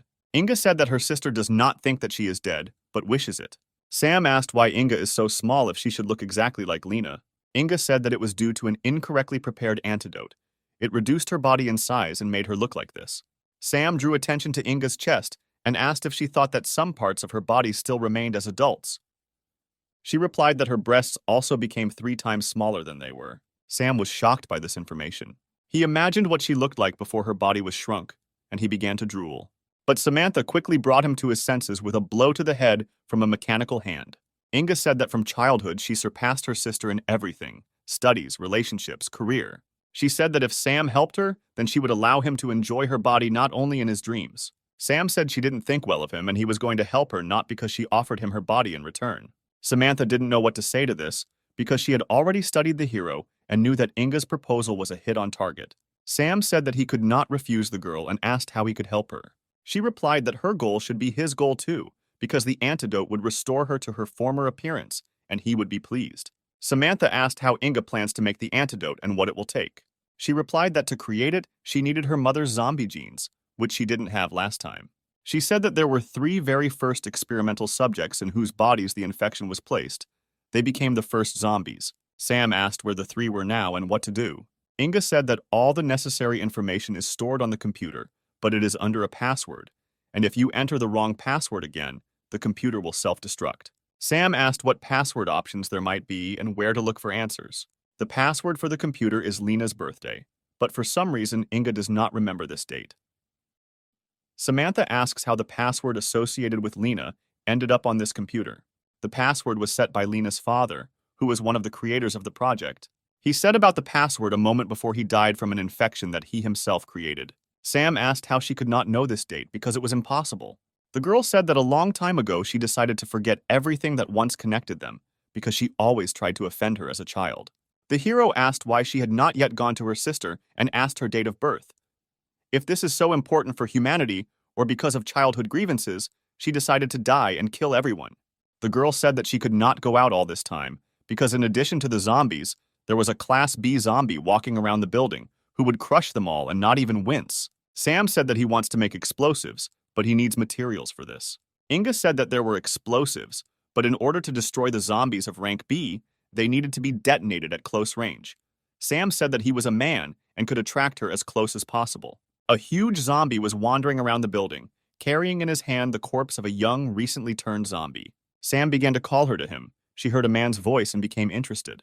He called upon her using the charisma skill so that she would lose her head, literally and figuratively, as quickly as possible. The huge monster rushed towards Sam, but he did not move. The zombie grabbed the hero tightly with both hands, but something went wrong. It turned out that it was a shadow clone created using magic. This clone held a huge explosive charge inside. There was an explosion, fire, and blood scattered in different directions. And another magical artifact from the collection of the most expensive ones fell out of the monster. Sam took it and was glad that his plan worked exactly as intended. The girls discussed the hero, saying that despite the fact that he is full of secrets, he can be trusted. He is a good person. The heroes got into the car and headed to Lena, who was waiting for them in her hospital. When they returned, they said that they had good news for her. Samantha asked Sam to be quiet, as she noticed that Lena was resting. Lena was indeed sleeping on the sofa in her office. She was not wearing a robe, and her skirt had ridden up so that her pink underwear was visible. Sam said that they need to wake her up quickly and ask her date of birth, because it is very important. Inga said that she can endure this until the morning, because she is also tired and is not going to look for an antidote today. Very strange sisters, Samantha thought. Meanwhile, Sam again felt pain in his arm. Sam said it was the virus getting the better of him again. Samantha asked what should be done to help him. Sam said that he knows one way that has already helped him, but for this he needs to find several recently turned zombies so that he can get closer to them. The girl said that he destroyed all the zombies in this building, and now they will not find zombies. Sam asked Samantha to help him, but she replied that her battle suit would not allow her to do so. Sam replied that this suit has everything covered for situations when she needs to go to the toilet, or for such an emergency as now, there is a button on the back of her neck to rebuild the suit. Samantha pulled her hand behind her neck and felt the button there and pressed it. And indeed, all her private parts were freed from the costume. She was embarrassed, because in her memory, this was the first time Sam saw her without clothes. Sam placed Samantha near the bed where Lena was sleeping, placed her upper body on the bed, and began to work on releasing the virus from her body. Lena was fast asleep and did not hear the heavy breathing of Samantha, who was covering her mouth with a blanket. Sam asked her to be patient so that loud noises would not wake Lena. Sam enjoyed the process. Samantha sighed heavily. She felt good and at the same time ashamed that she had become just a toy. He released the poison from his body directly into Samantha. She felt the zombie poison fill her body, and for a split second, she began to act like a monster. And she even bit Sam on the shoulder through his clothes. He said that he is not against such games and it even turns him on. The girl apologized. She did not understand how a strange force took over her consciousness. Sam said it was okay, but if she wanted to make amends, she could do it. Samantha said that she thought Dr. Lena was awake and could hear everything. Sam said that everything was fine, and she was sleeping like a baby because she was tired after all this time. He noticed her gorgeous form and thought that he wouldn't mind trying to leave his poison on two girls at the same time. In fact, Lena was not sleeping, but she was embarrassed to admit it and disturb these two. It was still dark early in the morning. Sam meditated, tuning his internal energy so that in an emergency, he could quickly use one or another technique. He didn't know what he had to do next, because the salvation of the world was at stake and his mind had to be sober. To begin with, he decided to go for a walk, to be alone with his thoughts. Suddenly, he saw a girl, thought it was Dr. Lena, and decided to go to her and ask what to do next. He came up from behind and hugged her. He decided to tease her. But I realized that something was wrong. The girl was bigger than Sam. He asked her when she got so big. She said that this is also the effect of the wrong antidote for the virus. Sam realized that it was not Lena, but Inga, whose body took on a small and then a large form. The girl said that this is normal. Her body is constantly changing in size, and nothing can be done about it until she creates an antidote to the virus. The girl said that if he told her the secret of his resistance to the virus, she would reward him. Sam said he doesn't know why, but his body is rejecting the virus. That is, after infection, it is enough for him to release the infection through another male opening in order to return to normal, Inga asked. The girl said that she was not against providing him with such help so that he would stay alive as long as possible. While they were talking, Lena came up from behind. She asked Inga how it happened that she was still alive. Inga asked whether her sister was more disappointed that the guy she liked was trying to establish contact with her sister or that her sister was still alive. Sam asked the girls to be more friendly because they are relatives. Two girls attacked him. It seemed like he could die at any second due to his unsolicited comments. Inga said that there was no point in sorting things out and asked Lena to tell her date of birth in order to unlock her father's computer. There was a photo of one of the sisters on the computer. Lena asked if her father said that this was the date of her birth. Inga said that he simply said about the date, and she concluded that this was the date of birth of his beloved daughter. Sam listened to the sisters' conversation and understood that it would be incredibly difficult to reconcile them. Lena said that what surprises her more than her father's death is that Inga doesn't remember her date of birth. Lena said that, unlike her sister, she remembers her birthday and reached for the computer. Inga tried to stop her, saying that she needed to enter Lena's date of birth and that there was only one chance left to enter the password.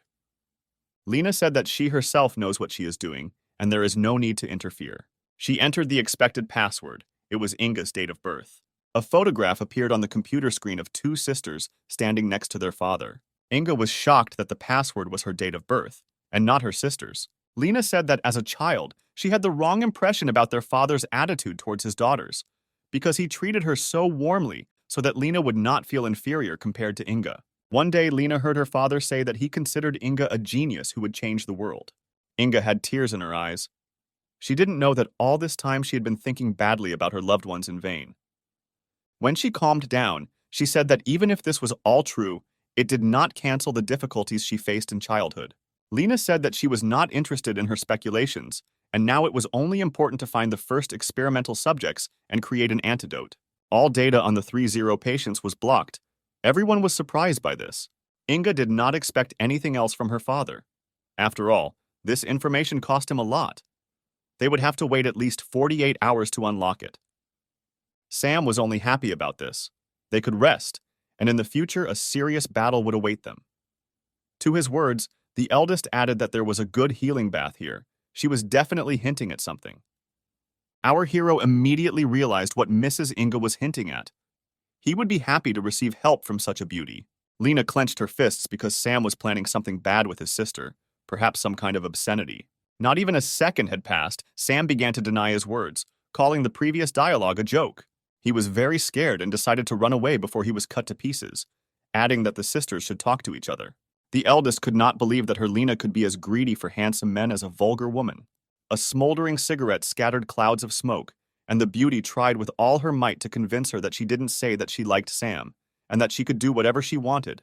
But Lena herself was going to bed. The girl was very glad that her sister took away all the most valuable things throughout her childhood, but here everything will be the other way around. Meanwhile, Brother Sam found the very bath that Inga spoke about, but she did not say that it would be so magnificent. While the girls were arguing among themselves, and post-apocalyptic life was seething outside the window, the hero was trying with all his might to enjoy the bath. His optimism came to an end when he realized that he had no one to share this giant bath with. But this is not a problem at all, as long as you have a lot of cards with beauties at hand, who will always come to the rescue in difficult times like now. Suddenly his hand slipped, and apparently his choice would fall on everyone's beloved Maggie. He was wary that the card might get wet underwater, which is good. After the card fell, our beauty came out, looking different. We don't remember her like that at all. In such attire, she was truly beautiful, and besides, she was glad that it was her turn. He was as shocked as we were, but he happened to meet a gorgeous girl instead of the usual Meg. But she had no time for that at all. She said that she might be offended if he chose only his sister Siri and Irene. Until now, he could not move away from the spectacle before his eyes, and finally asked how long ago she decided to change her image. Truly a goddess, I can't stop admiring these curves and shapes. Well, let's get to the point. In fact, she just decided to try something new. But he doesn't like it. He scratched his lips and asked if she herself had noticed anything strange just below. The view from below made her breathe harder, but it was true that at first she did not pay attention to Sam Jr. Without further ado, she began to approach the handsome man to do something most incredible. While she was enjoying the bath and more, a girl entered the bath and called out to him. And here is our Inga. She was so prepared for this meeting that she already inflated the circle and found a suitable swimsuit. Not even a second has passed, and she's already jumping like a bomb into the water, and Sam doesn't understand what she's doing here or what outfit she's wearing. Little by little, she approached him and asked why she couldn't swim in such a cool bathroom. In response, she received strange moans from him. She had nothing more to say to him. She really hoped that her boyfriend didn't do anything bad to himself. Maggie's techniques made it more and more difficult for him. Without thinking, he said that he liked the adult version of Inga better. She didn't like these words, since she was going to prove that all her conditions were ideal. Sam was about to give up. He was at the limit, and the nurse was closer and closer. There was a giant explosion that shocked the big sister beyond belief. 2 days have already passed since that awkward situation. Data on the first patients should have already been unblocked. Their first target will be a beautiful professor with blood type 0, height 167 centimeters, with a compatibility with the virus of more than 90%, weighing 48 kilograms, and her name is Lisa. Sam was surprised that their first patient 0 was a teacher and such a beautiful one. Inga previously knew Lisa since she herself became a volunteer in order to receive sponsorship for the treatment of students, but she did not even dare to expect that she would be chosen. It was then that the hero asked where they would look for her, where she thought she might be. She immediately said that the new experimental subjects could have had many side effects, in which they continued their activities. All this leads to the fact that she probably remained at her home job, and that's where they will look for her. Samantha was charged with unshakable energy, since they knew where to go, so there was no time to run. Sam noticed her energy. Something about her breathing was too heavy. Her eyes were red, which was definitely wrong with her. Suddenly, she attacked the hero. He realized that she was having another attack, but how could that be? He healed her himself. The brother was not happy that the sisters were standing aside and not paying attention to what was happening here. Lena responded by saying that the ferocious Samantha still had the virus in her body, but it was dead, which means nothing bad would happen to her, only one thing. There is only one thing he should do, and that is to help her every time when she needs it. Well, if so, he cannot refuse either her or them after all. Everything is for the sake of saving humanity. There was only one thing that worried him, and that was that the extra spectators were too extra after all. It was very awkward. Inga instantly came up with excuses. She seemed to need to consider the whole process in order to go deeper into it. For Lena, everything is simple. This is her office, and everyone should leave here except her. Samantha couldn't argue with anyone. Her animal instinct wanted only one thing. Even if he agreed, the brother could not calm himself down and remove his excitement. The girl didn't like the way her partner was moving at all, and besides, he was blocking the whole view. He was furious. What is this? Inga has become an operator. Could someone help with this? Still, Samantha is in such a state that she cannot be restrained so easily. Lena noticed this as just a reason to join in. Even her cheeks shone. What a girl's. Inga also did not tolerate such bad work and immediately sent her sister to be devoured by a monster, a bed monster. But she didn't expect at all to be waiting on this couch, and yet he only asked her to help him. Initially, everything was going well. As soon as he finished with Samantha, he moved on to the second one, and she was just happy. The brother will always find a reason to cleanse the body of his partners. What could happen to them if not him? Inga was amazed by this experiment. She was able to obtain so much necessary information. 2 hours passed and 2 were knocked out. Time after time, the bed monster wins in unequal conditions. He did this to the girls, and now he says how he was exhausted and went out to get some air. Here, his peace was disturbed by the eldest, who from the very beginning thought that he would not be able to hook Lena. This is all a long story, so they will have to go with Samantha to find patient 0, how he can help her in an emergency. She said that if he begged her on his knees, she would volunteer and go with him. But how so, he asked. Why did he need such a little thing? It's better not to joke with her like that, but it's better to keep your mouth shut. This little thing can shoot off eggs. There will be nothing to fight with. By her actions, she showed that even in such a body, she was capable of strangling a healthy man. Here the hero was not so brave and asked her to stop, since the gun might fire. The bullet flew out of the muzzle with lightning speed and broke the cup, without thereby injuring Brother Sam. She blew the smoke out of the barrel, telling him that instead of chattering in vain, he would have just taken her with him. He has nothing to say here, he has no choice, so he is given only one answer, yes. The night passed, and near the academy the life of the dead was seething, standing very strangely in one heap. And the strange thing is that in all parts of the world with zombies, they wandered around and each took their own place. And not like here. The same thing was noticed by the brother, who himself often noticed that they would walk far from each other. She had an answer to this.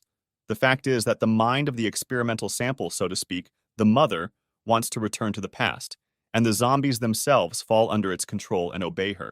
Sam thought they would need to sneak into the locker room and steal patient zero. Everything is not so simple. Inga said that if they disturb the peace of the main mind, this entire hive will cause destruction, as it senses a threat. Just in time, an unfamiliar zombie almost snuck into the territory, whom they would not let in to take his mother's place. As soon as a zombie entered the territory, everyone headed towards him, and this was only because their chips were half the price of other academies. This shocked the handsome man, since if they twitched, they would create a fuss that would ruin the whole plan. That's when she suggested approaching the matter wisely, coming up with a more reasonable plan. Meanwhile, a certain female voice said anxiously whether the two of them would be caught doing this. These were two zombie girls who decided, out of necessity, to create one during their studies. Suddenly, Sam intervened in their affairs, who noticed that these two were engaged in such horror, and if anyone noticed, he asked. One of the dead noticed a handsome face in him, which immediately made her flare up. She jumped on him and offered to meet him. She won't always meet the most handsome guy in the world. He was surprised that this generation does this when they are not in a relationship, but when they see handsome men, they jump on them. Just a few moments and the girls rest on the ground. Apparently, they had a hard time. For that, he was able to find clothes for himself and Inge, which would become camouflage for them for the first time. But as soon as he looked down at the little one, he was shocked by her strange appearance, which clearly gave her away. For her, this was not a problem. For mindless zombies, it would do just fine and wouldn't hurt in any way. And besides, they had completed the first and easiest part of the plan. Then they headed to the classroom where our target, Lisa, was teaching, who was drawing something on the board. The zombie professor warned her students that they should listen to her, as the topic would not be easy. In response, she received an unfortunate moo, which endlessly swept throughout the office. Sam asked his partner if she knew why their target was teaching zombies, a teacher of the dead. Scary. According to the beauty, Lisa is a mother's mind and sees all the girls in the audience completely differently. This is roughly how she sees all the students, whose smiles shine and their skin shimmers in the light. She was not at all happy with those two scoundrels, since they disrupted her lesson, and this is disrespect for the teacher. Her words were followed by a surprise chalk attack. They had better dodge, otherwise it wouldn't bode well for them. He suspected this was a great danger. What could happen to him if he collided with the chalk at point-blank range? Fortunately, he managed to avoid the blow, but it only hit a neighbor behind her, who almost flew off her chair. He was horrified. Somehow he immediately turned pale, because he realized that this teacher could easily kill. Meanwhile, the lesson was over, and she was about to go to her office, saying that she would be waiting for the talkers. Lisa left the office, and Sam realized that this would be the perfect opportunity for him to get all the bodily fluids from patient zero. Only Inga warned him that he could not use force against her, as this would put the entire academy on notice. Everything led to the fact that he would have to make Mrs. Elizabeth fall in love with him in order to achieve his goal. According to the little one's first plan, everything should have gone so that she would warm the heart of the cold queen with her cute little face. In his vision, he saw all the delights of this plan, how Professor Lisa would personally teach him additional classes. He hit the table with his hand and screamed that he couldn't play with the feelings of his dear teacher. But still, he apologized to Mrs. Elizabeth in advance that he was doing this only for the sake of saving humanity. Only Inga knows how, at the moment when he gathered his courage and imagined all the delights, to say that she also has a second plan. He won't need this plan. After some time, she herself will see his triumphant return. Silence and disorder reigned in the teachers' rooms. Clearly, there had been no one here for a long time, or no one intelligent. During her work, Lisa constantly thought about how nervous she was becoming. She probably didn't have enough of a man at hand, she said. Before entering, student Sam introduced himself to her and said that he had come for a conversation. Meanwhile, she reminded him of the rules, which state that students can start relationships, but they do not dare disrupt classes. He, of course, understood everything and said that this was not his girlfriend, and he loved someone completely different. For the godlike beauty of the professor, it doesn't matter that he likes someone there. She only cares about his knowledge. But he didn't want to retreat. He suddenly grabbed her tender hand like a silk veil. And finally he said these words, "I like you, Professor." His aggressive flirting technique should work. But it didn't bother her at all. She pulled her hand away from him and said, "Firstly, I'm your teacher. And secondly, I don't like those who don't study in class. He answered with lightning speed that he studied her subject with a heart full of joy and put his soul into knowledge so that he knew all her words. She's seen people like this more than once. Since this is the case, then solve the tasks I personally compiled, and we'll check what you're capable of, she said. Sitting down in front of the assignment form, he asked if he solved everything. He would deserve a kiss. She decided that he would at least start. Somehow she was flattered by this, since this had never happened to her before, but she cannot be fooled by her face alone. Yes, she is still a teacher. Meanwhile, Sam was much more worried. The sweat of despair was dripping from his forehead, and in his head, he did not understand what kind of questions they were. How could this be higher mathematics? Suddenly he remembered about a system in which he could buy whatever he wanted for points. He asked Archimedes, Gauss, Descartes, Lagrange, Pythagoras, and all the outstanding mathematicians of all time to give him knowledge. Now these problems are just baby talk for him. It's not for nothing that he sped up so much when he started writing. Lisa was speechless. Her magnificent eyes became wider and wider as she saw his unsurpassed speed. He stood up confidently and handed her all her assignments, which definitely surprised her. She had never met such a mind. He literally exceeded all her expectations by several heads. The speed was incredible, and everything was right. She couldn't recover from what she saw, but he grabbed her and pressed her lips with his lips, and then they came together. The heroine immediately flared up from this. Her body did not obey her. She could not even push him away from her. Why can't I refuse a kiss? What draws me to him, she asks. Can I really say no to such a smart man? The brother was already hinting at a future together, in which new minds of humanity would be born from their genes. She couldn't do everything so quickly. She was not yet ready for such an important step in life. But he no longer listened to her. He only needs one thing, and that is the goal of saving people or something else. Then students knocked on the door and had some questions specifically for Professor Lisa. She realized that her Sam needed to hide, as the students might suspect them. The hero was furious. What questions could zombies have? How difficult it is to save this world, he said. Two zombie students entered the office and came to her with a very important question. How she understands them remains a secret, but they wanted to understand what they did not understand in the last lesson. She immediately decided to get to work with the girls. Well, what questions do you have? She asked. Under the table, he wondered how powerful she was, what she could do to take over everything here with her mind. But you can't focus yourself only on this, and it came to his mind that he would try his new technique. While a fellow student was doing something with her downstairs, she was explaining an important topic to the girls with great diligence. His technique worked properly, and every emotion imaginable was depicted on her face.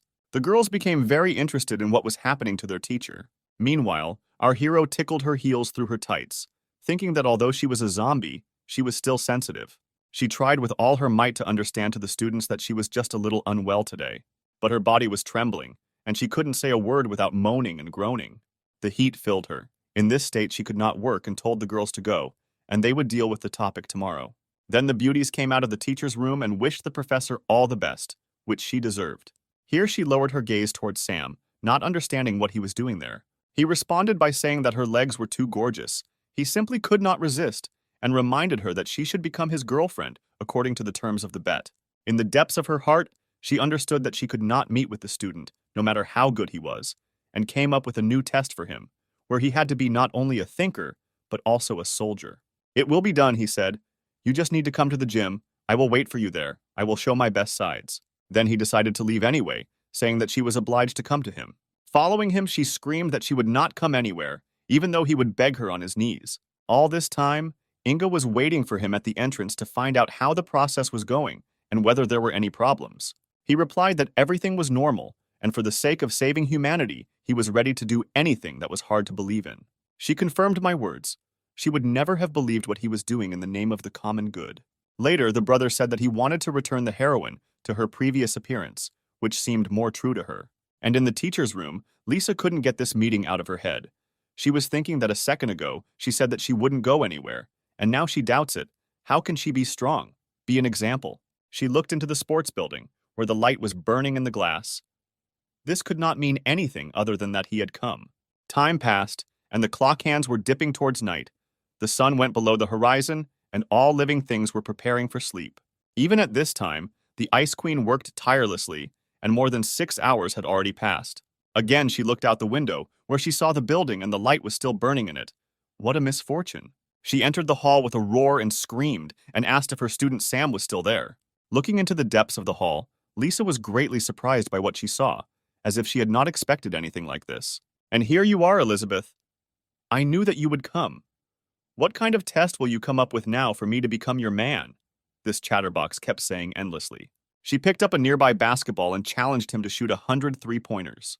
He smiled arrogantly and said that it would not be easy, but for her sake he was ready to cut down mountains. Then she tossed the ball and announced the prize, whatever he wanted from her. But deep down, she understood that even Stephen Curry was not capable of this. In fact, he has been secretly training for 2 years and can show something very interesting. But it's true, his dribbling of the ball is very good, but he can still demonstrate something.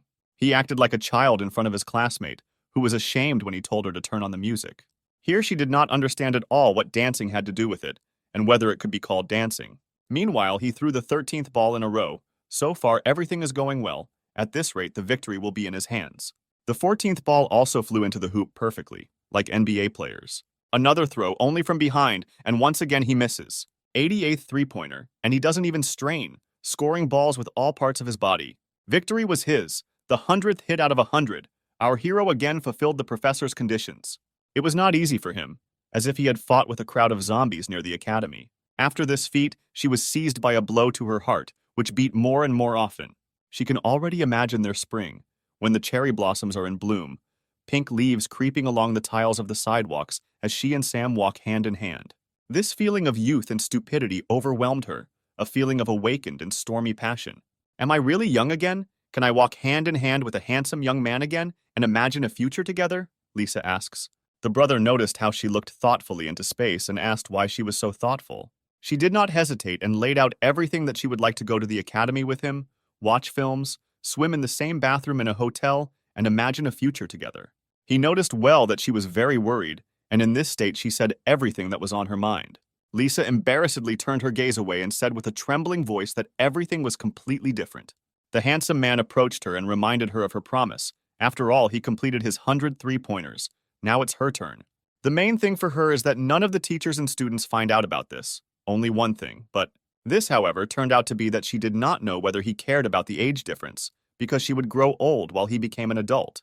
It was then that he covered her mouth with his finger, hinting that she would never say such a thing. Everything is so, for him she is like wine. Every year she only becomes more beautiful, and with him she will always feel like she was 18.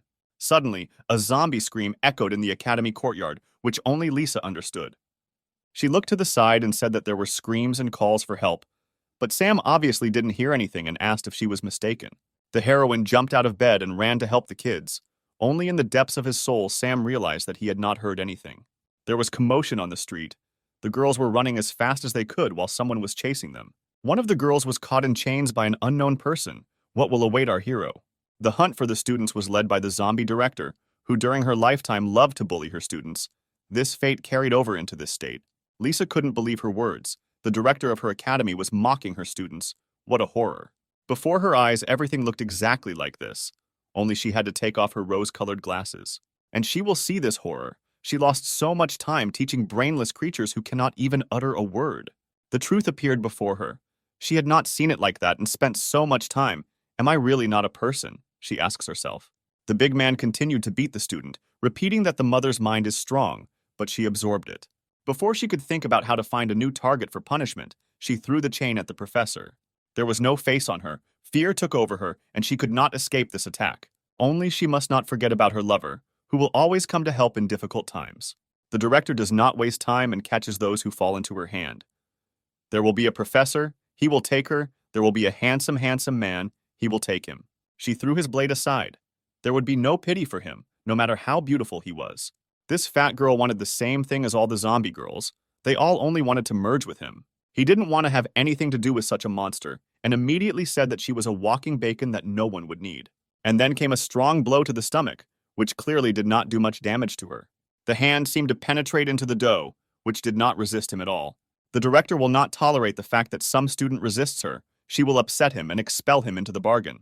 Brother Handsome was in great danger under the shadow of a giant third-rank monster who wanted to merge with her. Then came a blow from Lisa, who shocked with her abilities. Sam knows who to cross blades with. He was amazed at the strength of his partner. There was nothing even to say.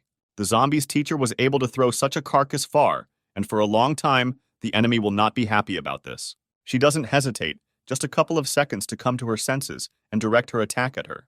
The hero was bleeding, but could not stop admiring the goddess Elizabeth, who shook the earth.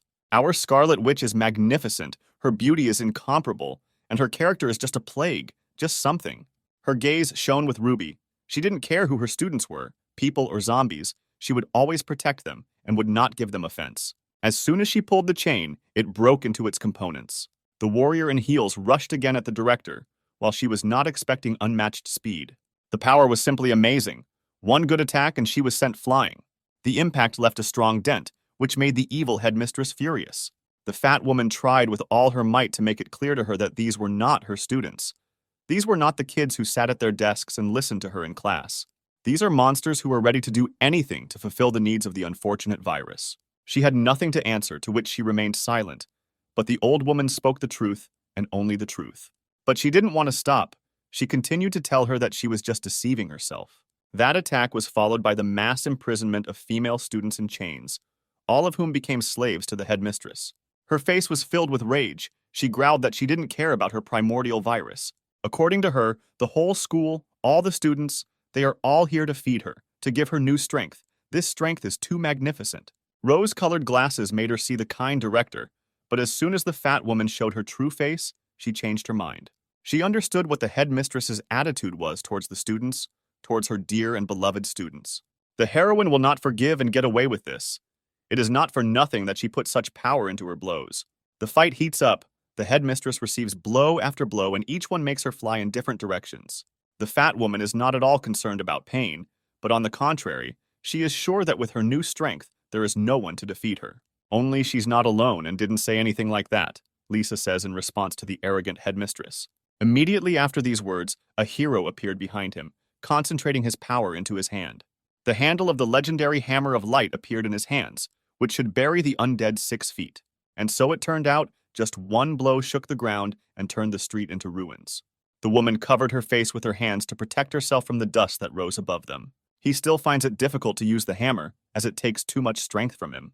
Then, he fell headlong onto Elizabeth's ample chest, and she didn't even have time to understand what had happened to him. A familiar voice appeared behind her, telling her that he had passed out from exhaustion. This friend turned out to be a little girl, who said that only the professor could help him. She was surprised how exactly only she could help the boy, how it should be done. She hinted that in her blood, there are maternal cells that feed the zombies with energy, and the boy is just partially infected with the virus. Well then, how can I help him? What should I do? What should I do with him? Lisa asked over and over again. She came closer and began to whisper what and how to help him. It was immediately clear what she began to explain there. She screamed that she had never done anything like this, and she didn't understand at all how and what to do. The girl was completely disappointed. Well, so be it. She will help her with this. Time passed, and Lisa was only wearing a shirt, but she was not at all prepared for what awaited her. She asked Inga how she and he could do this if he was unconscious. She replied that it was so, but he felt everything. Since everything is so, then she is ready to do anything to save him, she said, and looked at him burdened. The little one rolled up the folder and began to scream, pointing out what the professor should do, and she should start with a kiss full of love. She screamed, because she didn't like the fact that they were in such a place and in such a situation, and Inga was sitting there like a director of a dubious movie. Then, of course, she moved her face closer to the hero, her whole body glowing with anticipation for this moment. And so their tongues intertwined, the situation became more and more awkward. The handsome man and the teacher, fate will bring them together. Only she didn't quite understand what had happened. Their tongues intertwined, although he was unconscious. She almost started another kiss, not understanding why he still hadn't opened his eyes. According to her, this could be explained by an ordinary reflex, like when you hit your knee, you need to move on to the next step. Not even a moment had passed before the screams and sighs of the dear professor began to be heard from the office. 2 hours passed, and only then our zero patient was exhausted after a stormy time. Inga was inspired by her, just like the mother's cells. She was about to leave the restroom, but finally she added that she had done a very good job, and he should be just fine. The teacher crossed herself and prayed that everything would be exactly as her friend said. Then she entered Sam's room, where he lay motionless. She had nothing to say to him. Just as suddenly, she kicked him in the head so that he would stop pretending. He smiled and thanked her for helping him, and not telling him that he was conscious. Then he asked how things were with bodily fluids. "I didn't waste my time," she said, and pulled out a flask with that liquid. adding that mother cells are amazing in their effect. She injected just a little and said that just a couple of cells could result. They can lead to such a stunning effect that turns her from a little girl into a first-class beauty. He felt embarrassed by this, which made him remember the agreement. Well, if he found samples of the mother's cells. Inga noticed his incredible pressure. She didn't mind. That's how she got excited. She didn't understand at all how he could cope with her if he had just finished with Lisa. And he is full of power, telling her to never say such a thing to a man again. He was only too glad to accept the challenge of such a beauty and immediately called the system for help. A mysterious bottle appeared in his hands, which, according to statistics, should return all the strength to our hero. He was not going to hesitate and began to swallow the liquid with particular greed. He drank to the last drop of this life-giving water, which should give him a lot of strength. Incredibly, the power overwhelmed him. He even undressed after that. There was too much energy. Inga was inflamed when she saw such a sight, and she couldn't believe her eyes, saying that it was scientifically impossible. The brother brazenly replied that the girl was constantly changing her shape and was telling him something about science. She couldn't stand it any longer. Inga wanted to quickly carry out such a large-scale experiment, since she had never done anything like this before. In fact, the hero did not expect her to do this for the first time, but still asked how she liked this experiment. These questions infuriated her, and she asked him not to spoil her mood, but rather even say who is better, she or Lena. He couldn't say so directly, but if she agreed with her sister, he would compare in real time. The idea was great, she said, and asked if the reason he was recovering so quickly was because he had become infected. But this was not so important. The heroine ran to the window and noticed something terrifying, then called Sam. As it turned out, all the girls returned to their appearance, and there were no more zombies left in this academy. Everything led to the fact that Lisa's mother cells were able to directly influence the virus and change it. At this rate, they would collect more samples and defeat the virus. He was not going to wait for anyone, saying that they were sitting still and sent her to wake up Lena and Lisa, and then they would discuss the plan. A couple of hours later, and our beauty was dreaming, but it felt like she was about to wake up. Previously, she had not intended to go to bed, but did not notice how she passed out of the blue. Suddenly, Sam entered the naked Lisa's room, wished her good morning, and asked about her condition. The teacher was scared and told him to put something on himself, although she didn't have a thread on her, which he, of course, noticed. Then she became completely covered in red and screamed so that the pervert would not look at her. She remained silent about this moment. She had nothing to say at all. She probably still couldn't get over that night. The hero decided to gloat at her, asking what he didn't see there, but got to the point that after such a spectacle, he needed help in one immodest matter. She could not repeat that stormy night, since her students, they could enter in short. He interrupted her, wanting to say that he would help her students if she helped him in a difficult situation. Lisa couldn't believe her ears.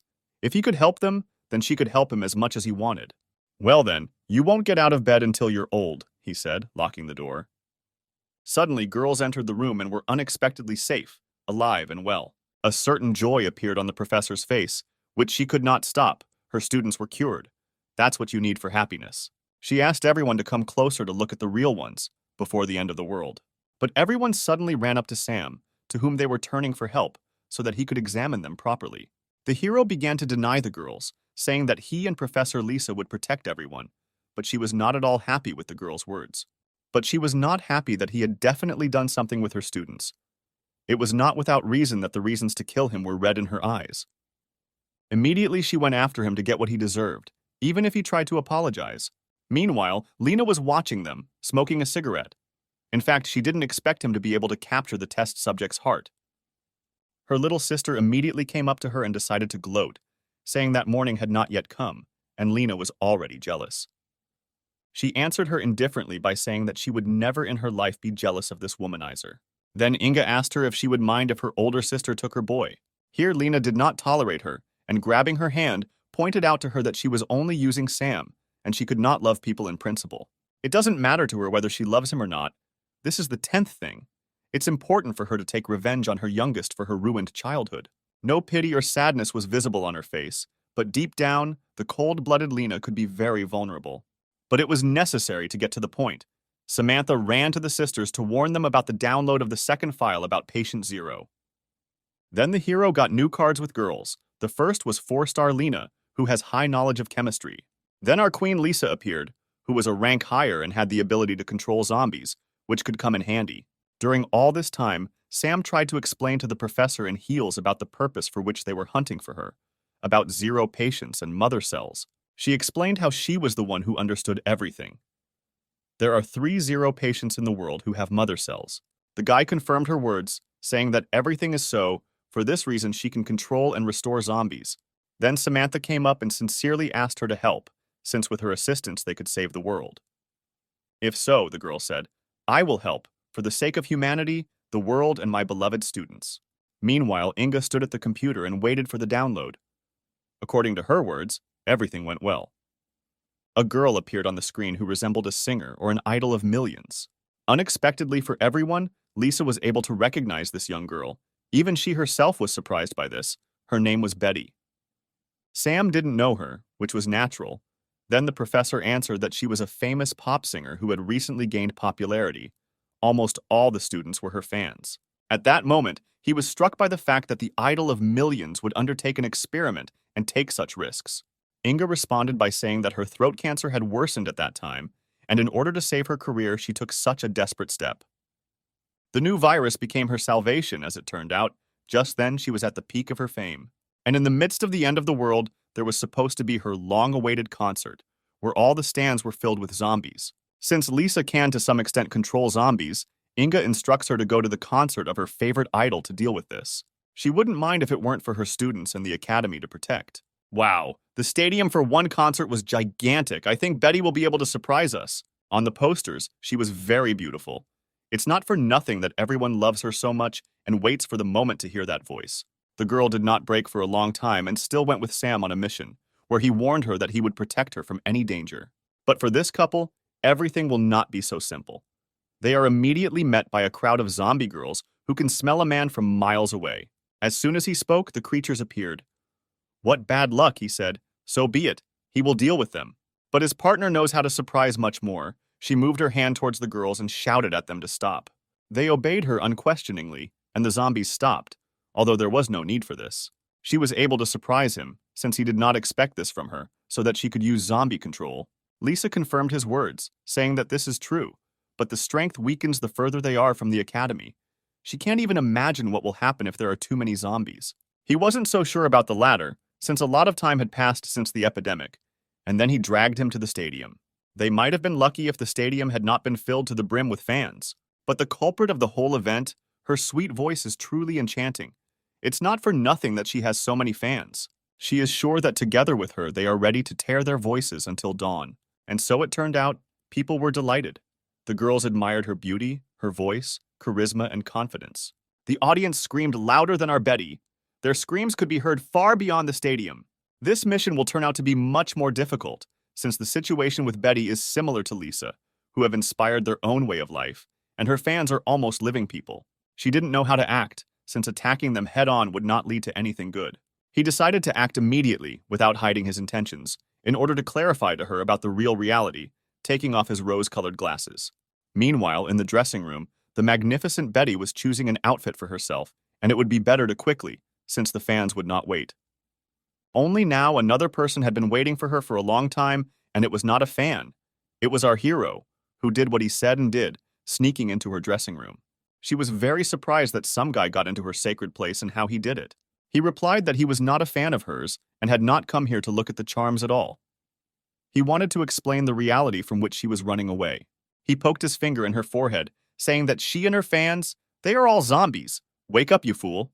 Just from her impudent grin, it was somehow alarming, as if this whole situation was to her benefit, as if it had saved her life. Incredibly, she initially understood everything. She understood that her fans, she herself, were bloodthirsty creatures, but she continued to sing her masterpieces to them. He didn't understand, just like us, why she was still here, aware of all this. And for her, it was a real triumph. Fans began to love her much more attention, more merit, and no one blocked her. The other participants blocked her. They took away almost all her glory, which made her envy them. And where are they now? They are not there, Betty said with pleasure. Now she is a solo artist. The fans belong only to her. There is no one else to interfere with on stage. She is, of course, smarter than these mindless zombies, and he better get out of here. Although if he is her fan, Sam interrupted her. He did not wait for the arrogant singer to finish and said that these are not her fans. They occupy the entire stadium because she contains mother cells. These words have never touched her. She does not accept criticism, since she believes only in flattery, and all her enemies simply want to take away her popularity. The arrogant beauty decided to finally shut up the insolent man and pressed a strange button on an equally strange remote control. Suddenly, the ground disappeared under his feet. This hole was incredibly deep. What could be there? What a dead fool. Oh, you'll dance with me, the hero said as he flew into the abyss. Finally, land.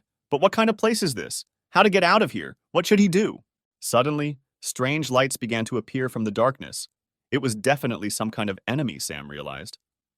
Are these two girls Betty's old partners who ended up here just like the guy? They could smell the man a kilometer away, and animal instinct ordered them to pounce on him. At this rate, everything will only go towards one thing. He won't be able to endure this pressure for long. Brother Charisma can no longer endure. Some kind of power, some kind of light shone before their eyes, which blinded them. He stood firmly on his feet and said that they asked for it themselves. Everything that happens next will be on their conscience. The hero became covered with a pinkish aura and warned them not to be offended by him later. He worked perfectly with his Buddha staff, just a couple of moments, and the lavender skin color disappeared from the girls, and they began to feel a strange warmth. Both did not understand anything, how they returned to their previous state, what happened to them before, a veil of secrecy. Sam had more questions. Who wanted to know where they were and how to get out of here, as well as why they dressed so alike like Betty? Betty threw them here, as well as Sam, said the one on the left. Her name was Quinn, and the blonde on the right was called Luna. They performed together with Betty. Luna looked to the side with confusion and wondered why their friend could control the zombies, but locked them here. The boy also did not fully understand the motives of their old friend, why she treated them this way. Quinn initially understood that Betty was the least popular among them, but now she was overcome by envy. Luna asked her not to say that. But nevertheless, the hero himself saw the truth in this, which means they are destined to bring her to her senses. There is no attitude in them, since they did not consider themselves opponents of Betty, since they only knew how to sing and dance. Nope, said the hero. Without them, his plan will not work. They must be present in it. They agreed with him at that very moment, but they did not know at all how to get out of here. The guy took the phone and said that he would decide this right away. Then he called Lisa and told them their coordinates. Suddenly, after a couple of moments, someone breaks through the wall behind them with a roar. Sam doesn't care about this at all. Apparently, we know who this guest is. And it was our lovely professor in heels, Lisa, who tore down the wall with her bare hands and thereby found them. The girls were amazed by this, amazed by their strength, and also by their unsurpassed beauty, which made them shiver. The teacher was not happy with these women. It was not for nothing that she looked at them with such a terrible look. At that very moment, she looked at him and asked why he always manages to find beauties. He replied that it was supposedly written on his soul. But this is not so important. He had a plan to defeat Betty, but they will have to work together. The next day, the stands were also filled with the dead, who nodded their heads and jumped up at every change of rhythm. She pointed at them and thanked them for the support from fans, saying, "I love you so much." But suddenly her pressure changed when she heard a familiar voice behind her. Who was it? With a surprise appearance from the group's old members, fans have been waiting for this duo for a long time. She was shocked. Her competitors came out of the trap, how they did it, who helped. But no one was going to answer her questions. They decided to introduce the new members of the group. The first to be shown was Lisa, with the interesting pseudonym Lisa Lisa. She was truly ashamed to go out in such an outfit. The new members of the group created a sensation. The audience began to scream with enthusiasm. Among everyone, the only one who was not happy was Betty, who did not understand why they were occupying her stage. Then a girl we knew very well asked Betty if she would accept the challenge from the new group. But our arrogant heroine will not hide her potential, saying that they are no match for her. After all, she has already been on stage for 2 years. But behind the mask of pride, there was hidden the concern of this gray-haired beauty. It was she who stood out most of all with her magnificent face, and besides, she was able to please Betty. And she has the kind of figure that many people dream of, but here it's as if God himself rewarded her. "And don't lose your spirit," said the arrogant singer, slapping herself in the face. She also added that she has all the fans today, so victory is on her side. With her sweet voice, she wanted to attract the attention of fans to herself. She asked them for support. All the stands heard her. They shouted her name back to her. Such devotion. Confidence began to shine in her eyes. These countless fans were on her side. As soon as the beauty from the new group opened her mouth, her heart froze in place. This heavenly voice filled the entire stadium.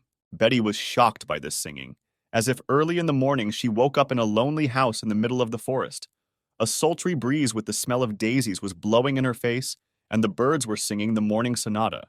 It was a performance. The audience did not shout to her, as they were trying to listen to her fragile voice, but at the same time, it sounds even more magnificent.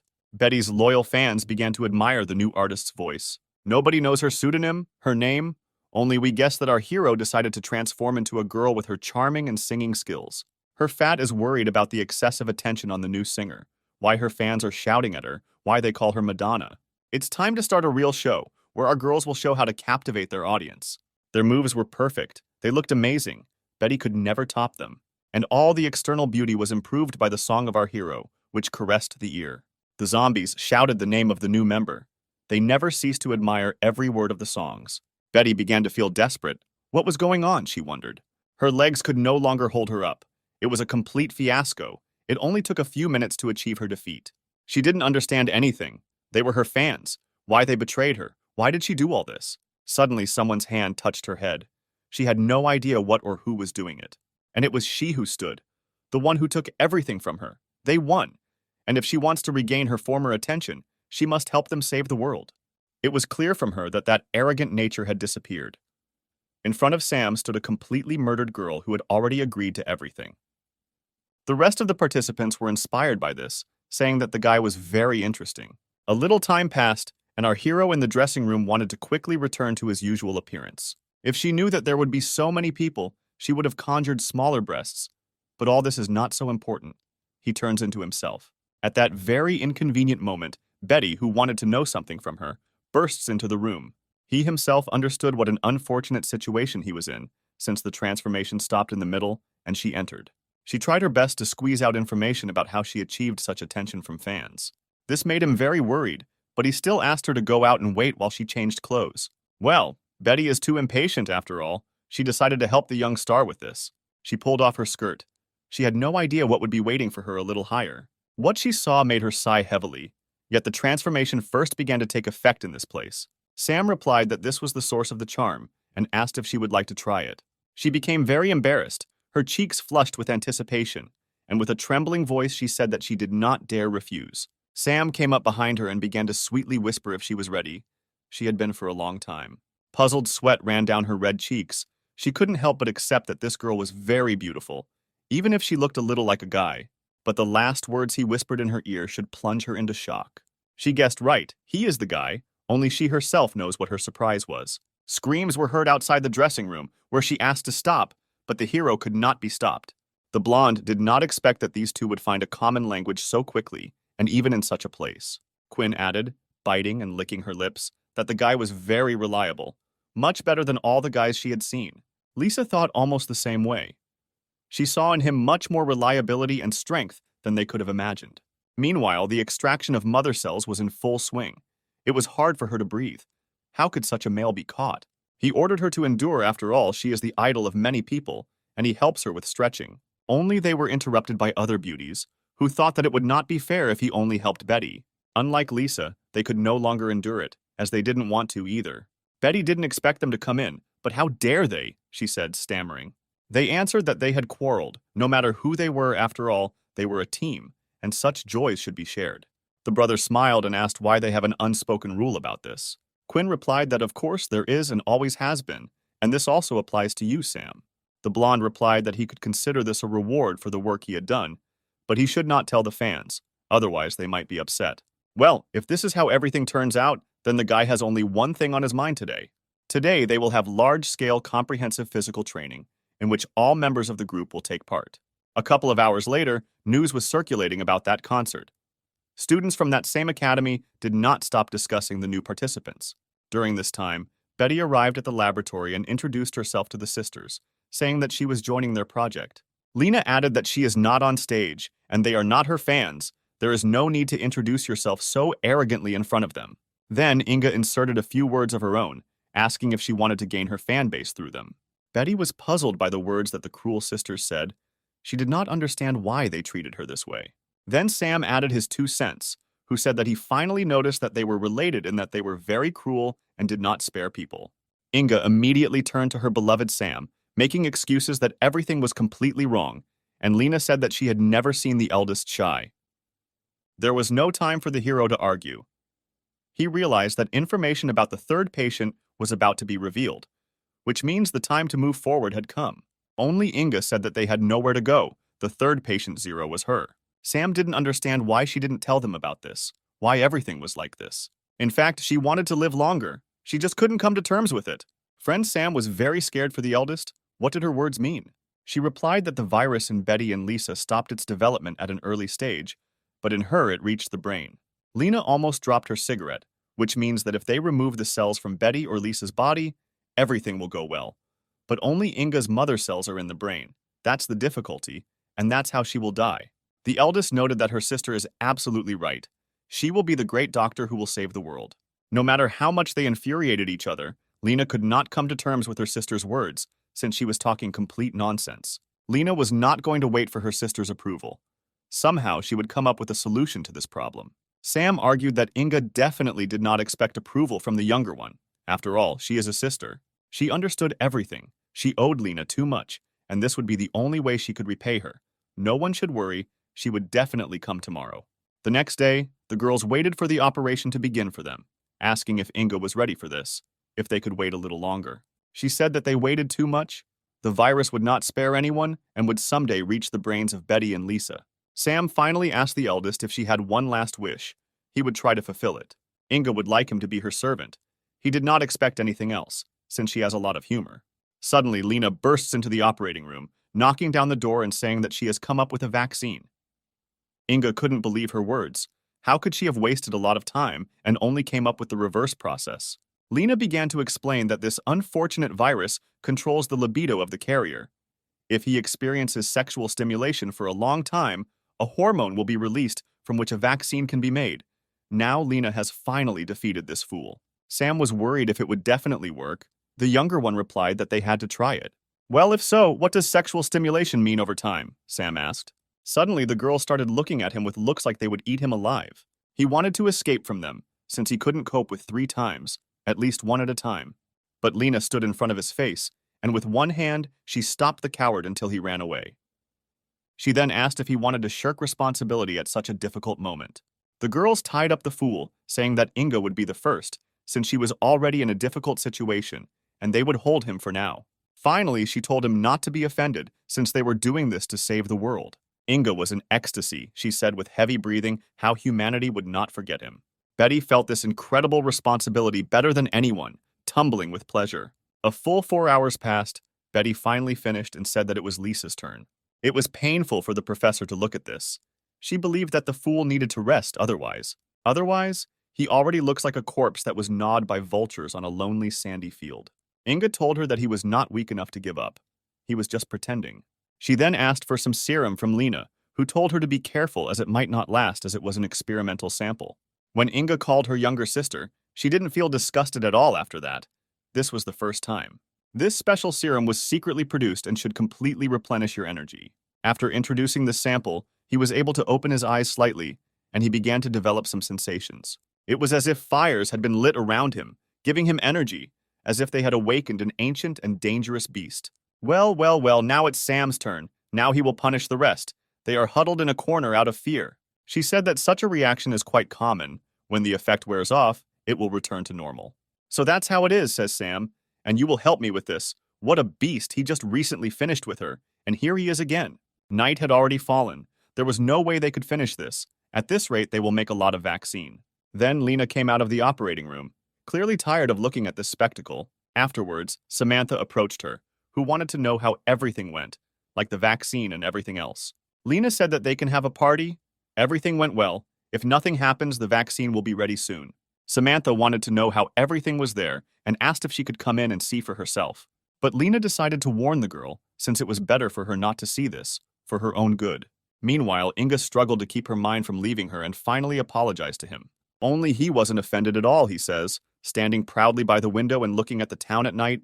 But for him, this night is still so young. Before this, he tolerated them, and now they will tolerate him. A lot of time has passed since that night. A whole month, the end of the world was supposed to end. The world began to bloom like this flower. The girls began to return to their usual state. They rejoiced with joy. Meanwhile, the news said that the terrible virus that had enslaved the whole world was beginning to disappear. But the government was recommending that citizens self-isolate for the first time, all for their own good. Sam is very glad that he completed his third mission and didn't even spend that much energy. Then Lena approached him, who remembered how he said that he was not from this world. Is it true? Inga added, asking if he wanted to leave them with such a stupid excuse. Lisa was also not happy with these words. But the task here was completed. 97 more awaited him, and a portal opened behind him. Samantha was shocked. "What is this?" she asked. Then Betty, who thought that this was incredible technology, it would surprise her fans. Then he sadly said that they were absolutely right. He had completed the mission here, and it was time for him to go on other missions. Inga was against it. She wanted to go with him, but he asked why she wanted to go with him. She discovered the vaccine. Did she want to develop in this area? She began to feel embarrassed, but justified her desire by saying that she wanted to study medicine in other worlds. Lena noticed how the eldest was afraid to tell the truth. This frightened her even more. She then walked up behind her sister, saying that if her dumbass sister was going to go somewhere, she promised her father that she would follow her. Betty also wanted to go with them, since she could become an idol in other worlds. Samantha didn't mind either, since she had received power and would like to use it for good. And Lisa didn't mind, since everyone was coming, and she was going. "Then what are they waiting for?" Brother said. "Pack your clothes, maybe we'll be in time for dinner." Meanwhile, he received a new card with Betty, which had an acting effect. "Oh, home sweet home," the boy said when he entered the divine space. The girls were also very happy as they thought this place was amazing. Lena couldn't believe her words. They ended up in another place, and Inga was surprised that there was very little competition here. Inga and Lena are not the first twin sisters here, for example, Maggie and Siri, who have been waiting for their beloved Sam for a long time. Older sister Meg was very happy that she won this argument. Siri was clearly not happy. The brother could not understand whether they really had some kind of competition while he was away. In fact, the sisters argued how many girls this womanizer would bring with him, so the eldest suggested that it would be more than 4 for sure. Siri was very angry with him. Can't he really keep his stallion to himself? What a Casanova. He justified himself by saying that he couldn't help himself. That's just his nature. Then Lena asked what kind of outfits they were wearing, some kind of cosplay group or something. Meg decided to make fun of the hero, saying that someone has such needs. This joke was not to his liking, and he decided to explain everything to them from the very beginning, from the beginning of his journey. A lot of time passed, and he finally explained everything to everyone, and now he can rest for a couple of minutes. But suddenly, out of nowhere, some girl with lovely legs appears, who decided to congratulate the hero on something. This is our fairy companion, who was very happy that she was able to complete this difficult task. But why is she so big? Apparently, he was just as surprised as I was otherwise. What made him so surprised by her arrival? She too was surprised why this bastard was all over her with water so suddenly. Finally, she asked him why he was so surprised. He had seen her before. Sam asked her, "Is she by any chance not that little system fairy companion? Why is she so big?" She responded by saying that her size is affected by the level of power of her owner, and her brother had already completed 3 missions. 3 whole tasks, he asked, and I didn't even notice how time flies. That's right, she said. Only she added whether he remembered the first meeting. So then she played the hero, choosing the first characteristic for him. But she didn't expect that he would be able to reveal the potential of charisma. He could not understand why she then tried to harm him, what the motive was, what the goals were. The fairy understood his tactics. He wants to use women to achieve success. Then she decided to teach him a lesson for this. But she only made it better.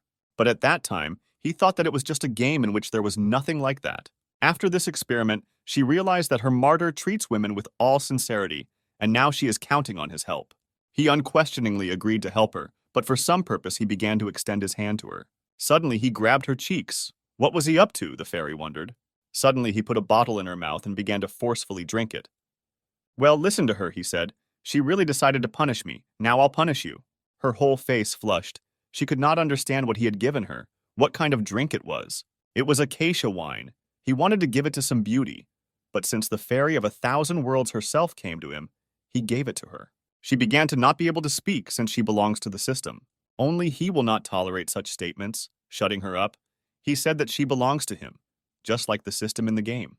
Just as suddenly he pulled himself up to her lips, she didn't even dare to expect it. After the next marathon, he received his illegal glasses, only he was puzzled why there were many times more of them. She replied that these glasses come from her body, and it's better for him not to do that again. Wow, this is a bug in the game, Sam asked with delight. It's a sin not to use this. We should do it more often. She is very ashamed that she treated the system this way. Will she forgive her? The night was stormy. He, yawning, asked where his beloved fairy was. They went to bed together. And here she is, but why is she so small? How is it? Where is that beauty from the night? He couldn't understand, just like us, why she had become so small. Only yesterday she was so big. The fairy replied that it was all his fault. Yesterday he spent a lot of energy, and he also had to return the money he got through a mistake. He replied that he did not take advantage of the mistake, but got all the points through backbreaking labor, and she could suck her points. Well, you asked for it, she said with a catch. This time it will be even more difficult than he thinks. He confidently replied that he had also lived here for several days, so he was ready for anything. Suddenly a portal began to appear under his ass when he was not expecting it at all. He screamed at her to give him time to prepare, but it was too late. This time he ended up in some ancient village in the outback. What did he happen to experience now? Everything in this world was somehow strange. In that very village there lived only men who looked very poor, unlike the women. Some warlike woman asked her companions whether they had collected tribute for this month. He begged the women to stop, since they had already taken everything they had in the village, then asked her to leave them some grain, since they still needed to live. According to her, women here are some kind of deities with a capital D, and they are much stronger than pathetic men. They don't even dare talk to them. It's better to give them the grain in an amicable way. Suddenly, in the middle of all the men, a jock stood up and said that they were women. He was still stronger. Wow, the girl was surprised, saying that a daredevil appeared who showed character. He pointed his fist at the insolent woman, saying that it would be a matter of life and death. Only his fist, full of aspirations, could not be stopped for long. One touch destroyed all his pressure. But he couldn't stop her spank, he couldn't even react to it. One attack was so strong that this big guy fell face first into the dirt. According to the leader, the guy's name was Quint. Then the girl with a straw in her mouth put forward her conditions. Either they simply give them the grain, or she kills several men so that there is enough food for everyone. The rest of the partners didn't care about these weaklings, saying that these non-entities would never become stronger than women, real non-entities. According to the beliefs of the men here, a heavenly man, a holy guy, should come who will save them from this routine. She already has these legends in her heart. Since the beginning of time, women have been superior to men in everything, and their stories are like laughter. After her words, "Our friend falls from heaven," has the legend come true, men can rejoice. It was as if heavenly punishment had fallen on her. God was punishing her for her sinful words. Sam didn't expect to fall right on his head. It hurts a lot, he says. This little guy will always send him away and won't even let him get dressed properly. And he fell right into the bullseye. That arrogant girl was unconscious, and he didn't want problems for himself at the very beginning. Immediately after that, he began to apologize to her for what he had done. He didn't do it on purpose. Panic spread among the girls. They noticed how he defeated the second great queen. Does a heavenly man really exist? They have big problems. They need the help of the first great queen. After all the fears, they took the girl and ran to the queen, who didn't even have time to explain. The leader could not believe his eyes. He defeated the woman, which means Sam is the legendary heavenly man who will save the men. He could not understand anything that this eccentric said, as he was not from this world. Yes, it is true, the man said. A long time ago, women were placed above men. But in their village, there is a legend that their savior, a heavenly man, a messenger will come. In the previous world, there were two deities. Together, they kept balance in this sinful world. Once upon a time, these deities quarreled among themselves. These two were a goddess and a god. Between the battle of love and hatred, the goddess decided to divide the power of God into 5 parts and imprison it in her disciples. After this, the balance completely disappeared. Men, who had lost protection from their patron, began to weaken in front of women, and then it became normal. Everyone got used to it. Finally, it began to dawn on Sam why only men live in this village. "What about the legend?" asked a puzzled Sam, sitting on his knees in front of the head. "The legend says that a man will fall from heaven to restore the old balance and defeat women." The bro put his hand to his heart and said that he didn't understand half of his words, but he wanted to help them. The power of the god is sealed in the strongest disciples of the goddess. They are all queens of different kingdoms. Only Sam can defeat and collect their power. So the hero doesn't like to beat women, but in order to save the world, he is ready to do this, and where to look for them, he asked. Unfortunately for us, each kingdom is very far from each other. The nearest bandit queen, Maya, has many subordinates, and they collect tribute from the villages. Because of this, they men live poorly here. Suddenly, a man burst into the room with news. "Things are bad," he shouted. "Queen Mia is advancing towards their village." The old man told Sam to run away. He is the last hope of the men, the last salvation. They will detain the bandits. But the hero was not going to retreat halfway, no matter how he was destined to meet her. Meanwhile, in the village, there is a fierce battle in which the men are not destined to win. And here is our beautiful Maya. Unlike all the bandits, she looks beautiful. But here she is looking for the very man who raised his hand against that woman. One of the men was a tough nut to crack and said that he wouldn't say anything to this scoundrel. She noticed his courage and said that she would grant him death if he so desired, but would still take a couple of men for interrogation. Only there was no need to interrogate anyone. Sam appeared behind her, guessing that this beauty was looking for him. Fortunately, the queen noticed his cute face, saying that she would take him with her and they would do something incredible with the girls. The girls were the first to see that their queen was interested in a man, and he really was handsome, another added. He said that she could do whatever she wanted with him only if she defeated him. Maya didn't even think about retreating, because she understood that he could not compete with her. The girls began to think he was an idiot, so he decided to challenge the bandit queen, even though he was handsome. But such a dumbass, he said. She's always good at scratching her tongue. Sam began to be insolent, then added, is she really afraid to accept his challenge? Yes, this will never happen. She was never afraid of a man, and she will knock him down with her left hand. Well, let him show what he is capable of. He started with his signature move and sword fencing. He would not leave her a chance to win. After the announcement of the attack, he disappeared before her eyes. Such speed he can surprise. Just a couple of moments and he was behind her. She didn't even notice how he got there. The girls were shocked. They did not expect that any of the men were capable of fighting. This is the speed, they said. With his attack, he could only break the drawstring on the neckline. She was surprised. He could amuse her, she said. He said that she need not hold back since he had invested his spiritual energy into the sword, she asked, the one that only split when it collided with her. He couldn't believe his eyes, how his sword became like this, why it was so fragile. She replied that a man can never defeat a woman. This is the law of heaven, even if your sword was faster than lightning. Now it's the bandit queen's turn. She accumulates terrifying energy in her hand, which disperses the air. Here she is definitely faster than lightning, faster than everyone here. One moment and the enemy is no more. He took only one of her blows but could not stay on his feet. Her power was too great. See the difference between us, Maya said. This is the power of the gods. From now on you belong to me, handsome. But the brother did not want to give up. He got up from his knees and told her to give him 3 days, and if then he could not stand it, then he could do with him whatever she wanted. She asked him why she would make concessions to him. Her decision was the law and there was no other way. Suddenly, an old man intervened in the battle and decided to put forward his bid. They will support Sam if he does not win even then. They give the queen an eternal oath that they will become slaves of his majesty. The others also wanted to take the risk, since it is better this way than to endure all their lives. They believe in a heavenly man. She is not happy with this at all, but decided to remain silent. Obviously, she likes this proposal. Maya agreed. They have 3 days. In 3 days, if he does not appear at her estate, she will personally slaughter the entire village. After they all left, Sam approached the elder and said that he underestimated her, or rather, did not know that there was such a gap between the genders. More like the rule of the gods. No matter how strong he became, he would not win. Well, how is he going to defeat her in 3 days? The leader decided to ask. Sam said that he was just bluffing, and these 3 days he will be at home inventing a way to victory. The guys immediately began to panic, which means they are all screwed. They won't be able to escape. Only Sam was positive. Because of all the problems, there was never one that did not have a solution, and asked if the queen had any characteristics. The old man realized that he meant weaknesses. This particular one had very strong pride. One day they escaped to the village. She stumbled and she felt very ashamed. She immediately left. Then they miraculously escaped death. Such a beauty also has such a cute weakness. It can definitely be used against her. Finally, confidence in victory appeared in his head.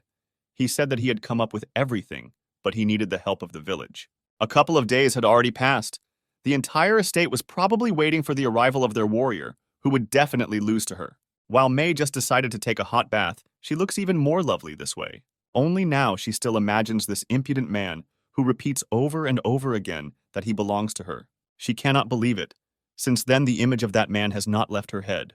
At that same moment, the second bandit queen burst in and told her about the strange news from the village that the scouts had reported to her. Maya threw a towel over herself and asked if they had not escaped from the village yet. The bandit added that they would never hide from them, but the strange screams frightened her. She noticed that the man fell on the bandit unexpectedly and she lost consciousness. Besides, there are 4 other great queens with her. She need not be afraid. But only that same towel let her down and flew off the queen's lovely skin at an inconvenient moment. She immediately blushed and began to cover her charms, ordering her to turn away. So we were transported to a village where our hero trained with the villagers. All these screams were coming from men who were very happy that he was finally done with them. But why were they all naked? It was strange. And in his hand lay a strange sword with a blood-colored blade. He thanked everyone for helping him. The time had come for the great battle. The May Queen slept soundly while someone struck the gong so early. She was furious. Who dared to disturb her sensitive sleep? She shouted and knocked down the door of the estate. "Wake up and sing, my darling, I have come to win," he shouted after her and hit the gong. The rest of the girls could not believe that this handsome man had come. They had never met such men even in their dreams. She asked, and for this he woke her up. He was completely tired of living.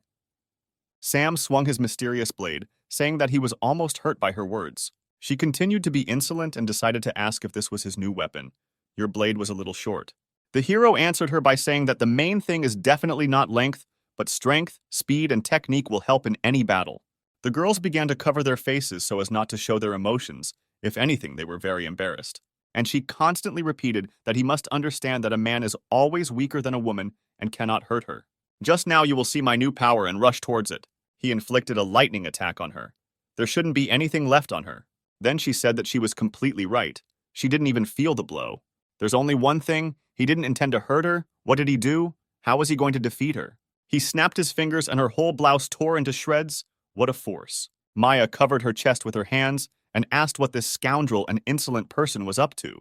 He replied that he was able to improve and practice a new fencing technique and also got hold of a clothing blade that did not cause damage to living people, but was excellent at destroying clothing. This sword was used by a great monk who never wounded his enemies, but always won. But this is not so important. The important thing is that these men believe in him. The old man believes in him because only he has hope. Only he can save them. Moreover, he is the only one who has clothes. Only thanks to their clothes he was able to practice the blade and technique. She realized he was going to undress her, but she didn't realize the difference it would make. He replied that she was not the least bit ashamed to appear in this form before her subordinates, where her honor was. The beauty said that she would show him where the crayfish spend the winter, directing her attack at him. Attack after attack, he again left her, but again was able to cut her clothes. The girls couldn't believe that she was wearing such underwear. She also had such well-groomed skin, although she said that she had never looked after her. Was she really that weak? Maya ordered them to turn away from her so that no one would look at her like that, but Sam added that the next blow would expose her completely. She was very angry. Obviously, he had driven her to the point where she wanted to finish him off without mercy. The queen concentrated her energy by pressing the palms of her hands. This force accelerated the air much stronger than before. The bandits can't believe she's using this technique. Could the handsome guy really bring her to this point? A dragon's fist was rushing towards him. He was in great danger. How was he going to escape this attack? After the impact, a massive explosion was formed that would have destroyed the entire village of men. "What a hot fire," Sam said. But such an attack cannot penetrate it. It was hard for her to accept this. Could the man really withstand her strongest blow? Yes, he agreed. The attack is strong, but not as effective in comparison with his.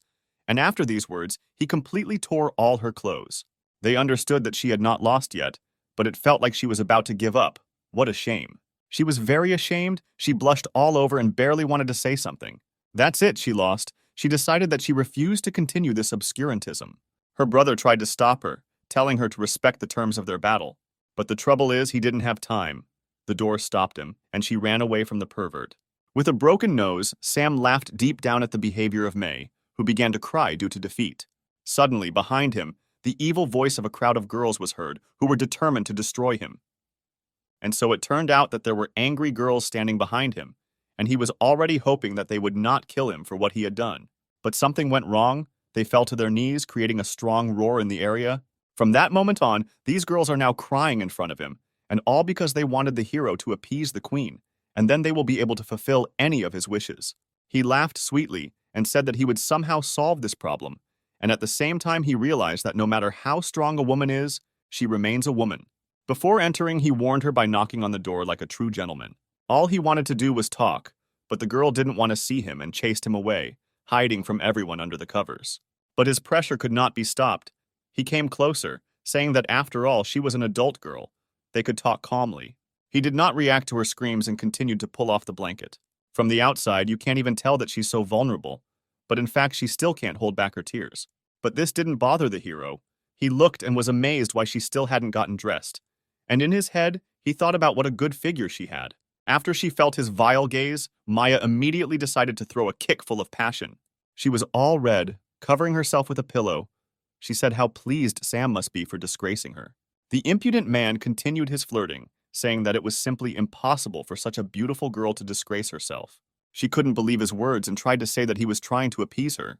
But everything was completely wrong and Sam wanted to prove it, and you already know it yourself. Immediately after his words, there was a kiss as passionate and daring as her blow, and she was very surprised by this. "Well, you asked for it," she said, throwing him down, and she rose above him. Maya realized that he had won after all, which meant that any desire behind her, what he wanted, interested her. His desire was to save all the men in this world, which means that 4 seals must be opened. But how? His appearance made her believe in this absurd legend about a heavenly man, but she could not help in his request. He continued to put pressure on her, saying that she allegedly did not want to accept the conditions of defeat. In fact, all the seals are inside their bodies, and in order to remove them, you need to perform a very interesting ritual. Apparently, he still couldn't understand what ritual she was telling him about. The beauty, shy and looking away, says that this ritual requires male strength to shed her blood. He still can't understand what she's talking about, how a man can hurt a woman if heaven forbids it. The queen began to explain that he did not need to hurt, but to shed blood, to have a child. But still he did not understand anything. She shut him up, saying that she would do this not for her own interests, but only for the sake of the fulfilled condition. Suddenly he began to take the initiative, but such a powerful woman will not allow a sycophant to be above her. The rest of the girls began to look into their secret place, who did not understand where the men got their tales from. Half an hour had already passed, and according to the girls, Maya couldn't figure out what to do here. Sam was already getting desperate. He began to ask questions whether she understood what she was doing at all. She screamed and was very embarrassed. This was the first time she had seen such tales, but now everything should happen. Not even a second had passed after her words, when a column of light of incredible strength and power hit the heavens. The girls were delighted. They did not understand who was creating this strange light. This pillar of light was visible on all the outskirts of the world. Something incredible happened. The old leader was clearly happy. In his lifetime, he met such a person. This will go down in history. The men also began to hug themselves and rejoice. They succeeded. The heavenly man is their hero.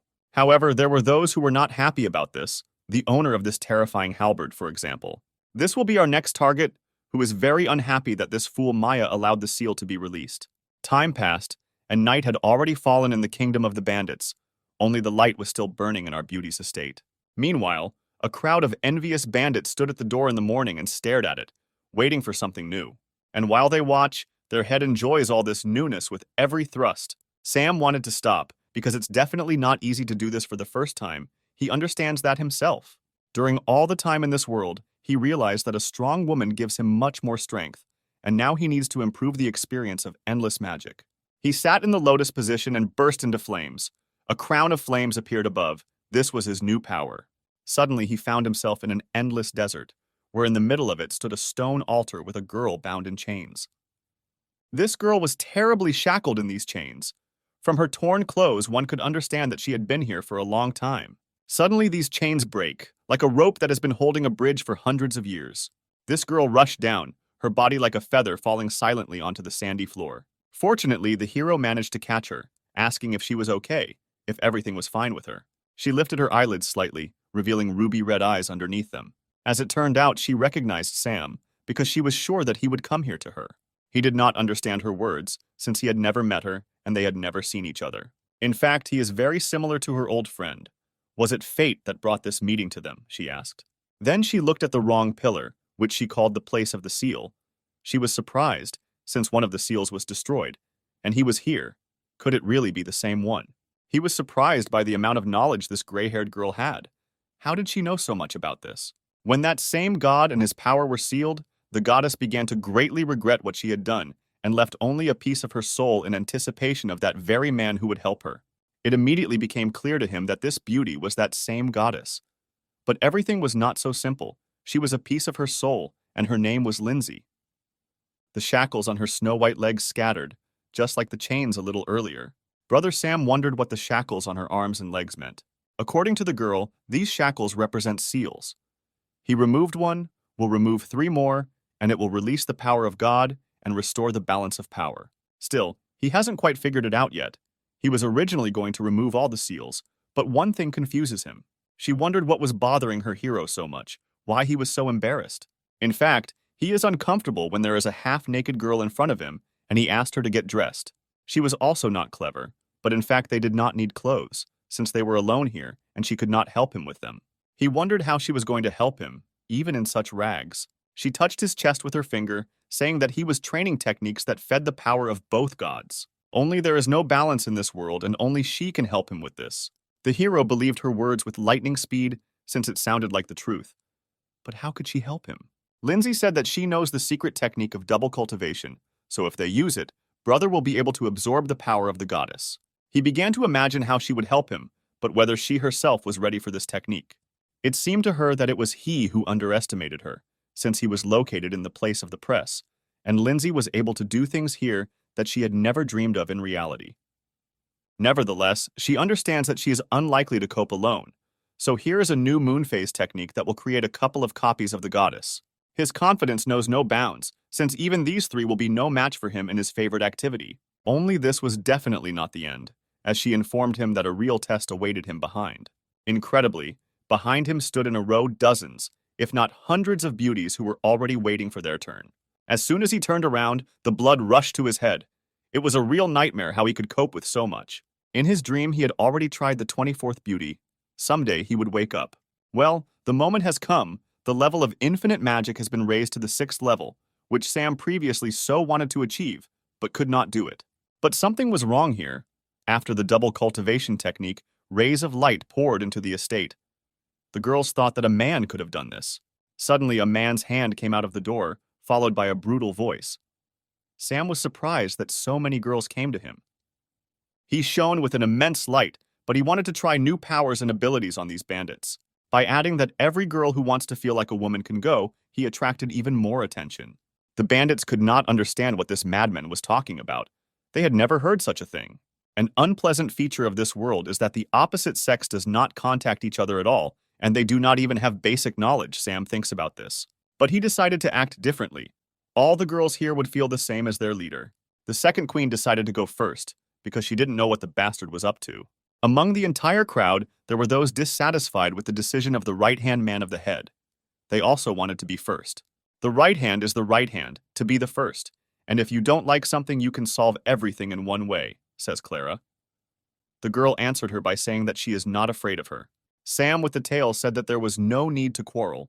There was enough for everyone, and they could come in threes at a time. Then Clara turned to him and asked a question. He completely lost his fear, then added that they would only listen to their boss, and he was just a pathetic man. Before she had time to finish, all the girls stood in 3 columns and waited in line. Clara was shocked, but the girls believed that Sam had defeated the queen, which meant he was more important. She didn't even dare to think that everyone would take the man's side so quickly. She still wondered how he would cope with 3 girls at once. Now I'll show you everything, he said, and then he invited her to the estate. 2 were already knocked out. 1 was barely breathing, and the second was already in her 7th sleep. The last and strongest remained. Multiple beads of sweat were running down his face, but he wanted to show Clara more. Our heroine had not yet fully understood what it was like to be a woman, which meant she was not enough. Finally, after a while, they came out with weak legs. The girls had never experienced anything like this. They began to love their lives that night. The bandits were shocked by the condition of the girls. Their interest became more brutal, and their desire was indescribable in words. In addition, the hero looked out of the window, wanting more, expecting a new batch of beauties. The whole village wanted him. He didn't even dare to expect that there would be such a stir for him alone. He realized how long his night would be today, whether it would end at all. Still, morning had already come for some. Maya did not notice how quickly the night ended. Yesterday was too shocking, which made her fall asleep as soon as it was over. As soon as she left the estate, she saw a horror that could not be imagined even in dreams. In front of her lay her charges, who were half naked, but no one was injured. Suddenly, the person responsible for yesterday's event appeared and decided not to wake up the head, since she was sleeping very soundly. It wasn't as important to her as what he did to her innocent girls. For him, it was a duty, since they asked him very willingly, and he could not refuse the lovely ladies. Why is it that our head is so unhappy to hear this? Did our proud queen really want Sam to be hers alone? Maya asked not to talk nonsense from a sick head to a healthy one. It's better to let him say what he will do next. He replied that he was going to destroy the rest of the seals, restoring balance in the world. After the answer, she decided to go on a trip with him, but Sam did not understand why she would do this. Her whole face turned red, but she replied that she could not be here since he had defeated her, and she wanted to see what she would do with the rest of the queens. But how is it possible? Clara asked.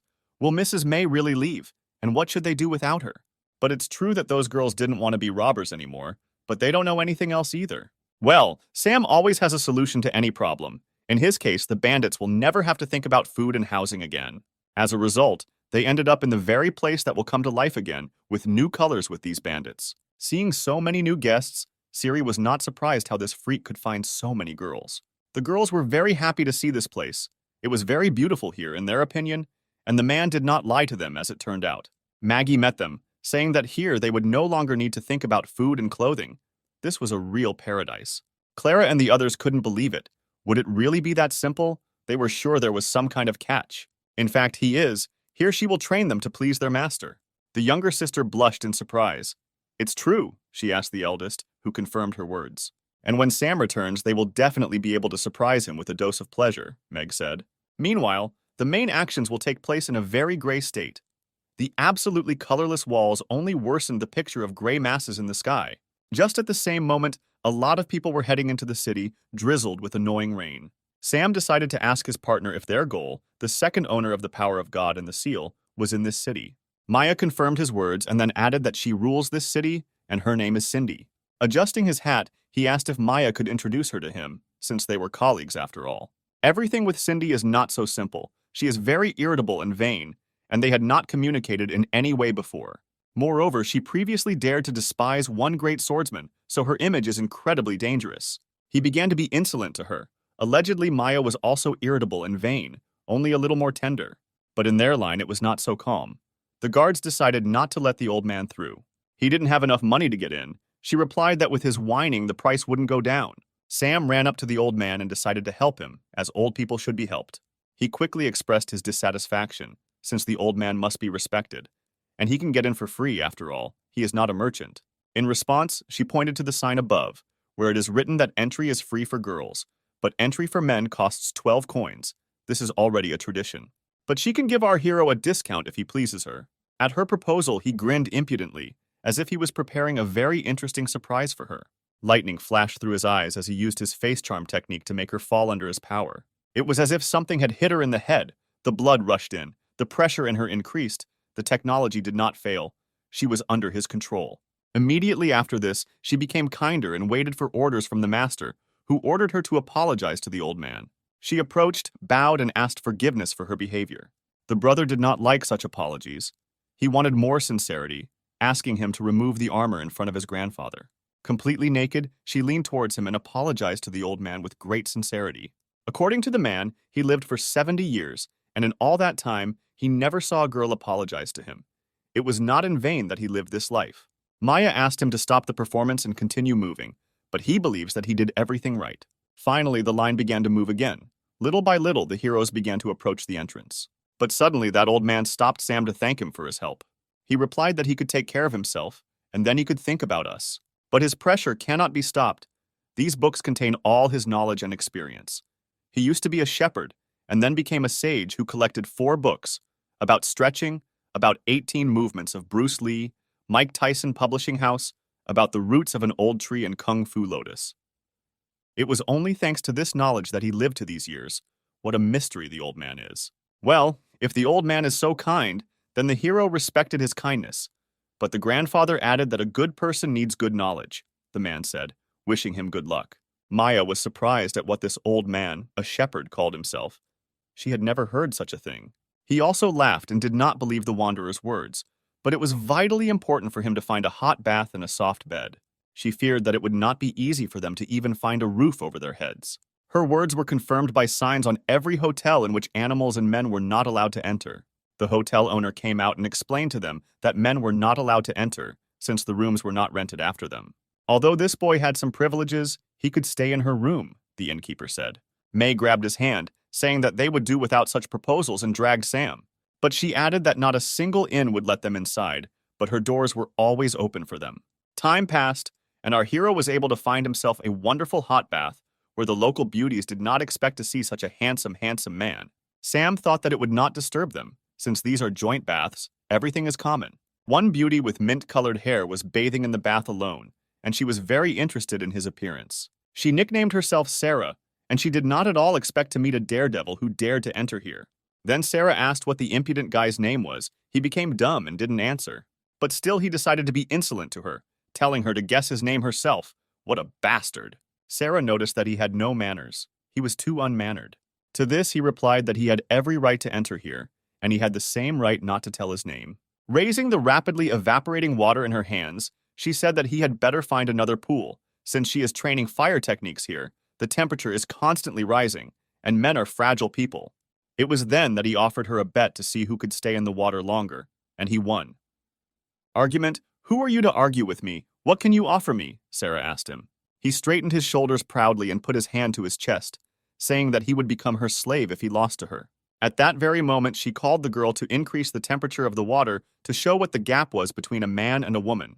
The girls behind him giggled and warned him that they wouldn't hold him accountable if he lost consciousness. Apparently, he decided to fight with her persistently and asked to turn up the heat. But deep down, he notices that he can only outwit a woman in this world. 10 minutes passed, and the entire bathhouse was filled with fog and steam from this pool. The water is already too hot, and the hero can barely hold on. Are all women really so strong in this world? The rest of the girls feel this heat from here, but have difficulty admitting that the man is capable of anything. Even Sarah herself admitted that he is not a weak man, but Sam is no match for her. He continued to be insolent to her. Supposedly, he understands why men don't come here. They like hot water. Sarah thinks he really hopes to win, but says she won't be called Sarah if she loses to a man. 20 minutes later, the terrifying heat only intensified significantly. The girls could barely stand on their feet under the influence of the steam. Sarah began to consider these girls worthless and a disgrace because she had spent so much time on this city and the people here. Following her words, the strongest girls fell, losing consciousness under the influence of the fumes. She began to reason that few people can control these temperatures, and this handsome guy still hasn't escaped. And suddenly, among the cloud of thick steam, she saw Sam, who was glowing in the water, as if all the heat came from him. He noticed that her technique was strong, but definitely weaker than his snow-dying under 6 suns kung fu, which Miss Lindsay taught him. "This cannot happen," she shouted. "She is the second most powerful in this city after the ruler, so there is no way she can lose." The girls tried to stop her, since she had never raised the temperature above this level before. She ordered them to shut up and asked them to turn up the heat, more fire, more power. But her body could not withstand it. Her pressure was bright, but her strength did not allow her to win. Luckily, Sam managed to catch her before she drowned in the hellishly hot water. He believes that the whole world will suffer if such a beauty is boiled in water, and it's scary to imagine how men will suffer. The girls began to call him a bastard with caution because they did not understand what he had done to her. But he was infuriated by their useless chatter. He was going to save her and wanted to know where they had any cold spot. They were fascinated by his impudence. He got points for it, and they even liked how rude he was to them. The assistant took him to the basement where the ice was stored and asked him to do his best to save her life. Then he added that they should not worry. This is the first thing. And secondly, they should wait here. If he does not save her in an hour, then there is no way to save Sarah. In this room, there was a terrible frost, hot baths, and a storage room with ice. These are opposites. She could finally see, but she felt strange with this man. Why was she listening to him? And he noticed strange bottles and asked what they were filled with. What kind of white liquid was in them? She replied that she likes to drink cold milk, which is precisely the reason why she cools it here. Sam asked what the problem was with drinking cold milk, and the reason was that she was close to Ruler Cindy, and it would be awkward if someone found out about such a sweet habit from such a stern girl. He added that now is the time to use cold milk to remove the fire from her body. Then he began to drink her milk greedily, just a little, and the bottle would be empty. It became unclear to her how and why he drinks my milk. "This is my milk," she wanted to say. Only now he decided to pour milk into the beauty by force, especially since he clearly used some kind of technique for healing. This only made her feel hotter.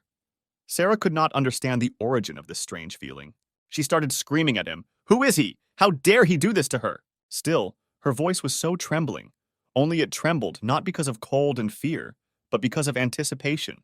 Only he didn't want to do anything bad with her, and together with milk, he used a technique that would expel all evil and fire from the body. In his head, he thought about how good the double cultivation technique was, after which both Sarah and himself became much stronger. This miraculous power flowed into him, a terrifyingly powerful ability from Mistress Lindsay. After cultivating, it was as if he had been set on fire. The fire engulfed him as he was able to improve the fire attribute. He then received Sarah's card, which increased the fire attribute power by 30%. And outside the door, the girls were very worried about their sister, as they were tormented by the feeling of not understanding what if something would happen to their sister. Suddenly, the doors opened. Steam began to flow through a large gap. He was surprised that everyone was here and thought that he had probably kept them waiting for a long time. The brother walked in front and they began to bombard him with questions about what happened to their older sister, what he did to her. She told them not to touch him, since it was he who saved her from death. Later, she tiredly sat down on the nearest chair, saying that he won the bet and could wish for anything. The younger ones couldn't believe that she lost, but it's true that you don't often see her lose. She started screaming at them to stop repeating these words and threatened to lock them in the basement with ice so that they would finally wake up.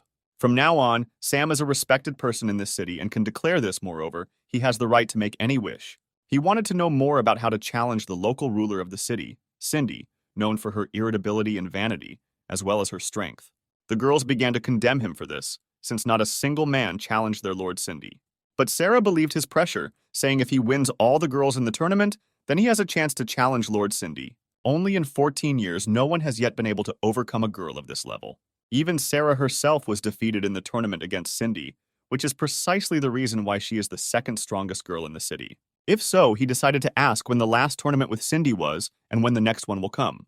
The fact of the matter is that Sam arrived on time, since the tournament would be in 3 days. The girls began to whisper that she had failed in that tournament, and it was her shame. She did not want to hear them and ordered them to close their mouths, since everything was not as they said.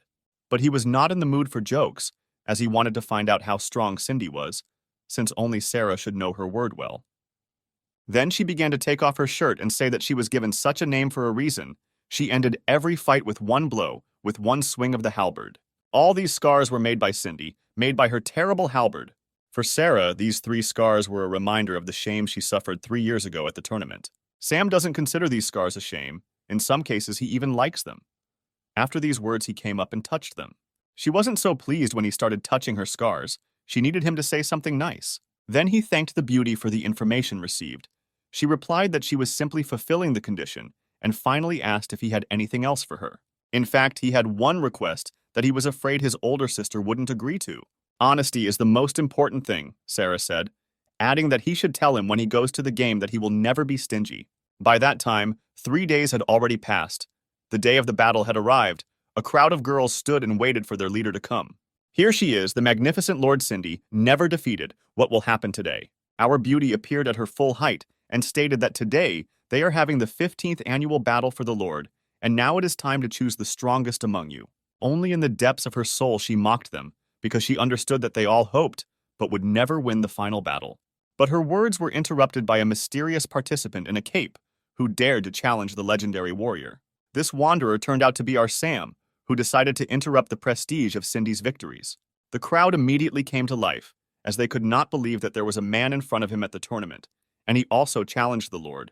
They had never met such handsome men in their dreams. At this statement, Cindy muttered angrily, as if she wanted to jump on him, and so it turned out she flew into the air and clearly headed towards the hero to intimidate him. She gracefully and with a roar came down, preparing to strike a powerful blow to the scoundrel. Immediately after landing, she made a giant swing with her halberd, which should have scared our brother to death. The blade of the halberd reflected Sam's frightened gaze, but he didn't move from it. It was unexpected that such a warrior would not simply kill a man, which gave her the opportunity to be surprised at his courage. She had never seen anything like this before. The boy didn't even hide or dodge her attack. It turns out the kids have courage. And he didn't even think about dodging. Why would he do that if he understood that no one would kill him here?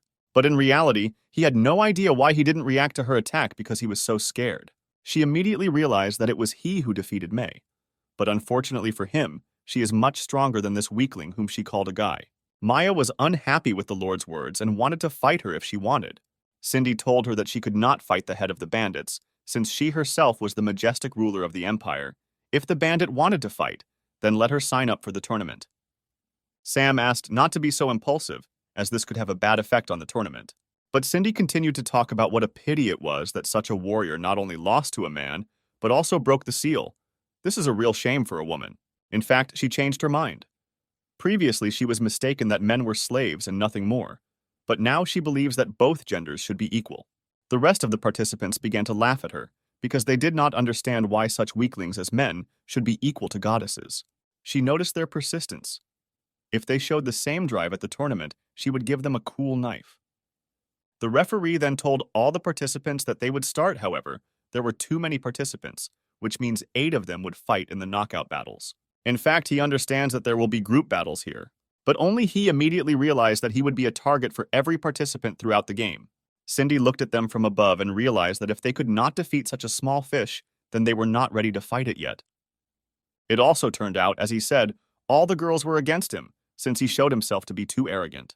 Once again, he pulled out the blade of the legendary monk and asked his enemies to attack him. The girls began to attack. They decided to immediately destroy the most annoying guy here. Just a moment, and these two did not even feel how they lost from a single attack. He looked after his opponents and saw how their clothes were about to turn into shreds. There wasn't even a piece of their clothes left. He didn't hurt the girls, but he was able to strip them naked.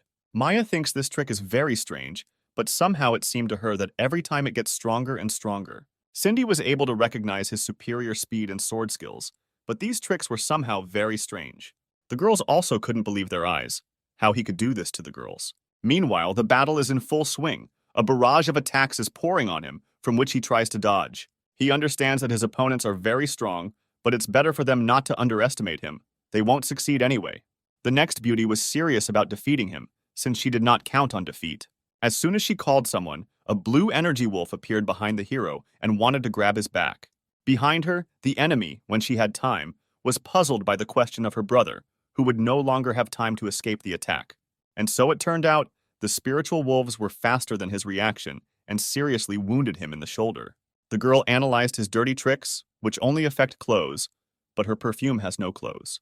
The wound tormented him, but this was not the time to give up, since all he needed to do was get closer to her and attack. He recognized her strength as her actions were very smart, but he should not be underestimated.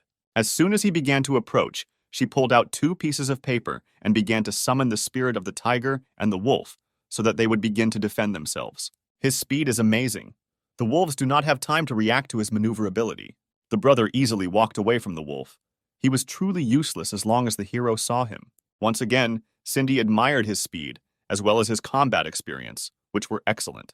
So she allowed him to get closer to her. Now he can attack her unhindered. But the bummer is that this girl thinks he is too naive, since he doesn't even expect what awaits him. As soon as he had hope of victory, the rival was surrounded by a spiritual bodyguard, the crane, who protected her. This attack turned against him. After this, anyone would have despaired, but he is unlikely to be like anyone else. Cindy was already sure that the result of this battle was predetermined by fate, and the man would remain a man, no matter what he did, and in his case, he was just a clown. In this sect, she is the only one who can control 3 spirit beasts at once, so he cannot win. Only 3, Sam began to be insolent. It seemed like she couldn't surprise him anymore, no matter how many trump cards she had. In the system store, he was already thinking about purchasing a new weapon. This time the new weapon is a pistol, which without any paid add-ons only affects animals. A real battle began, in which fate again sided with Brother Sam. A flurry of shots followed from the revolver, only the bullets were not lead, and gunpowder was not needed. The bullets hit all these creatures perfectly, but it couldn't be said that they were hurt. The trouble is, according to her, spirits are not material, which means no damage can be done to them. They don't feel anything. However, the hero was sure of the opposite and suggested that she check what happened to her animals. As soon as she turned around, her confident look changed. She could not admit what had happened to her favorites. We forgot to say yes, this pistol only affects animals, but also spirits. Only they must be animals. And he acts in such a way that he turns any animal into a girl and gives them the body of a beauty. Since they are now women, he can continue attacking them with his legendary blade. He didn't hesitate and took the attitude to defeat her cutie beasts. The cuties' clothes were torn and there were no covered areas left on them. Even our little bird has fallen victim to a terrible pervert who attacks innocent women. In this form, she continued to order them to fight, despite their wishes and will. However, no one listened to her anymore. The spirits began to disappear, and they did not react to her orders. And finally, he asked her what right she had to be their master when she did not even try to understand them. The girl did not immediately understand him and asked what she wanted to say. What he wants to say is that he will not feel sorry for her, and the further battle will be completely serious. She didn't want all her clothes to be torn in front of everyone, but not this, she said. He doesn't want to embarrass her in front of the public, but in return she must fulfill his condition. She wondered what condition awaited her. Then he came up to her and began to whisper that after today's game. Still, she agreed to the secret condition after all. She understands everything, the girl said. Sam asked the judge to announce the results, since his opponent gave up in this battle on her own. Finally, the judge raised his hand and announced the winner with a loud cry. The magnificent Sam won the battle. The judge's screams completely destroyed Cindy's idea of men.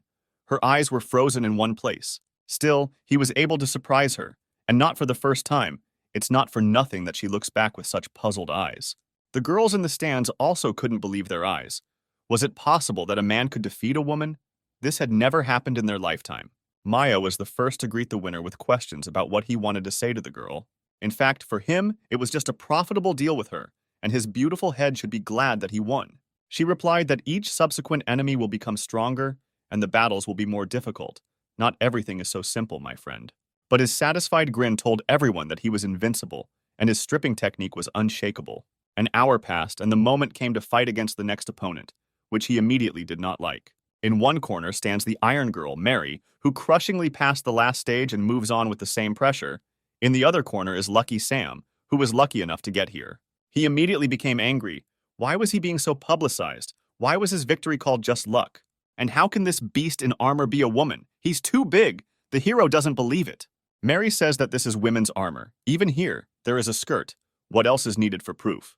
They want to prank him like this, Sam thinks about this topic, since his opponent is very suspicious. The Iron Girl loudly stated that her armor was too strong and his technique would be useless against her. The previous rival said exactly the same thing. But you know how it all ended, you impudent tin, Sam said, and attacked her. Today's defeat is just a failure, and you, a man, have remained a non-entity. That's right, said the hero. If that's the case, then turn around and get ready to accept defeat. Still, she turned around and unquestioningly followed his orders. As soon as she began to lift up her skirt near the dress, which greatly embarrassed her, he asked her to let him relax her muscles and do some light stretching for her personally. How do you feel now? Sam asked her. She lied that she didn't feel anything, but in fact she felt something strange, something incomprehensible. If she didn't feel anything, Sam thought he'd try those palms to see how they worked on her. Then there were screams and pleas that he would spare her, that he would stop, since his tail was too small. Since this is so, he decided to show her the real blade that was hidden in his sheath. She looked back and began to hum quietly in anticipation of what awaited her. After the procedure began, she began to talk about all sorts of nonsense that did not fit into a single picture, as if one puzzle had been lost. From that moment on, the path of Master Queen began, who had to choose among 3 spiritual beasts. She immediately wanted to take all 3 of them in order to become the best master of spirit animal control. From her memory, they were always together, starting out together, hanging out together, training together. There were also difficult moments when they had to practice against dangerous animals, and then they coped with everything together. But now she doesn't know if she dares to call herself their master when she did this to them. Then she began to approach Sam's room, where the cries of her animals could be heard, asking for more. She thought that they were calling her for help, that they were calling their master, who would always arrive at a difficult moment. Suddenly, for everyone, the heroine burst into the box with the words that she would carry out his punishment if he released her crane, tiger, and wolf. In fact, her spirits take great joy in spending time with this scoundrel. Sometimes they call him Master, the second master, who so pleases their animal instincts. The girl could not believe that in addition to their master, they also called some guy. Yes, said the soul of the wolf. They call him Master, but in her heart she will always be their mistress. The tiger added that he simply makes them happy, and they themselves will always be with their master. The crane asked not to be so jealous, since he simply captured them. But she has no idea where they got these bodies from, just as she worries about them.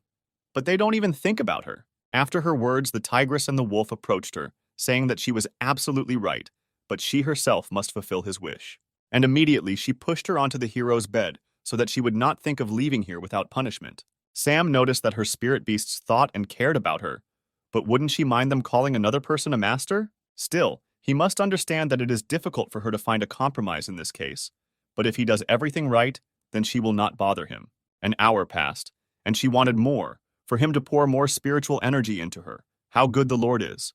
He told her that if she fully immersed herself in the process, she would definitely feel a significant increase. But she wanted to tell how strong Cindy had become in the field of fencing.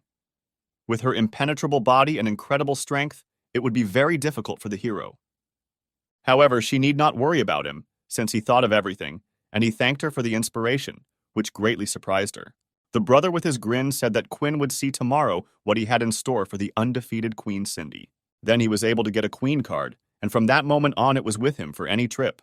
The day has already passed, and the time has come for the final duel between the majestic Lord Cindy and the fighter of fortune Sam.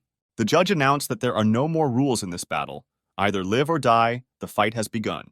From the very beginning, the lady began to be insolent, because she thought that he did not dare to come, but he could. But still, he must understand that he could not see victory, only death. Unfortunately for her, he did not want to die at all, since there is still a lot of beauty in the world. Delicious food, the immense beauty of nature, and beautiful girls to meet.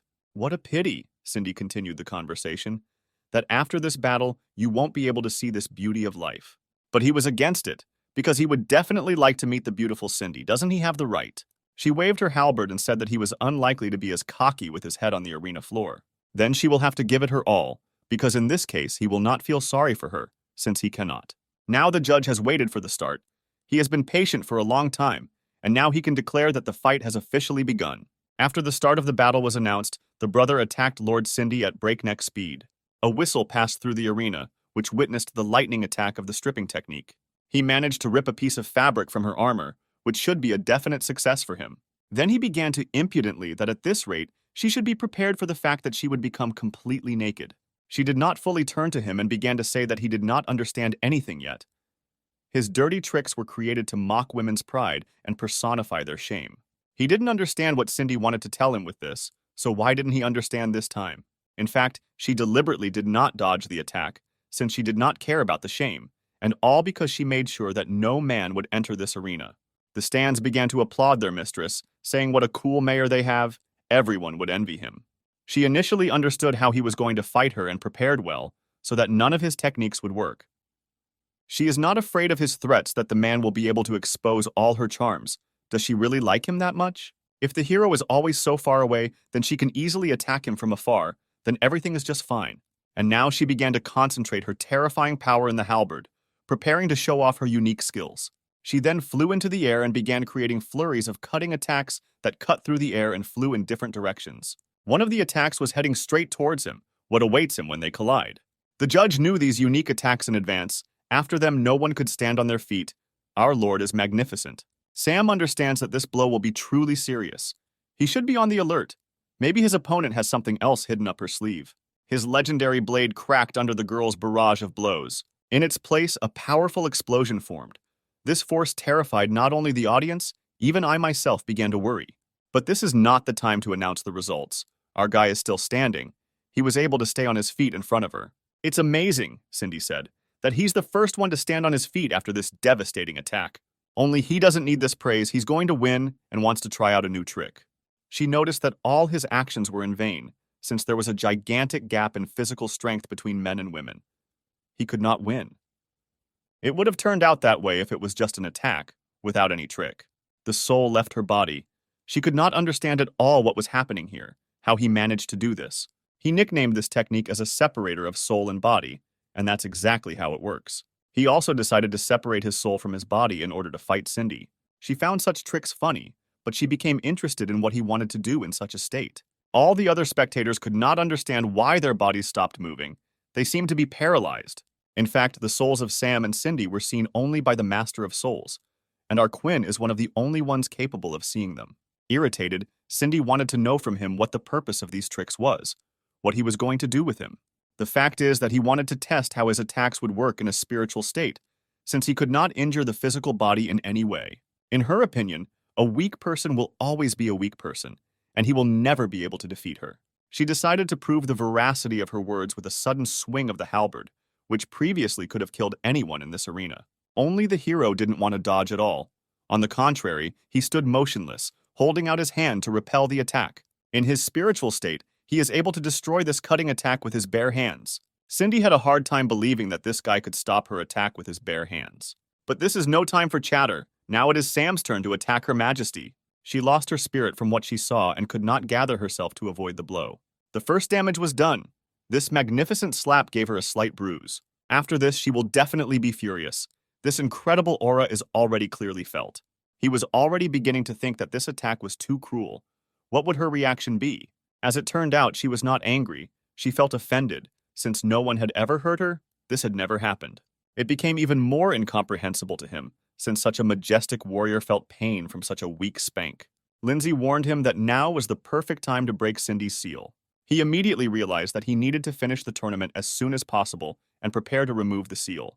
The brother began a conversation with the offended warrior, explaining that in her state of mind, she was not able to defeat him. But he can give her a choice. The first option, they will continue the battle, but it will bring her much more pain. She did not agree to this and asked to move to the second option. In the second option, he will multiply all his damage received by 1,000 times. She couldn't understand how he would do this to her if there were so many spectators around. But there wouldn't be a problem since ordinary people couldn't see them, Sam said.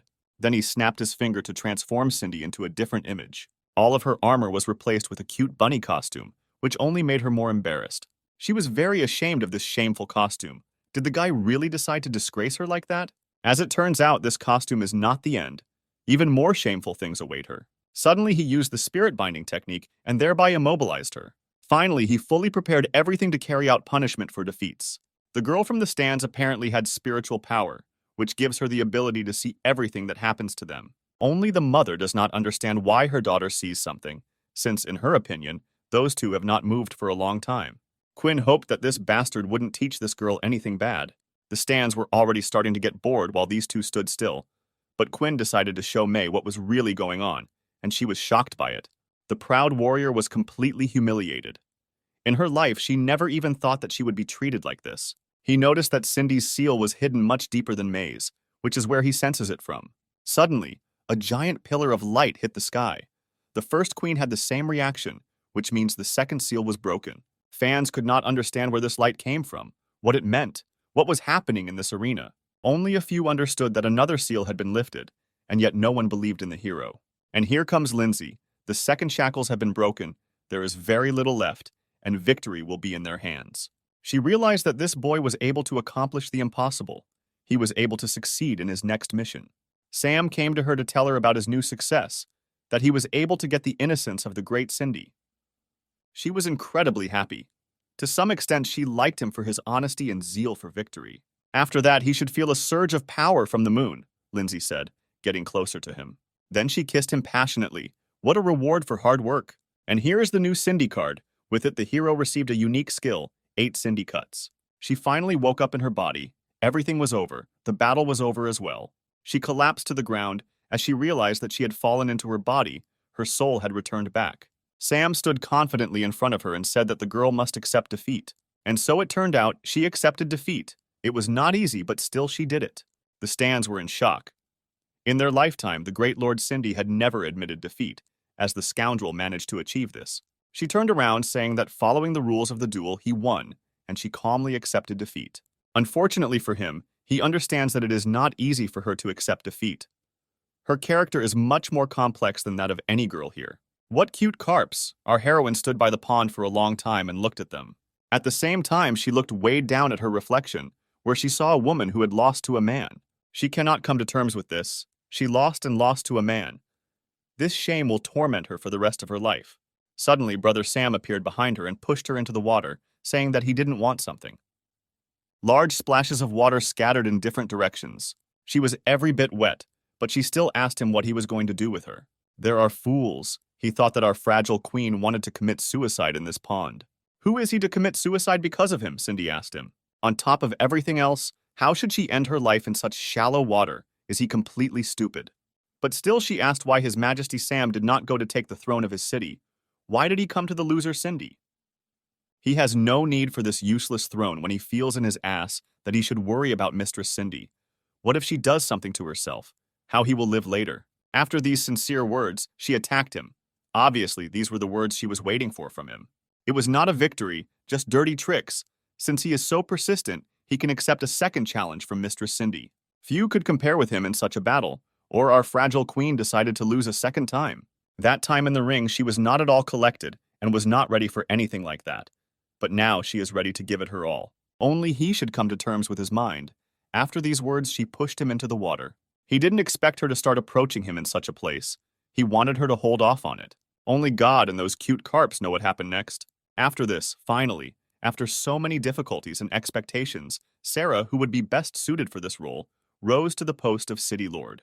On top of that, our heroes received a lot of money, which will definitely make their journey easier. That's true, Maya said, but something bothers her, or rather someone makes her worry. She was worried about why this irritable queen was coming with them, what she had lost here. In fact, she has nothing more to do here, she said proudly. She is no longer a lord, especially since she was defeated by a man. And besides, it's very difficult to look after this fragile man. It will be much easier if two strong girls look after him, Maya agreed with Cindy. He didn't like the way these two foxes talked about him. Even if they spoke in a whisper, he still heard everything. But Cindy brought with her a nice gift in the form of a cool payment card that will help them travel. Maya noticed that some greedy official would earn much more than a pathetic robber, and how difficult this card would be. She didn't like this insolence after all. It was her savings from tournaments that fans donated to her. Okay, girls. Sam addressed them, quarrel later, and this card will help them in the future. He reminded them that they would still have to negotiate among themselves and find compromises. But this is not so important. Someone suspicious from the outside was eavesdropping on their conversations. He was a very suspicious wanderer who watched them for a long time. Time passed and night had already fallen. A large, shining white ball rose to the heavens and shone along with multicolored dots on the black canvas. And our heroes decided to stop at the fire and discuss the next plan. Cindy had a bun for lunch, which was not as tasty as she expected. Maya said that this was the master's palace for her, and no one would bring her medallions and cream sauce, no matter how much she wanted. Sam decided to act and talked about how there was a lot of all kinds of living creatures near the river nearby. Then he suggested that they go and collect fish and animals. As it turned out, she had lived in the mountains since childhood, so there would be no problems with hunting. She would like someone to cook. Sam didn't want to cook, and Cindy had never tried it. It all made the beauty terribly angry. But it's true. Why are they so proud when they don't know how to do anything?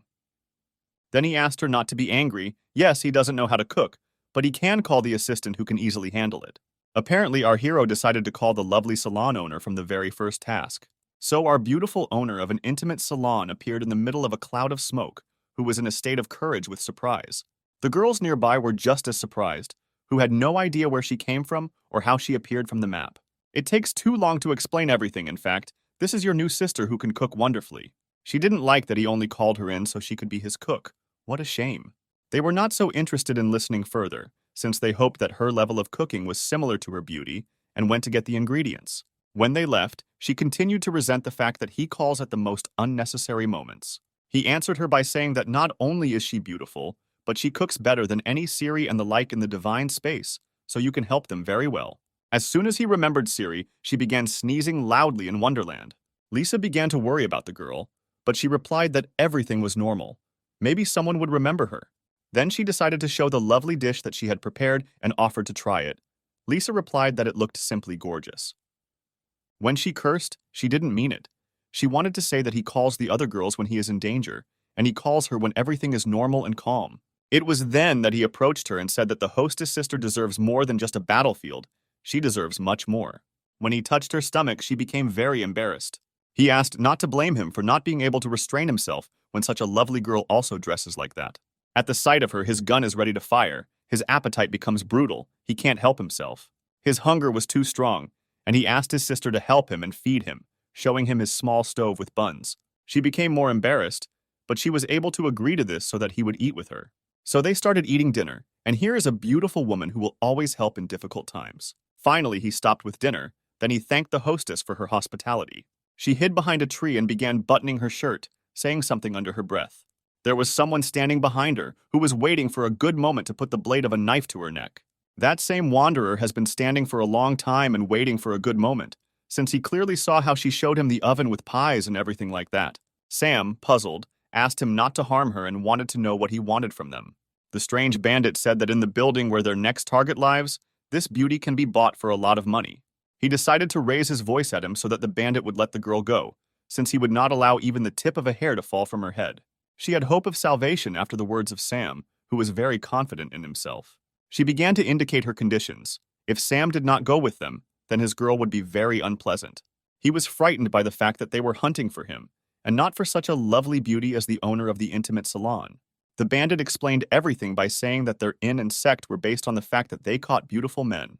Two strangers appeared behind him, ready for any trick of the pervert. He wanted to know if there was any law that allowed the hunting of civilian men. He was very sorry that he was such a weak person, but this would be the last warning for him. The stranger stuck the tip of the knife in the girl's face and said that if he didn't go with them now, then something very bad could happen to her beautiful face. She had no face, but she was strong enough to say that these freaks underestimated her. Her words struck him, as he was sure that she was an ordinary fragile girl. She told Sam that he could run away from here, and she would save him. However, Sam will never allow his girls to be harmed.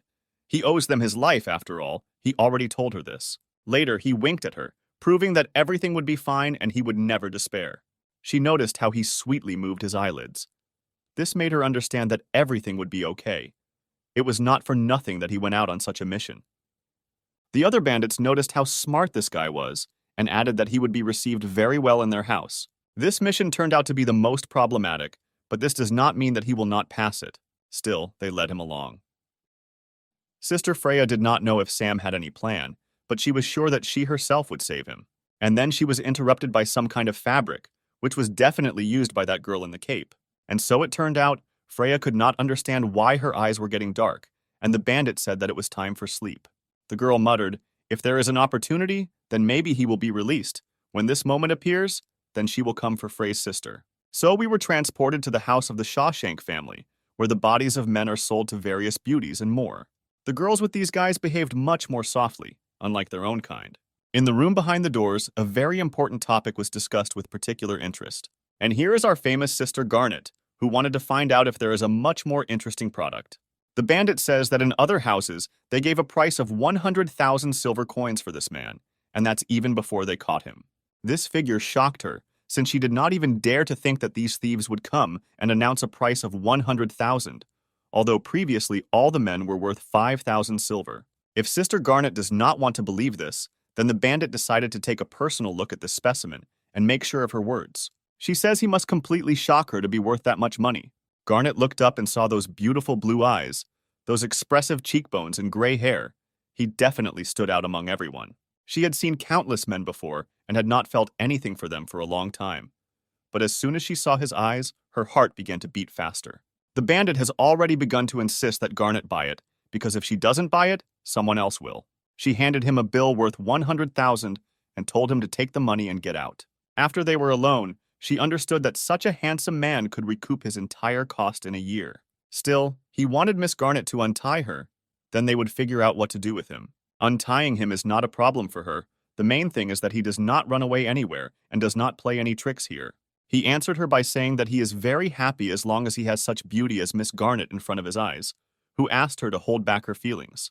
She removed the rope from him. Sam thanked her for this and asked what kind of place it was, why Garnet bought it, and what he needed to do here. This is the Shawshank House, where handsome men from all over the world are gathered. They spend time with the local girls, making them happier, spending leisure time with them. Then she asked if he would help her with this. He replied that he could not help her in any way, since he did not know how to do anything. To this, the miss replied that she had people who would teach him everything he needed. She called Katya, Anya, and the twin sisters, who should become her teachers. The lady warned them to teach him how to please a girl in one day, but they should not overdo it, since it is a very expensive specimen. The girls were shocked by his beauty, as they had seen a lot of handsome men, but he looked simply amazing. The sisters could not wait for his training to begin. They were already glowing like the summer sun. He began to fear that it would be difficult for the four sisters to cope with him, since he was not a weakling. But they didn't understand him and thought that they had to play giveaway with him. Only he was sure that their legs would give way after this stormy training. After he took off his clothes, they were even more delighted. Against the background of these beautiful flowers, the sighs of four beauties could be heard. She was very glad that this money cow would train well and then bring in gigantic fortunes. Meanwhile, the girls returned from the hunt and tried to wake up Freya, who barely woke up. Then they wanted to find out where their beloved Sam had gone. He had fled somewhere again.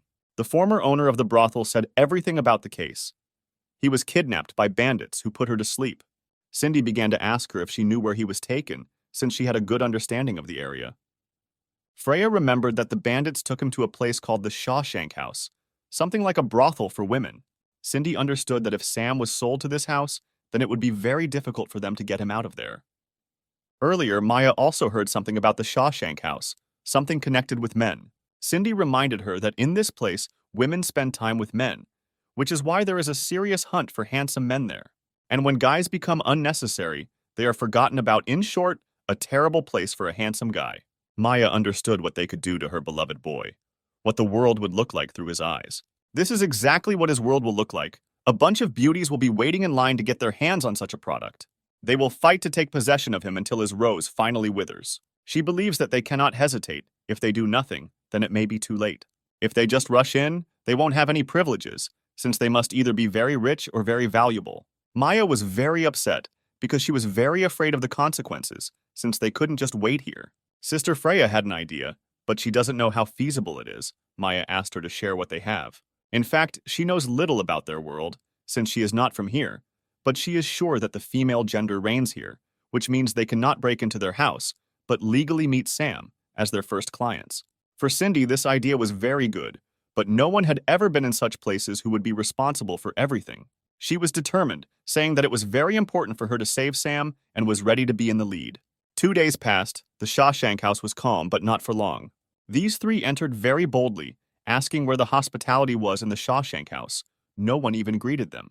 Miss Garnet began to feel guilty, although she was very busy, but still asked for forgiveness, and in return decided to personally accept them.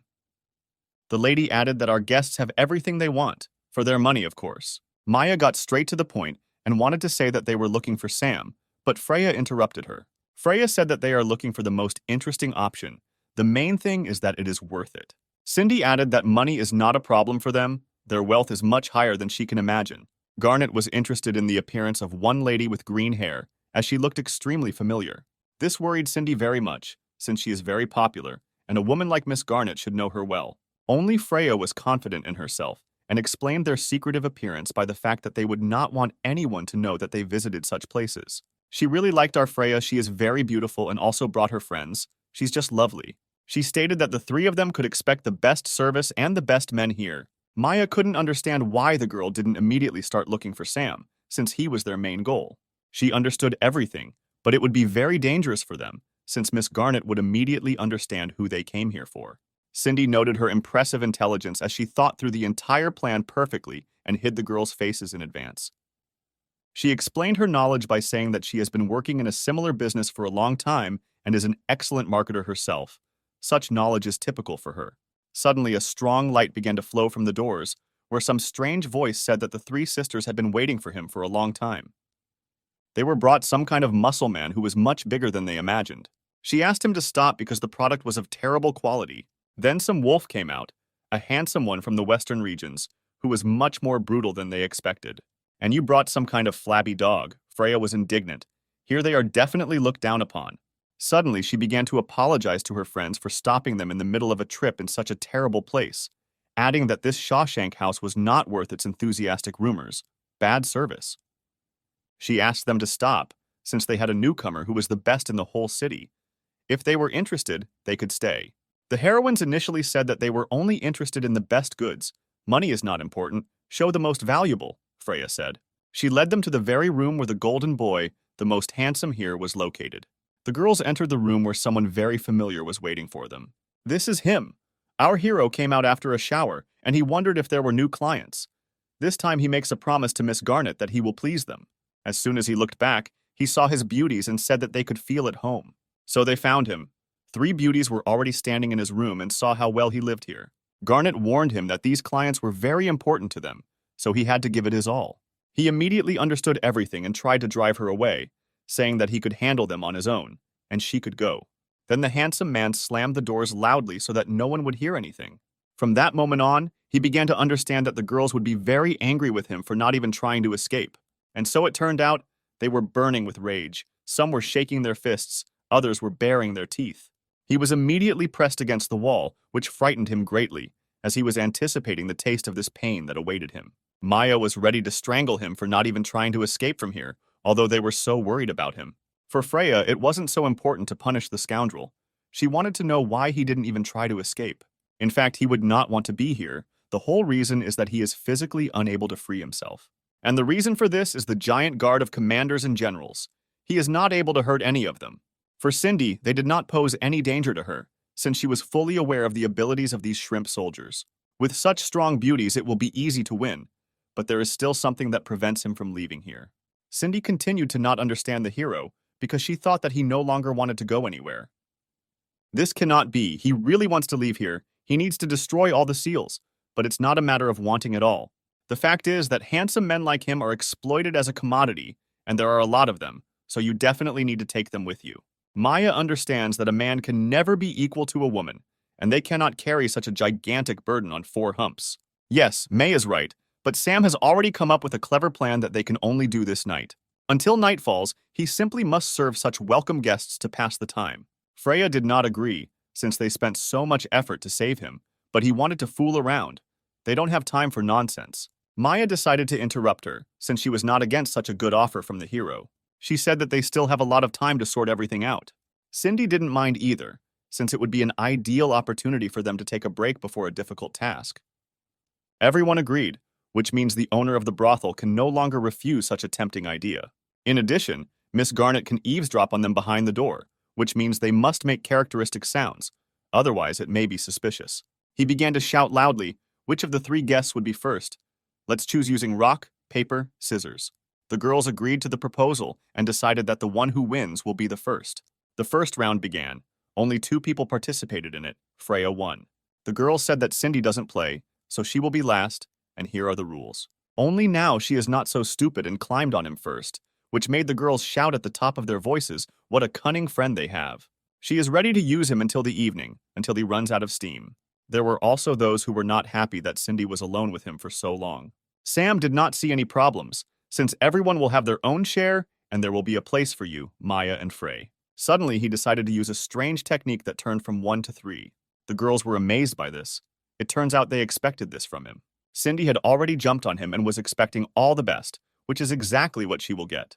She asked him not to force them to be lazy. They should work to the maximum of their capabilities. Finally, Garnet heard the sweet voice that foreshadowed the beginning, and she also understands that the boy can bring her a lot of money this evening. So he finished with them, but soon night was approaching. Just the time had come to make an escape. He told the girls that they could begin to carry out our plan. Maya did not understand anything and immediately thought that Sam had not had enough and decided to start all over again, all the maintenance. He understood this well, but they already need to start escaping.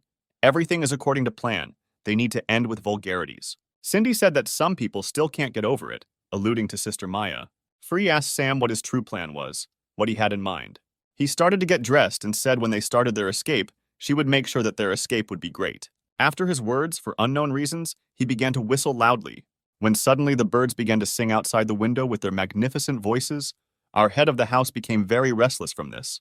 Such a girl constantly has her head filled with all sorts of thoughts, as if everyone wants to disturb her, and she is preparing for every blow in the back. In one of the chambers where the guys were pleasing their clients, noise from birds was also heard. This guy heard a strange whistle. He knew that the escape had begun, so he had to run out. In one room, a girl vehemently mocked the handsome man because she wanted to listen to the cries of agony, how she spent money on this. He also heard a loud whistle. He recognized it and knew that their rescue would soon arrive. She began to beat him with more fury in order to hear the sweet cries that made her so happy. But he no longer wanted to tolerate her. The day had come that everything would change, and women would no longer be able to mock them. She didn't like the way he muttered under his breath, since now was not the time to be insolent to women. As soon as she said this, he threw her into the wall with all his strength and hatred. She couldn't understand why her body was getting so heavy, why she couldn't use the strength bestowed by God. The fact is that the poison with which he smeared his lips began to work. Sam is a genius. He succeeded everywhere. She, crawling on the floor, tried to stop him. Since he was her property, she bought him, which means he belongs to her. Only today has come the day when they will cease to be property, they will be free. So they arrived in some strange basement. Sam brought them here. Cindy couldn't understand why they couldn't escape from here, since it was the perfect place for a silent escape. As soon as she looked deeper into the basement, Freya saw something strange. In front of them stood a crowd of handsome men who saw Sam and began to call him commander. As soon as everyone noticed him, they began to shout in unison. The commander has arrived. The escape will begin soon. Warrior Cindy was shocked because they did not understand when he managed to become their commander. Maya couldn't believe her eyes, all because she didn't understand how so many guys got here and no one noticed them. From each room of the guys there is a secret passage from which they came here. He will accompany them, as he must rescue them. They began to thank their savior in chorus. Some owed him their whole lives, while others wanted to repay him with their bodies. He was not interested in paying with his body, since he was not saving them for that. But just like that, better just like that. Fortunately, the girl stood up for him, who said that he had masters, and he himself was more into girls than boys. Freya decided not to waste time since they already need to escape from here. They finally reached the first exit. Sam looked around, there was nothing suspicious yet.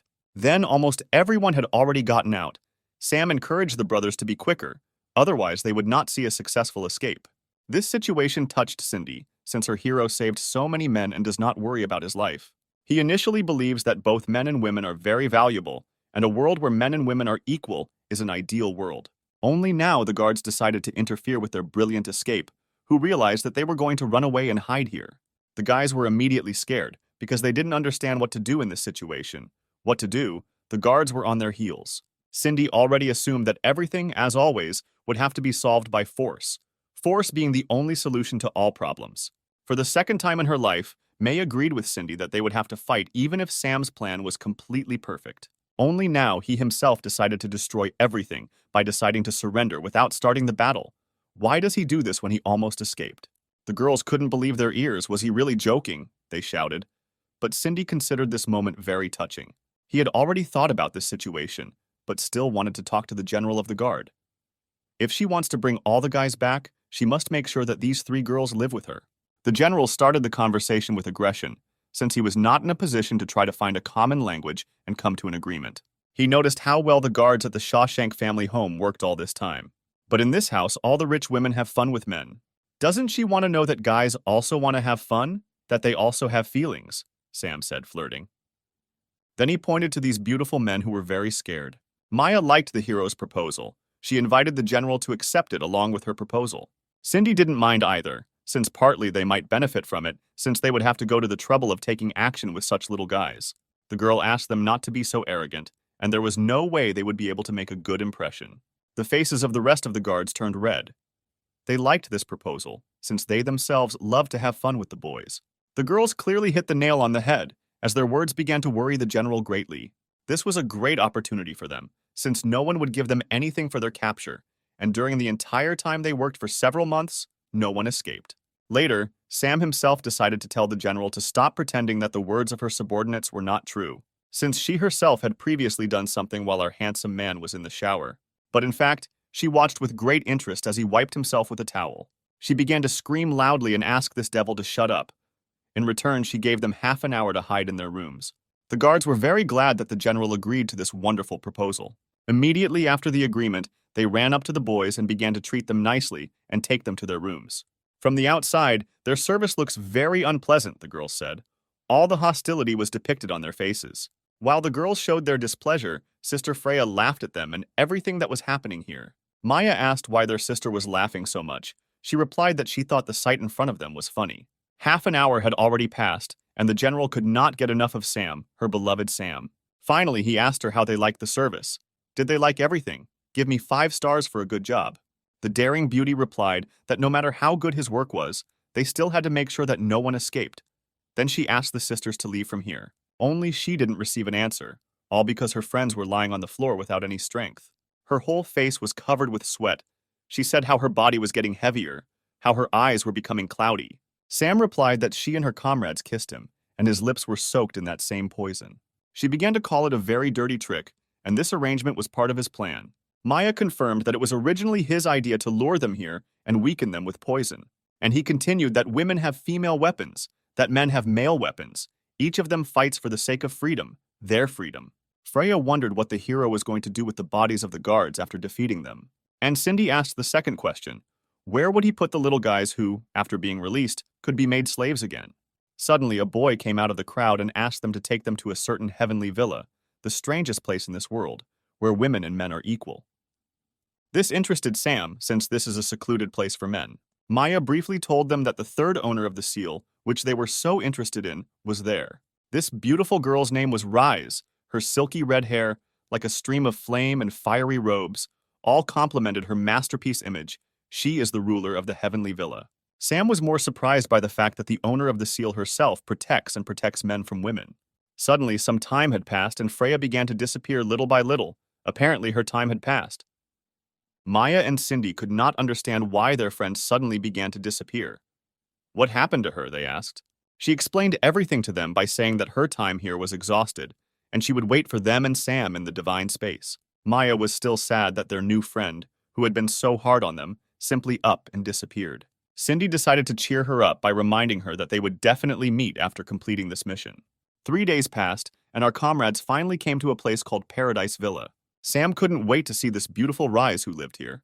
Cindy explained how little contact each of the seal holders had, that they knew little about each other, but she was sure that their Rise was different from them in a good way. As soon as they finished the conversation, a crowd of guards and our Miss Garnet appeared behind them. She loudly declared that she treated Sam with kindness, and he took all her money. After these words, she asked him to return everything that he had taken. Maya began to get angry with her and decided to show her what happens when she doesn't know that she needs to run away, when trouble is heading towards her. A gentle female voice was heard behind them, demanding that this farce stop. Sam's face began to turn red before his eyes. He became convinced that the third owner of the seal was behind them, and so it turned out that behind them was Rise, a beautiful girl who wanted to find out who was making noise for them in the front part of the Paradise Villa. Miss Garnet began to resent the fact that Rise stood between Sam and her, who was supposed to negotiate some royal decree. In response, Rise asked her to behave more carefully here, since she herself was much lower in rank and should not get involved in such matters. According to her, men are biologically supposed to be the weaker sex. They themselves were not against this decision, so women should be superior to them, and men are just a commodity in their world. On the territory of the Paradise Villa, men cease to be their property, so you should voluntarily take your dogs and go to hell. Garnet could not tolerate such antics, since her army should be equal in strength to the army of Rise's Paradise Villa. Then she asked the guards to attack them and take their goods. The girls agreed with Lady Garnet without hesitation, shouting in unison, yes.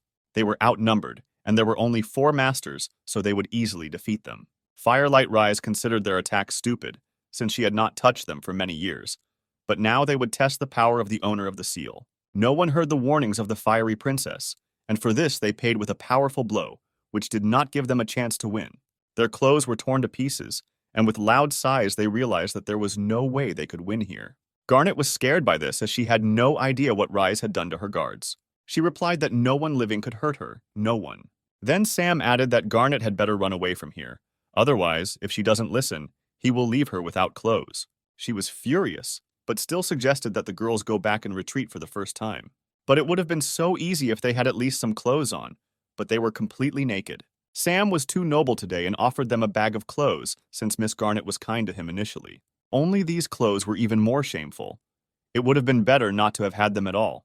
Then Garnet turned to the side and leaned down, but she definitely wouldn't leave everything that easily. After they left, Sam bowed to Lady Rise and thanked her for her help and salvation. She replied that she knew him.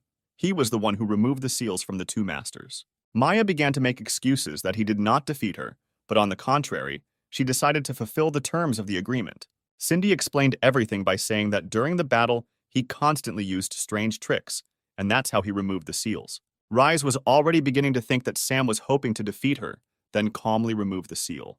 But everything was not like that at all. He came here to negotiate with the owner of the Paradise Villa, Rise, so that she would allow these poor boys to stay here.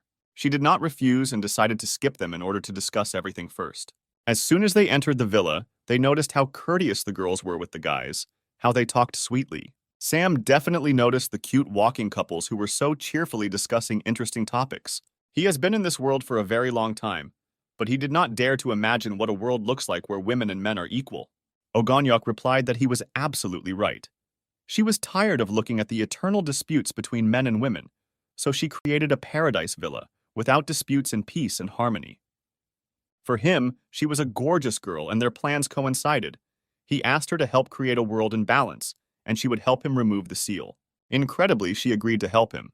In fact, she was not at all against his proposal. He began to be very happy, since she suited him perfectly, and he himself did not expect to get down to business so smoothly. But apparently it won't be so simple, just as she said that she couldn't help him remove the seal. The reason for everything was that he himself had to see how she made all of Miss Garnet's guards fly. He agreed with her. It was the miraculous power of Kung Fu that Rise must have trained for a long time. But it's not a matter of training. She has never practiced this power. She has it since birth, and this power protects her seal all her life. Cindy wanted to know if what she was saying was true, and if she could kill with this power. Rise said she could try. Immediately after such a challenge, Cindy attacked Rise with her halberd. As soon as she made a strong swing, the entire blow was reflected. Fire Rise did not receive any damage. The heroine was shocked by what she saw. How this happened, the cruel warrior wondered. The girl was thrown back and all her clothes were torn. Cindy could not understand anything. Where did such strength come from, she asked. Why not only her, but also her clothes were wounded? She replied that her internal energy counterattacks with the same force that attacks her enemy. A weak attack tears clothes. A strong attack destroys internal organs. Maya began to wonder how she could be defeated, how her seal could be removed. Sam didn't see anything wrong with his clothes being torn to pieces. Besides, he can simply remain without clothes and there will be no problems. Cindy noticed how confident Sam is. It fits his image perfectly. Maya asked to quickly put on her clothes and stop embarrassing her. Rise said that his antics had no effect on her. No matter how hard he tried, she didn't even blush. He felt very unpleasant that there was a girl standing in front of him who absolutely did not care about his naked body. She replied that from birth, she had learned to restrain herself in the face of male charms, and Sam's body was no different from wood or stone. Well then, in response to such a statement, he decided to appear in front of her in all his glory. After what they saw, the nearby girls were shocked by his beauty, and he received double points for his charm. Even our unapproachable Rise was able to surprise Sam's male body, which made her feel shy about him. He noticed that this trick worked on her. This is his opportunity to strike. The handsome man gathered all his will into a fist and pointed it straight at the fiery princess. Her shield received a crushing blow from male beauty. It felt like this attack would be able to cause some damage to Rise. But she indifferently said that no one would ever be able to touch her. This power does not allow her to do this. I wonder how happy she will be if she can touch a bird or a cute animal. His confidence is off the charts. He is not afraid of the consequences. He hopes that everything is possible, even to remove this power. Incredibly, his fist almost passed through the impenetrable defense of the beautiful Rise. This shocked her. She had never seen this. Her incredible defense surpassed everyone, and here some man could break through her. Cindy also saw this. This guy can even do this. Is he really so omnipotent? Sam himself was delighted with what he saw. He asked if she felt that he had succeeded. It was only after these words that he was thrown far, far away that his scream could be heard throughout the entire heavenly villa. In one of the houses, the girls asked God to give her a man who would like to live with her, with whom she would be happy, when suddenly our hero fell into her house, which greatly frightened the girl. He was completely naked. The fall was in great pain, but he was confident that he would soon succeed in achieving his goal. The girl looked around and saw a handsome boy who was lying right under her nose. Had God really given this to her? It seemed to her that God himself had fulfilled her wish, after which she attacked him. The girl did not stand on ceremony and took off all her clothes. Since it was a gift of fate, she decided not to behave civilly. Sam asked her to stop. Rise does not believe in them, since no one has been able to touch her and they will not be able to. Maya believes that this guy is capable of more than she thinks. He is the only one who did the impossible to them. Cindy added that he was also able to change their thinking, although no one believed it except himself. In fact, she was incredibly happy that they could be defeated and could be defeated at all.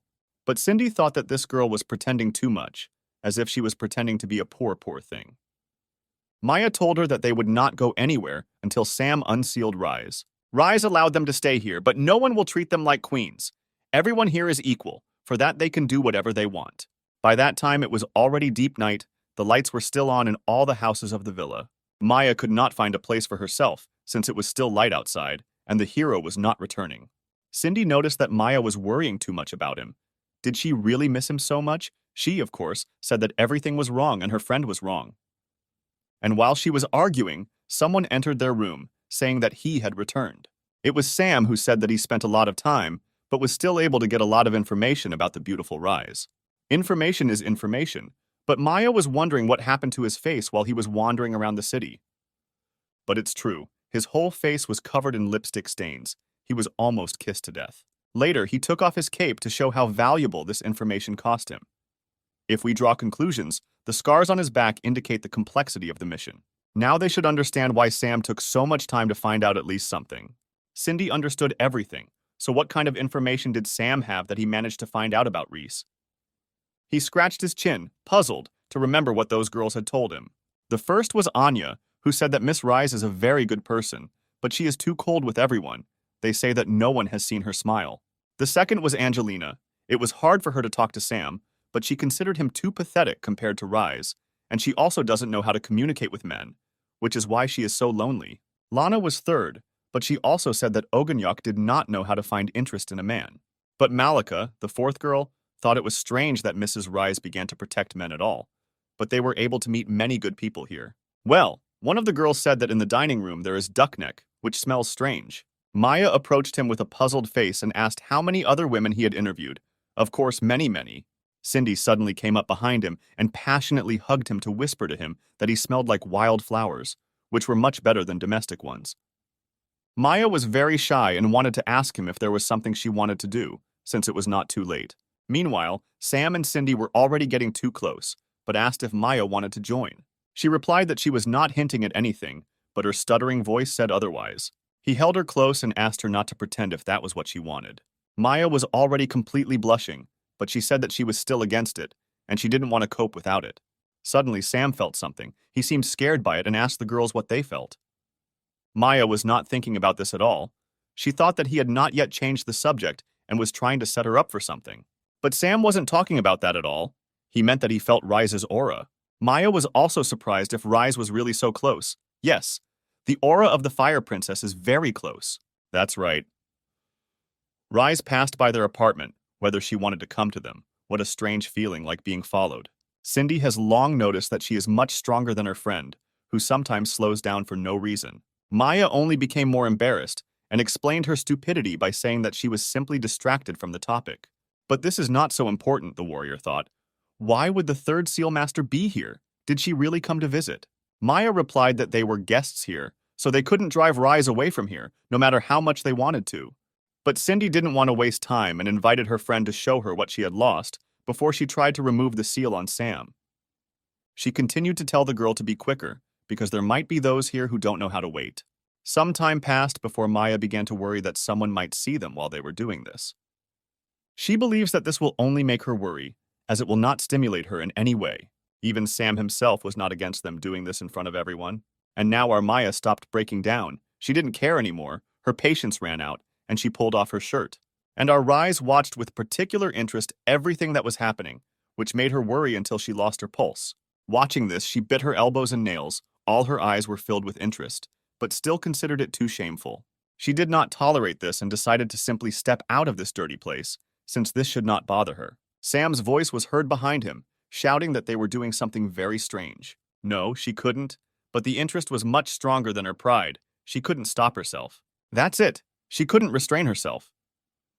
As soon as she approached the doors, she began to look with much greater interest. Only it was interrupted by rain, or rather a heavy downpour, which began to shower everything around with drops of water.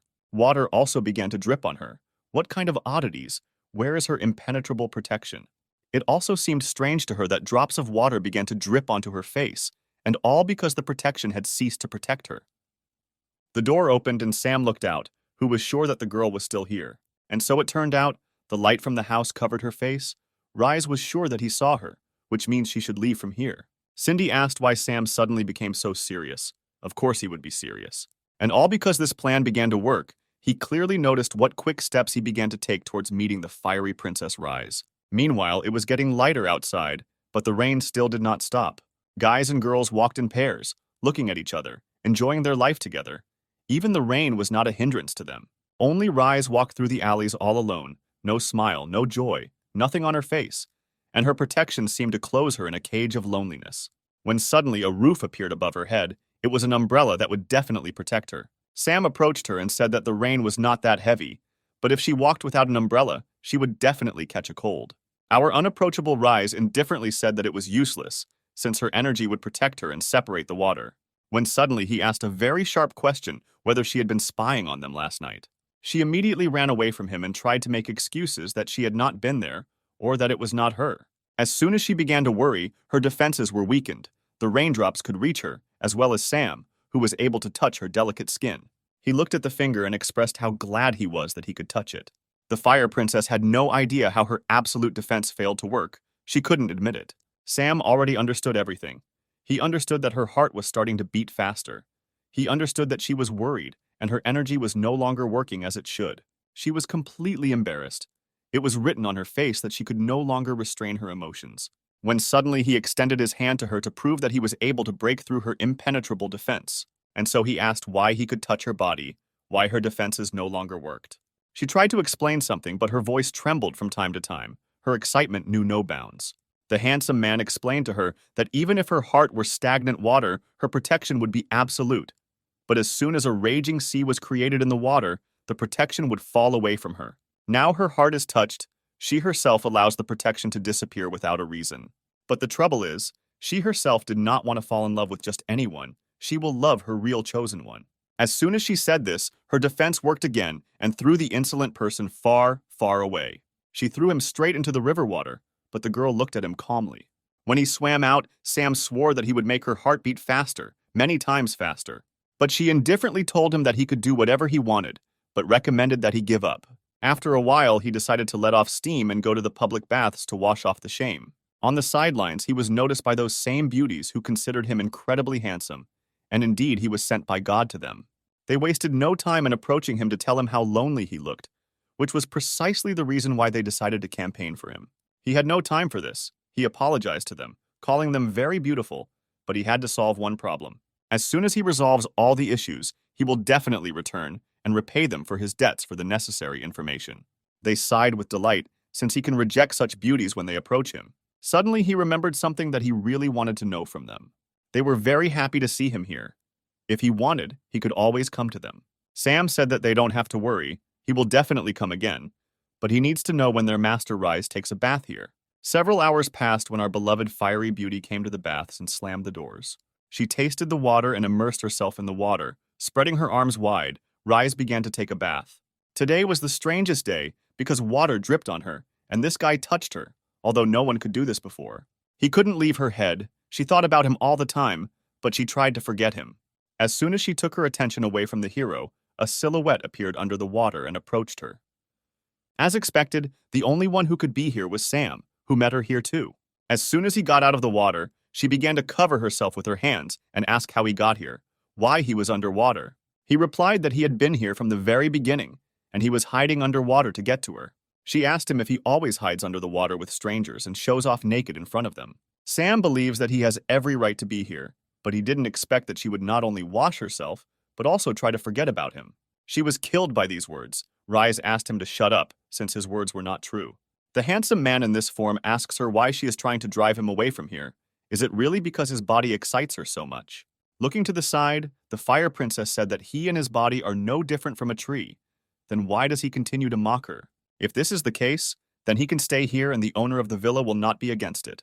She confirmed his words, saying that he could stay here until he got tired of swimming. Then he asked why Miss Reese did not look at him if she was not at all worried and excited. With all her might, she tried to look away from him and say that there was nothing to look at him. There was nothing like that in him. It was then that he came closer and cheekily asked a short question whether everything was exactly like that. He couldn't agree with her, since all the other girls said that he was a real handsome man. As soon as she looked up at him, she struck her first blow and threw him aside so that he would never come to her so quickly. Only someone managed to catch him, some girls who came to his aid. She was shocked. She saw someone she knew and was surprised that they were there too. Incredibly, it was Maya and Cindy who decided to help their friend achieve one unapproachable princess. So, she doesn't think that the three of them will be able to pass her flawless aura, even if they unite. The one-eyed warrior believed that the girl was absolutely right. They believed her. And in fact, Rise is not their target. Their target is someone of a different gender. Their target was Sam, in front of whom they stood and began to pull off their towels. His eyes narrowed in surprise, all because he didn't call them, but they came to help. Cindy told him that only with their help could he destroy the wall to this lady's heart. And Maya was the most embarrassed of all and said that she was here only to complete the plan, nothing more. She was annoyed by the scenes they were playing out here, but she asked what they were going to do here. Cindy noted that the mistress understood everything correctly, and they would do something shameful. Maya added whether Lady Fire had any objections to this. The flaming princess realized that no one would let her bathe in peace, but she still decided to ask them to go to another bath and do it there. The warrior, pulling off her towel, says that in Rise's eyes they are just dead trees and stubborn stones. Maya confirmed her words and asked if this sight somehow bothered the unconscious master. For her, this method of provoking the generals does not work in any way. Whatever they want, they can do it. Since everything is so, then she can open her eyes and take in this sight with all her eyes. Maya could no longer find a place for herself to start the process as quickly as possible. Then she asked who would be first. Sam replied that it was easy to handle too. He had no experience in this. Rise couldn't believe that this was possible, but it was true how he was going to do it. The handsome man replied that you should never underestimate human potential. She was very embarrassed. She looked at all this. Her face was constantly turning a little red, and the sounds in the background were heating up the situation. Then these sighs and gasps worsened.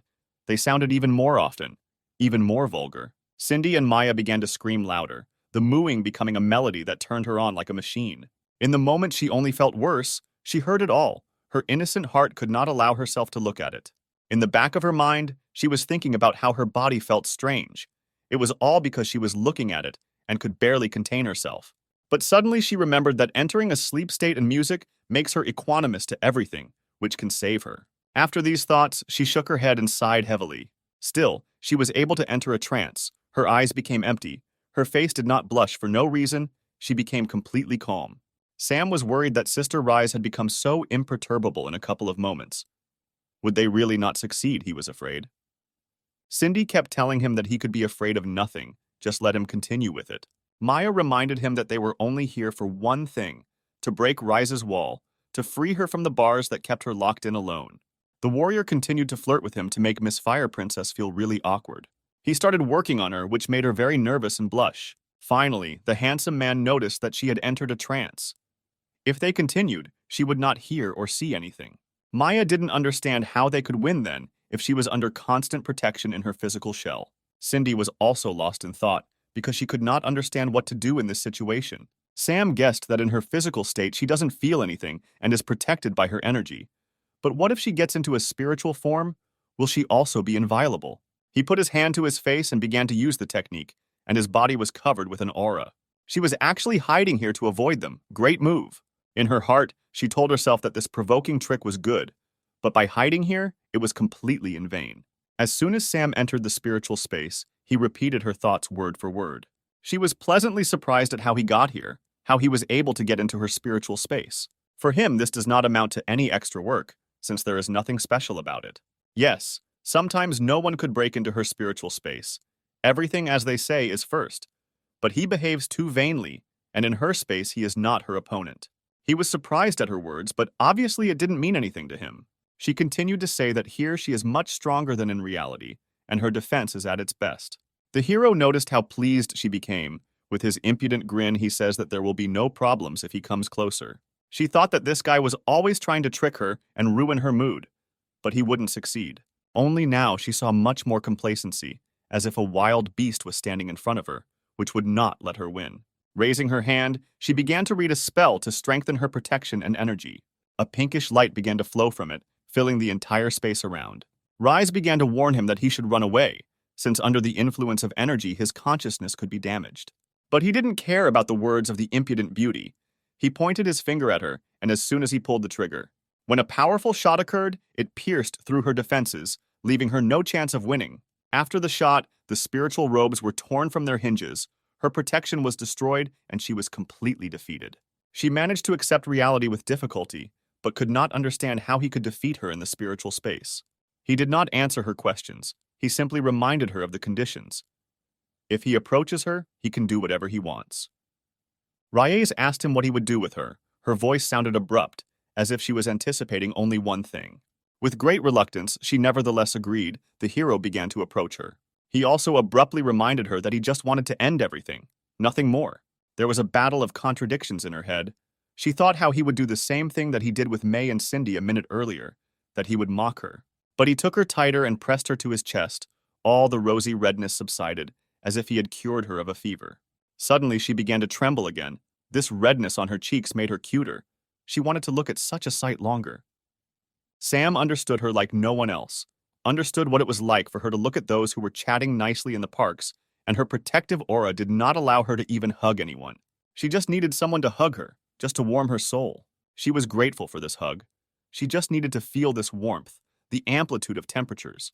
The fiery princess with an icy heart needed someone to melt it. But his hand spoiled all the beauty and romance of my story. Not a minute had passed, and this pervert was already reaching out for the charms. She was unhappy with this, but he explained everything by saying that he wanted to remove the protective aura. It became unclear to her how he was going to remove her aura, what he would do about it. Her feelings are a flower that needs warmth to bloom and no crust of ice, which is a protective aura, is needed. If the flower is enveloped in cold, it will be weak, and the protection will hide it from danger.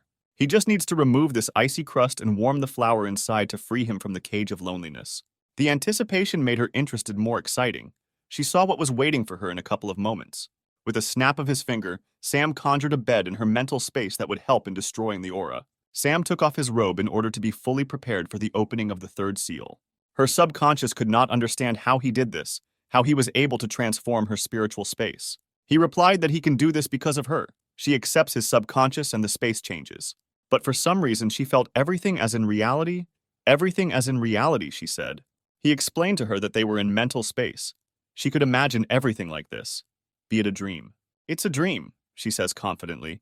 From now on, she believes it. Since everything was going so well, Sam realized he could begin completing the task. From pleasure, her hands grabbed the bedspread. Her hands shook from convulsions, as if she had been shocked by 220 volts. She held back a scream with difficulty. She felt everything as if she were in reality, as if in life she was losing her innocence. Lindsay suddenly appeared and wanted to say something to Sam. The goddess reminded him that she could use the new power to remove the aura and remove the protective energy. But why? What was she up to? Sam did not doubt her words and began the cleanse with his new learned ability from Lindsay. Reyes didn't mind, since she could fly out of the cage covered with an ice crust. She managed to notice how the aura subsided, like a cold after raspberry tea. Sam is proud to say he was able to complete curing Rise of the curse that had plagued her for so long. Time passed, morning came from last night, and the birds sang outside the window, which served as an alarm clock in this world. Under the rays of the sun, with a heaviness in her head, the beautiful Rise raised her eyelids, feeling the summer breeze. She noticed how quickly everything brightened up around her. What new things our heroine felt. It felt like yesterday it definitely wasn't a dream, since that bastard Sam was lying next to her. Rise stretched her hand towards him to wake him up while he was sleeping so soundly and drooling. As soon as she touched his face, he started whining for her to let him rest and sleep for a while. She was surprised that her protective aura didn't work at all. Could last night really be real, and he was able to cure her curse? Getting out of bed, she decided to open the windows and the rays of the sun began to fill the room. She looked around at the beautiful view outside the window, as birds flew and tree leaves were blown in the wind. One of the birds flew up to her and sat on her finger. Her protection did not prevent them from touching each other. Her eyes opened so wide with joy that she could not hide. As I said, her joy knew no bounds. Warmth filled her chest, like a newborn child who saw a chick on her hand. She left the room and met May in the corridor, who was walking without any purpose. The girl saw with what happiness in her eyes the mistress Rise was running towards her. It seemed strange to her. At speed, she flew into her and hugged her tightly, wishing her good morning. This made her even more surprised. No one had seen Rise like this before, but here she was so happy. She began to throw herself at everyone she met. All the maids were hugged and each one said good morning. Maya still didn't understand anything, but she guessed that it was all Sam's fault, who had brought her to this. After such thoughts, the culprit of the incident himself appeared behind him. He told her that she had lived for many years without the warmth of an embrace. Today was her holiday, in which she would make up for lost time in one fell swoop. Rise didn't pay attention to what was in front of her nose. She ran to hug everyone in the heavenly villa. During the collision, the maid spilled water on her and began to worry about what she had done, for which she apologized to her. But Rise had no desire to scold the poor court servant for this. She was encouraged that her protection did not protect her from the water. While she was admiring, she didn't even notice how Sam pressed against her back and said that it would be difficult for her to get used to the new. These hugs began to excite her, but she asked to let her go, to stop pestering her. But he was not going to back down and reminded him that night she gave him her word that he could do whatever he wanted with her. The maid collected all the water and asked them not to worry, since there was nothing strange in her mistress's joy. And here was that bird that was looking at the heroes strangely, as if it was getting information. The bird looked with great interest, as if it were being controlled by an enemy. What was wrong with it? A strange bird took off into the sky and flew along the forest, rushing into nowhere. But not her. The bird flew up to Miss Garnet and began to chirp something to her. She was clearly listening with interest. The bird told her everything that she had seen, and that the fiery princess was no longer cursed by this monstrous power. From now on, the owner of the male brothel was not going to feel sorry for them. Meanwhile, in one of the rooms, Rise's sighs and gasps are heard. Our hero just can't get enough. She just woke up, and already in such a depraved position, she is waiting for her savior. He looked at her hungrily, saying that she had previously not let him near her, but now she was lying under him. She gave him a choice. He can get lost if he doesn't want to, or let him get on with the job in silence. The handsome man pressed her to him and began to speak tenderly in her ear. He will make up for her lost 10 years of loneliness. When suddenly their pleasures were interrupted by Cindy, she apologized and wanted to tell them something. Out of shame, she was struck by lightning. She didn't understand whether it was really their tradition to enter a room without knocking. The warrior replied that half of the entire house could hear them, so why should they be embarrassed? This news left her completely unconscious. Shame and shame on our innocent Riza. Sam asked what else Cindy wanted to tell him, why she burst in so suddenly. She replied that those troublemakers from the Shawshank house, those same people from Miss Garnet, came and wanted to see the two of them.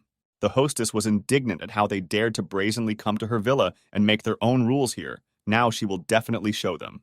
The one-eyed warrior was not against Rise going to the showdown, but first she had better get dressed. These words embarrassed her greatly. She blushed all over but could not answer. At that time, there was a crowd of guards at the entrance to the villa who were clearly not here with good intentions. Garnet prepared herself for victory and ordered Riza to get out of here. Our fiery princess came out of the gate to meet them, accompanied by the clicking of her heels, reminding her that she had just recently spared her. Well, Lady Garnet hasn't learned anything since the last time, which means she came here to die. She decided to lay all her cards out that the owner of the villa no longer had a protective aura. Rise understood that she knew everything, but where she got such information from, no one could know. After thinking, she laughed at the girl and said that she could try to attack her, but this time no one would spare anyone. In the ranks, the girls have contradictions. Maybe Garnet's information is not true, or Rise is lying. She saw how her girls began to be afraid, and she decided to loudly declare that the girl was trying to scare them. If she could attack them, she would certainly do so and resolve the issue with them. The guards also attacked her. They did not even doubt her words, since Garnet promised to return all the men back. Riza felt terrible that the guards unquestioningly believed her and rushed at the beauty. Suddenly, Sam appeared from the shadows, blocking their path to the mistress of the villa, saying that Sam would not be able to attack them all, but could leave them without clothes. Garnet was angry with him and told him not to forget that men could never hurt a woman. Only he had no intention of fighting them. He was simply using his new ability on them. The opponents were already near him, but his attack with a protective aura completely took away the chance of victory. Their attack was completely repelled, and nothing was left of their clothes, just like last time. They have no chance. With one wave of the hand, not a trace of their attack remained. Everyone dreams of such power to undress everyone around them. The naked warriors flew against the wind and screamed loudly in fear. This was the second time they were sent flying in the same place. This time no one is going to let them go, all because graceful ladies appeared above their heads, carrying a net with them. This network perfectly closed all the guards under it. They tried to escape, but something was wrong with it. The girl was very angry and gave her word that she could break the net, they'll see. But the network was not simple. It began to narrow and squeeze all the girls inside. They had no idea what was happening here, how this grid was getting smaller every time. Sam told them that the network is unusual. When they forcefully press on it, it narrows, and the more they force on it, the less space they have, so their only option is to give up and not fight. The network became narrower and narrower. The girls stopped resisting so as not to harm themselves. Garnet was furious. She said that she paid a lot of money for Sam. All the men were her property, so she orders the vile network to be removed. The guards were in a dire situation. They had nothing to say to them since they couldn't win anyway. But the heavenly man did not torment them. He snapped his finger, thereby removing the net from them. The girls flew out of the net in a swarm, screaming as if they had just been born. Sam didn't want to let them die. The whole world would suffer if such beauties died because of him. After these words, they realized that they were on the wrong side for which they were fighting, which made them make such sad faces. Garnet never stopped adding fuel to the fire. She pointed out to them that they were only capable of dirty tricks, and a man would never be able to defeat a woman. But one of them stood up and answered the impudent hostess that a woman was quite capable of injuring the same woman. These words scared her to the point of trembling in her knees. She wanted to know what she meant. One blow was enough to explain to her what her warrior meant. She was lying on the floor and asking if they had really decided to make a riot for her. Their duties were to look after the Shawshank house, not to hunt her servants. And besides, Miss Garnet had no way of taking into account their desire to fight for the boys. She began to intimidate them by saying that they would be in great trouble if she bullied their employer. Sam finally caught the perfect moment to take action. He asked the girls to stop temporarily, as he had come up with something to negotiate with them. Sam asked if they would mind if they taught their owner, Miss Garnet, a little lesson. The guards replied that there would be no problems for them, since they had long been thinking about leaving this employer. So what are they going to do after they stop working for Garnet? The girl replied that they would no longer be able to work as mercenaries due to the fact that they had now violated the employment contract. Since everything was so bad, he decided to give them an offer that he could hire them to protect the estate. Rise was pleasantly surprised that this guy specifically took the curse from her, then hired them to protect the estate. The warrior was also surprised, but said that it could cost them a lot. Hiring an army is not a cheap thing. But he guarantees them that he will pay them 10 times more than Miss Garnet if they work well. In fact, Garnet promised them that the girls could spend the night with the men they captured. Cindy knew they would have to multiply everything tenfold. That means we'll have to spend 10 nights with everyone, Maya said. In response to all of them, I am ready to go to hell so that such a wonderful place remains safe. Suddenly, those same handsome men appeared and asked their old commander not to forget about them, since they too could help. He, like a real hero, like the savior of the world, like a heavenly man, decided not to involve the boys in such a serious task, since mercenaries, like wolves and tigers, are very dangerous in this matter. Warrior Cindy was puzzled by this, but is sure that this pervert just wants to have all the fun alone. Rise was afraid that he was unlikely to be able to cope with all of them, and so many times. Maya stated that this is his only ability in which he will never lose to a woman. After a while, they gathered at the estate. He then asked them if their deal would work if he could serve them for 10 days. The girls reminded him that during this test, he could not leave the room or run away. And besides, he must survive by all means possible to complete the deal. She said that every 3 days she could take a break, since he was a human and 10 days might not be enough for him. This proposal seemed interesting to him, but how would they divide these days? Something like installments. In any case, he and his sisters will use it for all 10 days. He will not escape from this. He said that he did not have time to rest between this. He would do everything in these 10 days. Since everything is so, the mercenary agreed to this with a strange grin on her face and was preparing to announce the beginning. The start was announced. She raised her hands and said that the girls could start rewarding. The girls could not find a place for themselves and began to take off their rags, showing off their charms. They began to argue. Everyone wanted to decide who would be first with him.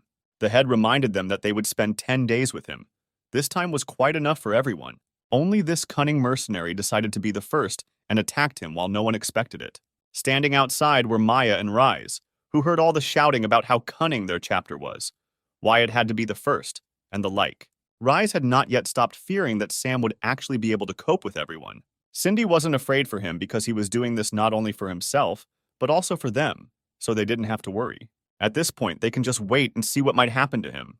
3 days passed. Maya carefully tried to listen to what was happening inside the room. She didn't hear anything. It seemed strange to her since earlier there had been constant screams.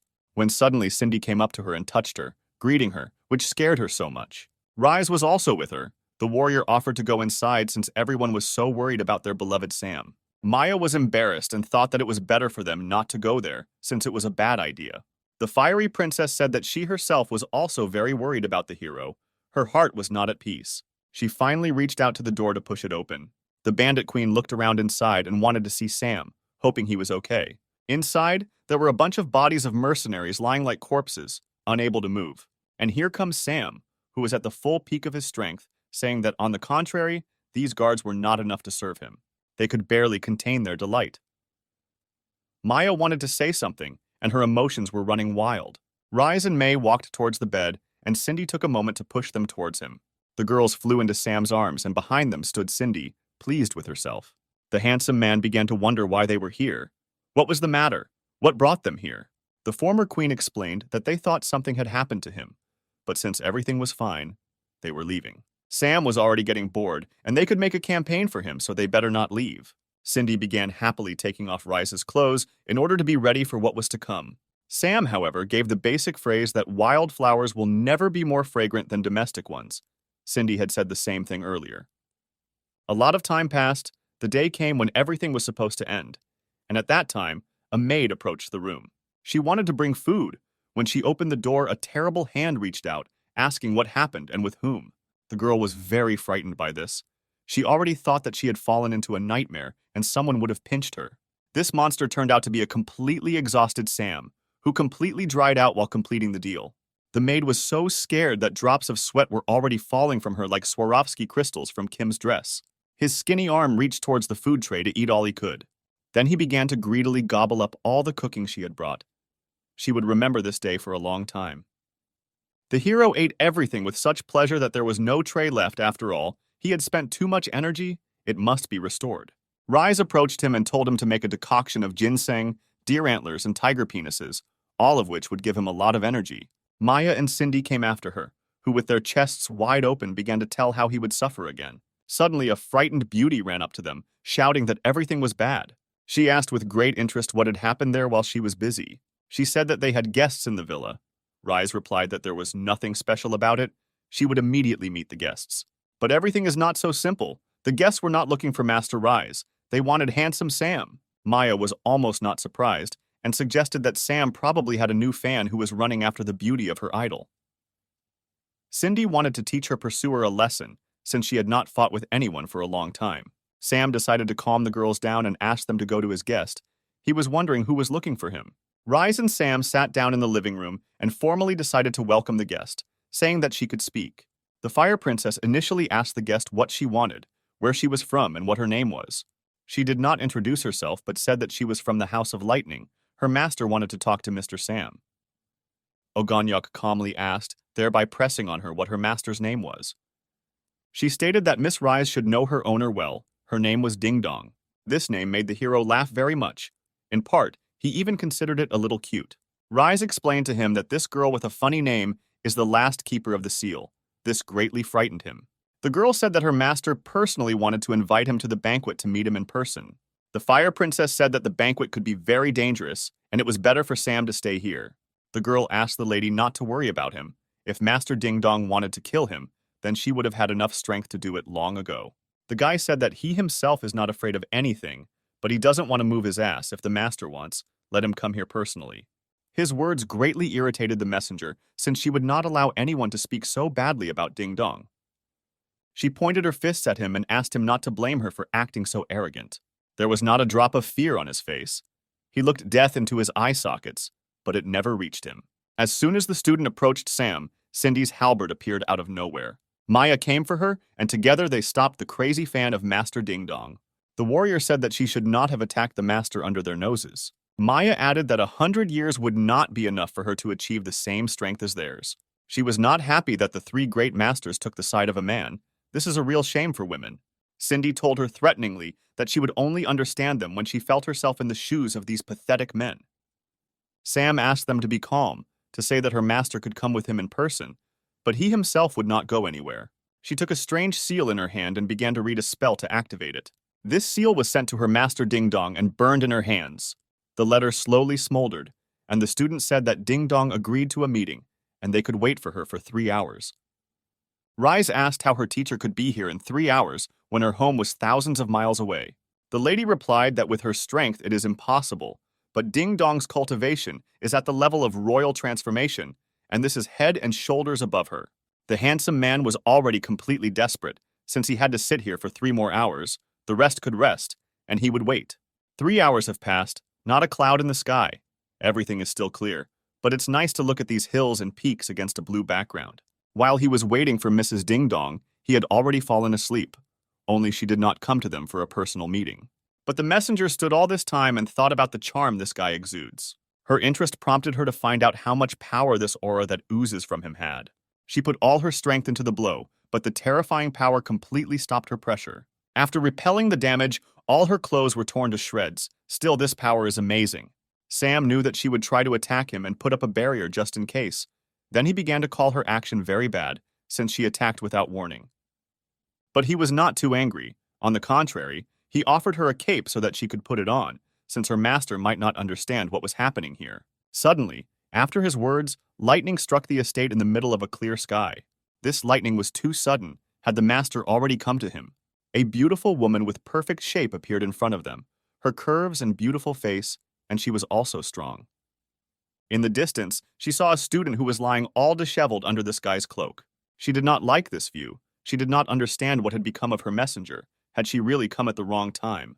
The girl began to apologize to her master and say that it was not her fault, but that she did not understand everything correctly. Out of great excitement, she began to rise to her feet, but began to fall. She came across Sam's arm, on whom she fell, right on the bells. From hitting the steel balls, her head had to endure a lot of pain, which is what she complains about. Sam tried to hold back tears from the terrible pain, but asked her to get dressed first. The student stood up and began to explain herself for putting the master in an uncomfortable position. Ding Dong understood what power this guy could have. Otherwise, he would not have been able to defeat the three masters and remove their seals. But she herself would not allow him to take possession of her. The hero explained everything to her by saying that he had his own tricks to accomplish his goal, and he was used to being friends with girls and would ask her to help remove the seal. This interested her, but what would happen if she did not understand him and refused to cooperate? He doesn't see any problems in this, just as he himself can achieve cooperation, even if she doesn't agree. But she shouldn't complain about his rudeness later if he was so cruel to her. He began to create his first attack on her in order to remove all her clothes now. But this speed was surpassed by her. She was much faster and faster than the pervert. He couldn't believe his eyes that she was so easily evading every attack, so it wouldn't be that simple. Ding Dong analyzed him completely and revealed the secret of how he defeated the bandit Queen Mei, who was simply stripped in front of everyone. As soon as she realized his full power, she decided to pull off her already revealing dress to deprive him of his chance to win. She showed him all the charms with the words that he had previously seen a lot of women. He just had to say that she was taller than all of them. He no longer listened to her. His head was foggy, his drool was flowing like a waterfall. He was delighted with her beauty. Ding Dong noticed how he looked at her every curve, saying that she saw his flowing drool and asked her to surrender in order to give him more pleasure later. His face filled with redness that could not go away, and he was ready to voluntarily surrender to her beauty. The girls also felt strange. Cindy wanted to help the handsome guy, but Maya told her not to do anything. Meanwhile, Ding Dong began to attack with her beauty, charm, and charisma. But you can't take our handsome guy like that. He will never fall for a woman's body, especially in such a place. Immediately after this, he separated her soul from her body in order to fight on equal terms. The girls stopped worrying about him. They liked the way he outwitted her. The beauty was delighted that this guy did not fall for her charm and behaved so strangely. He asked her if she was joking that he would fall for her dirty tricks. Saying all this, he separated his soul. Again, everything became clear to her. He cannot hurt a woman in the physical body, but in the spiritual body he is quite capable of this. This is precisely why he uses this ability, and this is how he defeated the reckless Cindy. He should not have delayed with her. For this very reason, he asks her to worry about herself and not about others. His blow hit her in the chest, but it had no effect. The girl did not seem to feel its power. In one fell swoop, his strength was reduced to 0, and before he could understand anything, he realized that there was no chance to defeat her. A drop of fear ran down his cheek. He felt the anticipation of what would be waiting for him in a moment. She had already heard about this method of winning over girls, so she was prepared for it in advance. Ding Dong threw him away and shouted that he had better return to his body. He should not have expected that his soul could be returned to his body on their own. She is much stronger than any idiots who cannot train physical strength, since it is useless against girls, and in a spiritual state she surpasses even him. The Lightning Princess decided to attack him with her instant strike. But Sam was ready for this and put up an energy barrier to repel the blow. The attack of terrifying power almost destroyed the protective aura that was barely holding on and protecting him. He was glad that he was able to defend himself against the monstrous attack of this lightning monster. Ding Dong was pleasantly surprised by this, but she considered it weak since he showed the last ace up his sleeve. With one wave of her hand, she destroyed the barrier so that it shattered into tiny pieces. The game was over. She grabbed him by the neck, lifted him up, and told him to finally give up.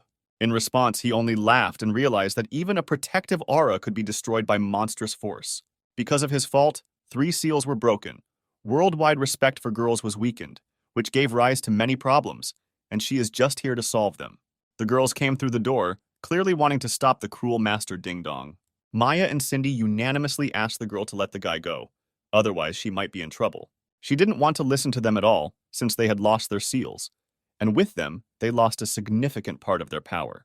The beauty arrogantly explained to them that they should not be so confident in themselves when they are no match for her. Right after that, she didn't want to see them. Using the wavy hand technique, she was going to throw everyone away. The attack was too unexpected, thereby sending them flying far, far away.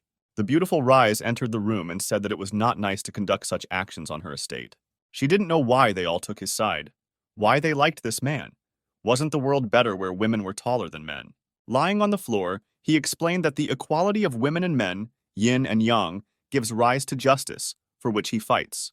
The Fire Princess was very pleased to hear this, but his little tricks would not work.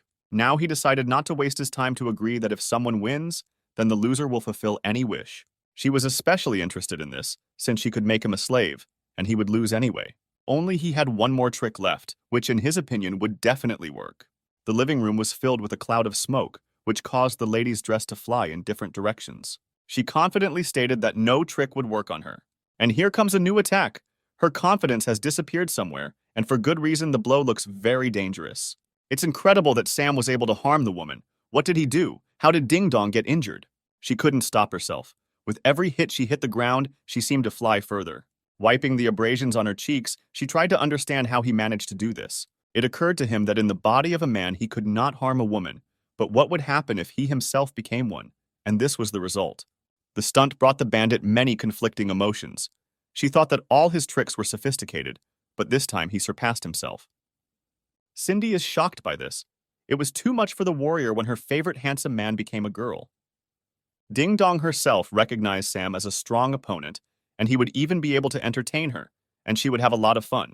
Two opposites meet, a fighter for justice and a warrior for the strength of women, both fighting for their foundations. Rise knew that the clash between the strongest man and the strongest girl would be very exciting. In fact, everything looked like the owner of the villa said. Each collision released a ton of energy. Under their feet, the ground was covered with a shining light, as if two gods had collided. Only something more interesting was waiting for Sam further on. But more on that later. Ding Dong was overcome with the desire to defeat him, as she was interested in him and wanted to see more from him. He said that he would show her much more, that he would make her beg for mercy after his victory. Sam began to throw a lot of punches. In just a couple of moments, 100 fists flashed in front of Ding Dong's face. There is no way this attack would work for her. She confirms this with her words and flawless parries. Only the hero still had some trump cards up his sleeve, which he was not going to spend much of his time on.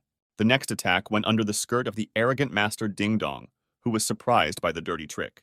She is very worried about what the scoundrel was going to do to her, while she did not expect this at all.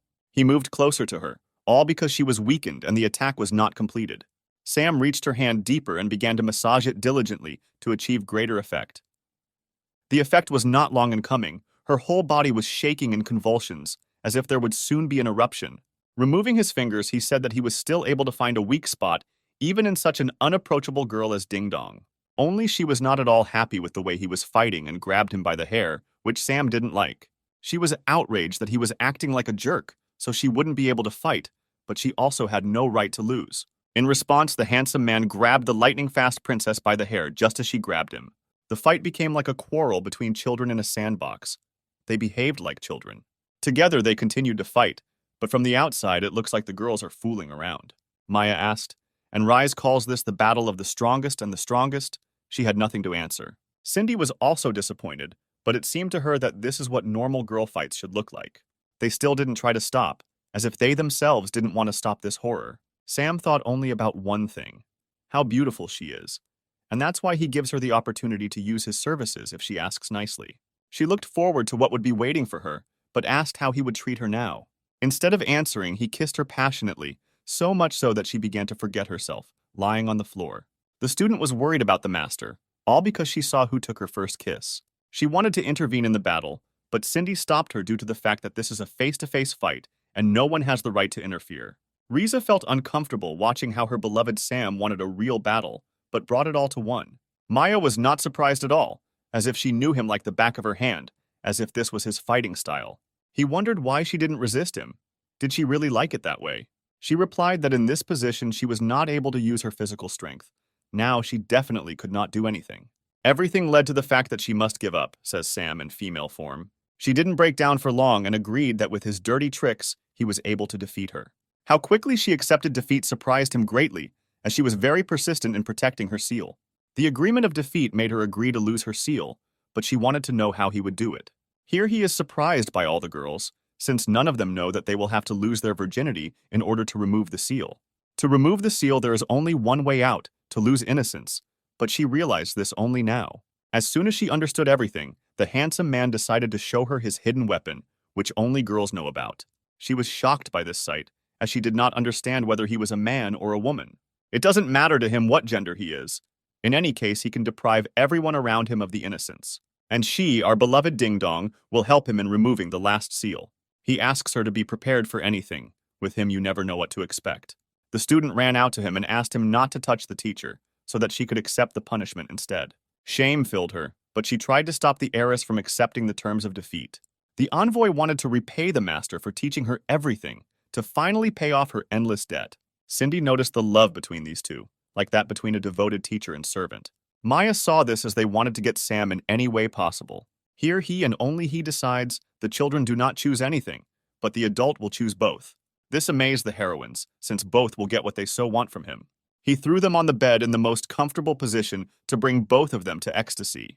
Miss Ding Dong asked the student to step back and bear the pain first. The messenger, who wanted to take Sam first, tried to convey the same thing. He was tired of listening to them and decided that having fun with the two of them would be enough for everyone. This is difficult to imagine even in the wildest fantasies, since they do not believe that he can cope with two at once. He replied that he showed them the ability of transformation, and with it, everything is possible and even more. Their faces showed grimaces of fear and surprise, but really this is too much. No one could wait for the start. Patience was running out. Sam confidently stated that he was on his way. They should be prepared for anything. The first to go was Ding Dong, who caught a complete ding dong. Her heart began to beat faster, and her face made a face of pleasure. The fourth seal was broken. A beam of light rushed out. This was the last beacon. The task must be completed. The energy beam rose higher and higher, like lightning in the middle of a clear sky. Maya was one of the first to see this lighthouse, which meant the last breaking of the seal. The rest of the girls were waiting to see what would happen after this. The fiery princess felt something strange. Here comes Lindsay. Her eternal sleep in chains has ended. The hero had to save her. The shackles from her hands fell apart. The moment had come when it was necessary to restore the balance of women and men. She was certainly glad that the heavenly man was able to remove the final seal. A full hour passed. Sam finished with the girls. He managed to complete his last mission. But something haunts him. He removed all the seals, but there was no notification about the completion of the task. Suddenly, Maya, who was frightened by something strange, screamed, "What happened? This is how restoring balance works." In the divine space, Sam's avatar passionately kissed Maggie. Siri was nearby but looked tired, which bothered her as this illness was very strange. This avatar was gathering energy to fight a very powerful enemy as the main character fought the final boss. Maggie is shocked by these avatar abilities. The energy is also some kind of powerful enemy. The little sister didn't like that they were just a supply of energy for Sam. She wanted to fight herself. But the avatar reported that he only needed energy. The enemy was very dangerous, deadly. Meanwhile, in the world with Sam, everything is not so calm. They should not expect a balance between a man and a woman. The main enemy turned out to be the one who helped them almost from the very beginning. Lindsay returned to him with new strength. She didn't just ask to destroy all the seals. She wanted to torture the most powerful and charismatic guy in the universe. He tried to attack her, but she easily pierced him with her blade. But he laughed at her, because soon more copies of himself would come to him to replenish his strength. In fact, he never fights alone, he said proudly, drawing the sword from his chest. After the blood began to flow like a stream, he says that he will easily recover from each of her attacks. Goddess Yin, that's her name now. She knew that he crushed his soul to replenish himself with energy. He expected this from her. As it turned out, the most serious battle would be the battle of Yin and Yang, Lindsay and Sam. We already had suspicions about this girl. Yin was ready to fight him until his avatars ran out and his girls tired of giving energy. Since everything is so, then he is ready to look at all this, although he is sure that everything will work out for him. Ginevra and Irina were swimming on the beach when Siri suddenly called them, a voice that was painfully familiar. It was she who wanted to say that Sam needed help. They could follow her. Irina believed her and said that she would go soon, and finally she praised her swimsuit, as it was very beautiful. It made her feel shy, but she was already accustomed to wearing it, just like they were on the beach. The beauties from the third task were sitting in one gazebo. They decided to hide there from the scorching sun. By the way, excitement and love for big wins are alien to them. They just played cards, probably poker. Samantha looked at her cards with great pleasure, as she hoped to win big, when suddenly she was stopped by the feminine hand of Maggie, who came to announce that Sam needed help. And so it turned out, she told her to finish the game and send for her. The hero was waiting for them in a complete ass of trouble. The sisters began to worry about the boy as soon as they heard about the bad news. Professor Lisa also jumped up to help her favorite student in trouble. Only Samantha was not happy that she was interrupted at such a good moment to win once. Meanwhile, with sweat and blood, Sam tries to win victory against an incredibly powerful enemy, this time a real god. He was already at his limit. Yin was incredibly strong. There was too much difference between them. The girl understood well that his trick was becoming not as useful as it had been before. But Sam still has a few tricks up his sleeve. He has a chance to win in this game. A crowd of beauties lined up at a lonely tent, waiting for their turn, and their patience was running out. Suddenly, more clones arrived and came to their aid. They came here to speed up the replenishment of energy so they should come closer. The devil was pleasantly surprised by the number of new copies. It could turn everything into chaos, she said. They asked her to stop talking nonsense and start extracting incredibly valuable energy for them. As he fought, he realized that all the clones were now gathering energy. He was grateful for their help. A certain magic appeared around him. He began to hope that he would not lose this ideal opportunity to win. Yin said that he can stop dreaming, since she is a true god in this world. Even if she cannot deal with him, he still cannot defeat her. Thanks to her, he was able to come up with a way that didn't require defeating her. Pretending to be a ghost won't give him the chance to win, and he can't believe it all the time. He decided to create a protective barrier to save his life for a while. Maya did not understand what he was going to do. Immediately after her question, he grabbed her tightly and kissed her passionately. He asked them not to waste time with this and to come to him so that he would also kiss them. Yin was very pleased with herself, since she could easily win here, which is precisely the reason why she says that they can prolong the pleasure. Only she did not expect that the same seal that hit her in the place of the seal would appear on her leg. She was very surprised by what happened. Her seal returned to her. How did he do it? And he was able to understand that he could not only remove the seals, but also apply them to the evil goddess. She didn't like this and decided to attack his protective aura. He asked them to be quick, as the shield could save them from this monster for a while. Then they approached him and began to squeeze him tightly, beginning to kiss him to death. The first was Cindy, who began to suck the hero's lips with particular intensity. Rise did not go far from her partner, and she enjoyed this kiss very much. The girl continued to attack them, but this barrier did not give in to her, as if she became weaker with every kiss. Then she had to caress Ding Dong, while at the same time telling Yin that she would not be able to defeat him. They intertwined their tongues. This kiss was filled with sincerity that would imprison the damn Lindsay forever in chains. Bracelets began to appear on her arms, holding back her incredible strength. Steel enveloped her legs. She could not do anything about it. Sam almost completely imprisoned her in chains. The seals began to appear one by one, and her students imprisoned her back in chains. The last seal gave birth to the same column of energy and light that appeared only when the seal was removed. It seems that she began to remember how she was chained for the first time, when she lost all her strength and wandered on a stone pillar, bound in chains and seals. She saw a nightmare. Behind her was the very pillar that she did not want to see, since she could not be sealed again. Yin was ready to listen to him, but he could not leave her here or imprison her in chains, since she could be rescued from here. At that moment, she was ready for anything. She was ready to leave the world, just not to be sealed. Sam was ready to take her to a place she didn't even dare think about. A familiar circle appeared under her feet, leading to divine space, the very place for an evil goddess. The girl couldn't believe her eyes. There was a circle of movement under her feet. She was sent to the system space mansion, where she would not be so bored living. She was sent straight to her new room, straight to the bed. What awaited her? Yin looked around, trying to realize where the handsome man had sent her. And in this place, Sam's clones were waiting for her, who began to punish the bad goddess. Her screams could be heard throughout the entire estate that she did not want any punishment. He completed this mission. After the imprisonment of the goddess Yin, the balance of men and women was restored, and he received a reward. But he did not understand that this was all. Then a fairy suddenly appeared and congratulated him on completing such a difficult task. She didn't even expect such a result from him. And he remembered her that she had deliberately chosen charisma instead of strength for him, and remembered the good news. He made an idiot face and began asking questions about what kind of good news awaited him. He completed this test perfectly and received the perfect reward. He can completely recreate the picture book. However, he realized that if he pressed the button, all his progress would disappear, and he could return to reality. It looked tempting, but he didn't fall for it, and destroyed the remote control so that she would never bring it to him again. The fairy was scared and did not understand why he did this with the button if he could return. He replied that this remote is like plugins. He values progress, not results. Why would he need a complete illustrated book when he could spend time creating it? However, there are still many beauties in other worlds who are waiting for him to win and capture their hearts. And how can he leave these beauties, Cindy and Maya, gorgeous girls who deserve a lot? What about the funny name Ding Dong and the fiery Princess Rise? He has so many memories with everyone.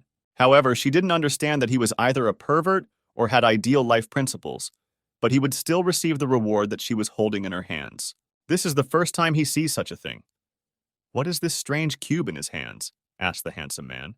It was a box with a legendary enhancement, a hypnotizing eye. With its help, with one glance, the victim falls under the control of the ruler. He decided to use his new skills on someone he met along the way. Now he decided to go to the beach to find someone in the gazebo. This time he was lucky to meet Samantha, who was cleaning up and at the same time surprised Sam by asking him whether this body was real.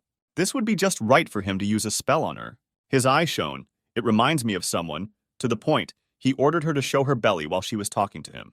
Not even a second had passed before she stopped reproaching him for anything and lifted her shirt. And she spoke as Sam ordered her, only she reminded him to keep the clones in line. Otherwise, they would cause chaos here. He noticed how she listened to him without any complaints and carried out the order, a strong thing.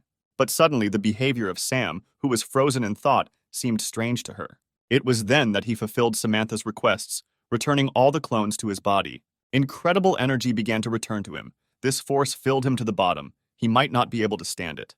He received 2,000 points in total for returning all the clones. His body became very heavy. Samantha began to worry a lot about him.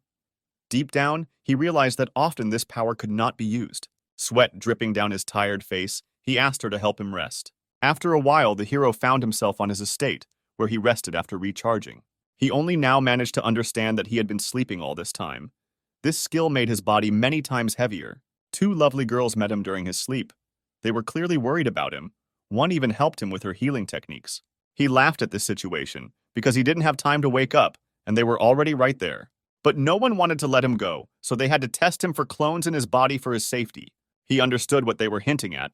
For this reason, he concluded that they behave like wild cats, which means he will behave the same with them. Some time has passed, and the whole room is filled with women's voices. The sound is completely enveloping. How many notes are in their voice? But with it, they are not in tune. Samantha was immensely happy that everything was fine with the hero, and besides, he was so energetic. She didn't have time to notice how her friend fell asleep. Was she really that tired to death? He had long since distracted himself from his girlfriend and turned all his attention to the beautiful Samantha. After these words, they kissed so passionately that drops of sweat flowed down their cheeks from the internal heat. Some time passed and Sam was done with them in the bedroom. He finally at least opened the curtain. In between, he thought that after the new power, he became much more powerful, since he could cope with two too easily. Afterwards, he said that he would be in the hot springs. If she wanted, she could take revenge on him. At the hot springs, he wanted to spend time alone, singing melodious music. The moment of calm was interrupted by Freya, who thought Sam looked too happy. Anya was also with her, who wanted to do new stretching exercises with him, but the former brothel owner was afraid that he wanted to avoid and not see them. He replied that this could not be, since he was always happy to see them. He just went out to swim. The girls did not hesitate for long, thereby pulling off the towels from themselves. They entered the water. As soon as they got closer, they smelled a terribly strong masculine smell of sweat from Sam. Miss Freya offered to wash him, and Sam wanted to spend time with them after washing. Freya noticed his love for music and hustled to make his life better. He was grateful to her for that. But Anya didn't understand why, in front of two beauties, he was talking about other girls. It was better to let him look at them. The music lover thought that she was absolutely right, but they should lower the tone of their voice, since there were many other people in the bath besides them. Not far away, my friends Siri and Irina were swimming and chatting about something interesting. And they discussed how good the open-air hot springs are. This water, the ideal temperature, there is nothing better. Irina decided to have fun with her friend and began splashing water on her, which her younger sister did not like. Behind her, she suddenly heard the bushes moving and also rustling so strangely. Irina began to get scared by these strange outbursts. Then Siri asked who was there and other sources. Sam and Freya appeared there. The second one was hard to notice, but the hero stood at his full height and was surprised that they were swimming there. She said that she and Irina were here. They had been having fun here for a long time. He was surprised by how long they were swimming here. Only from the splashes of water, he almost didn't hear them. He was finally done with them, just as he was about to start with Siri and Irina.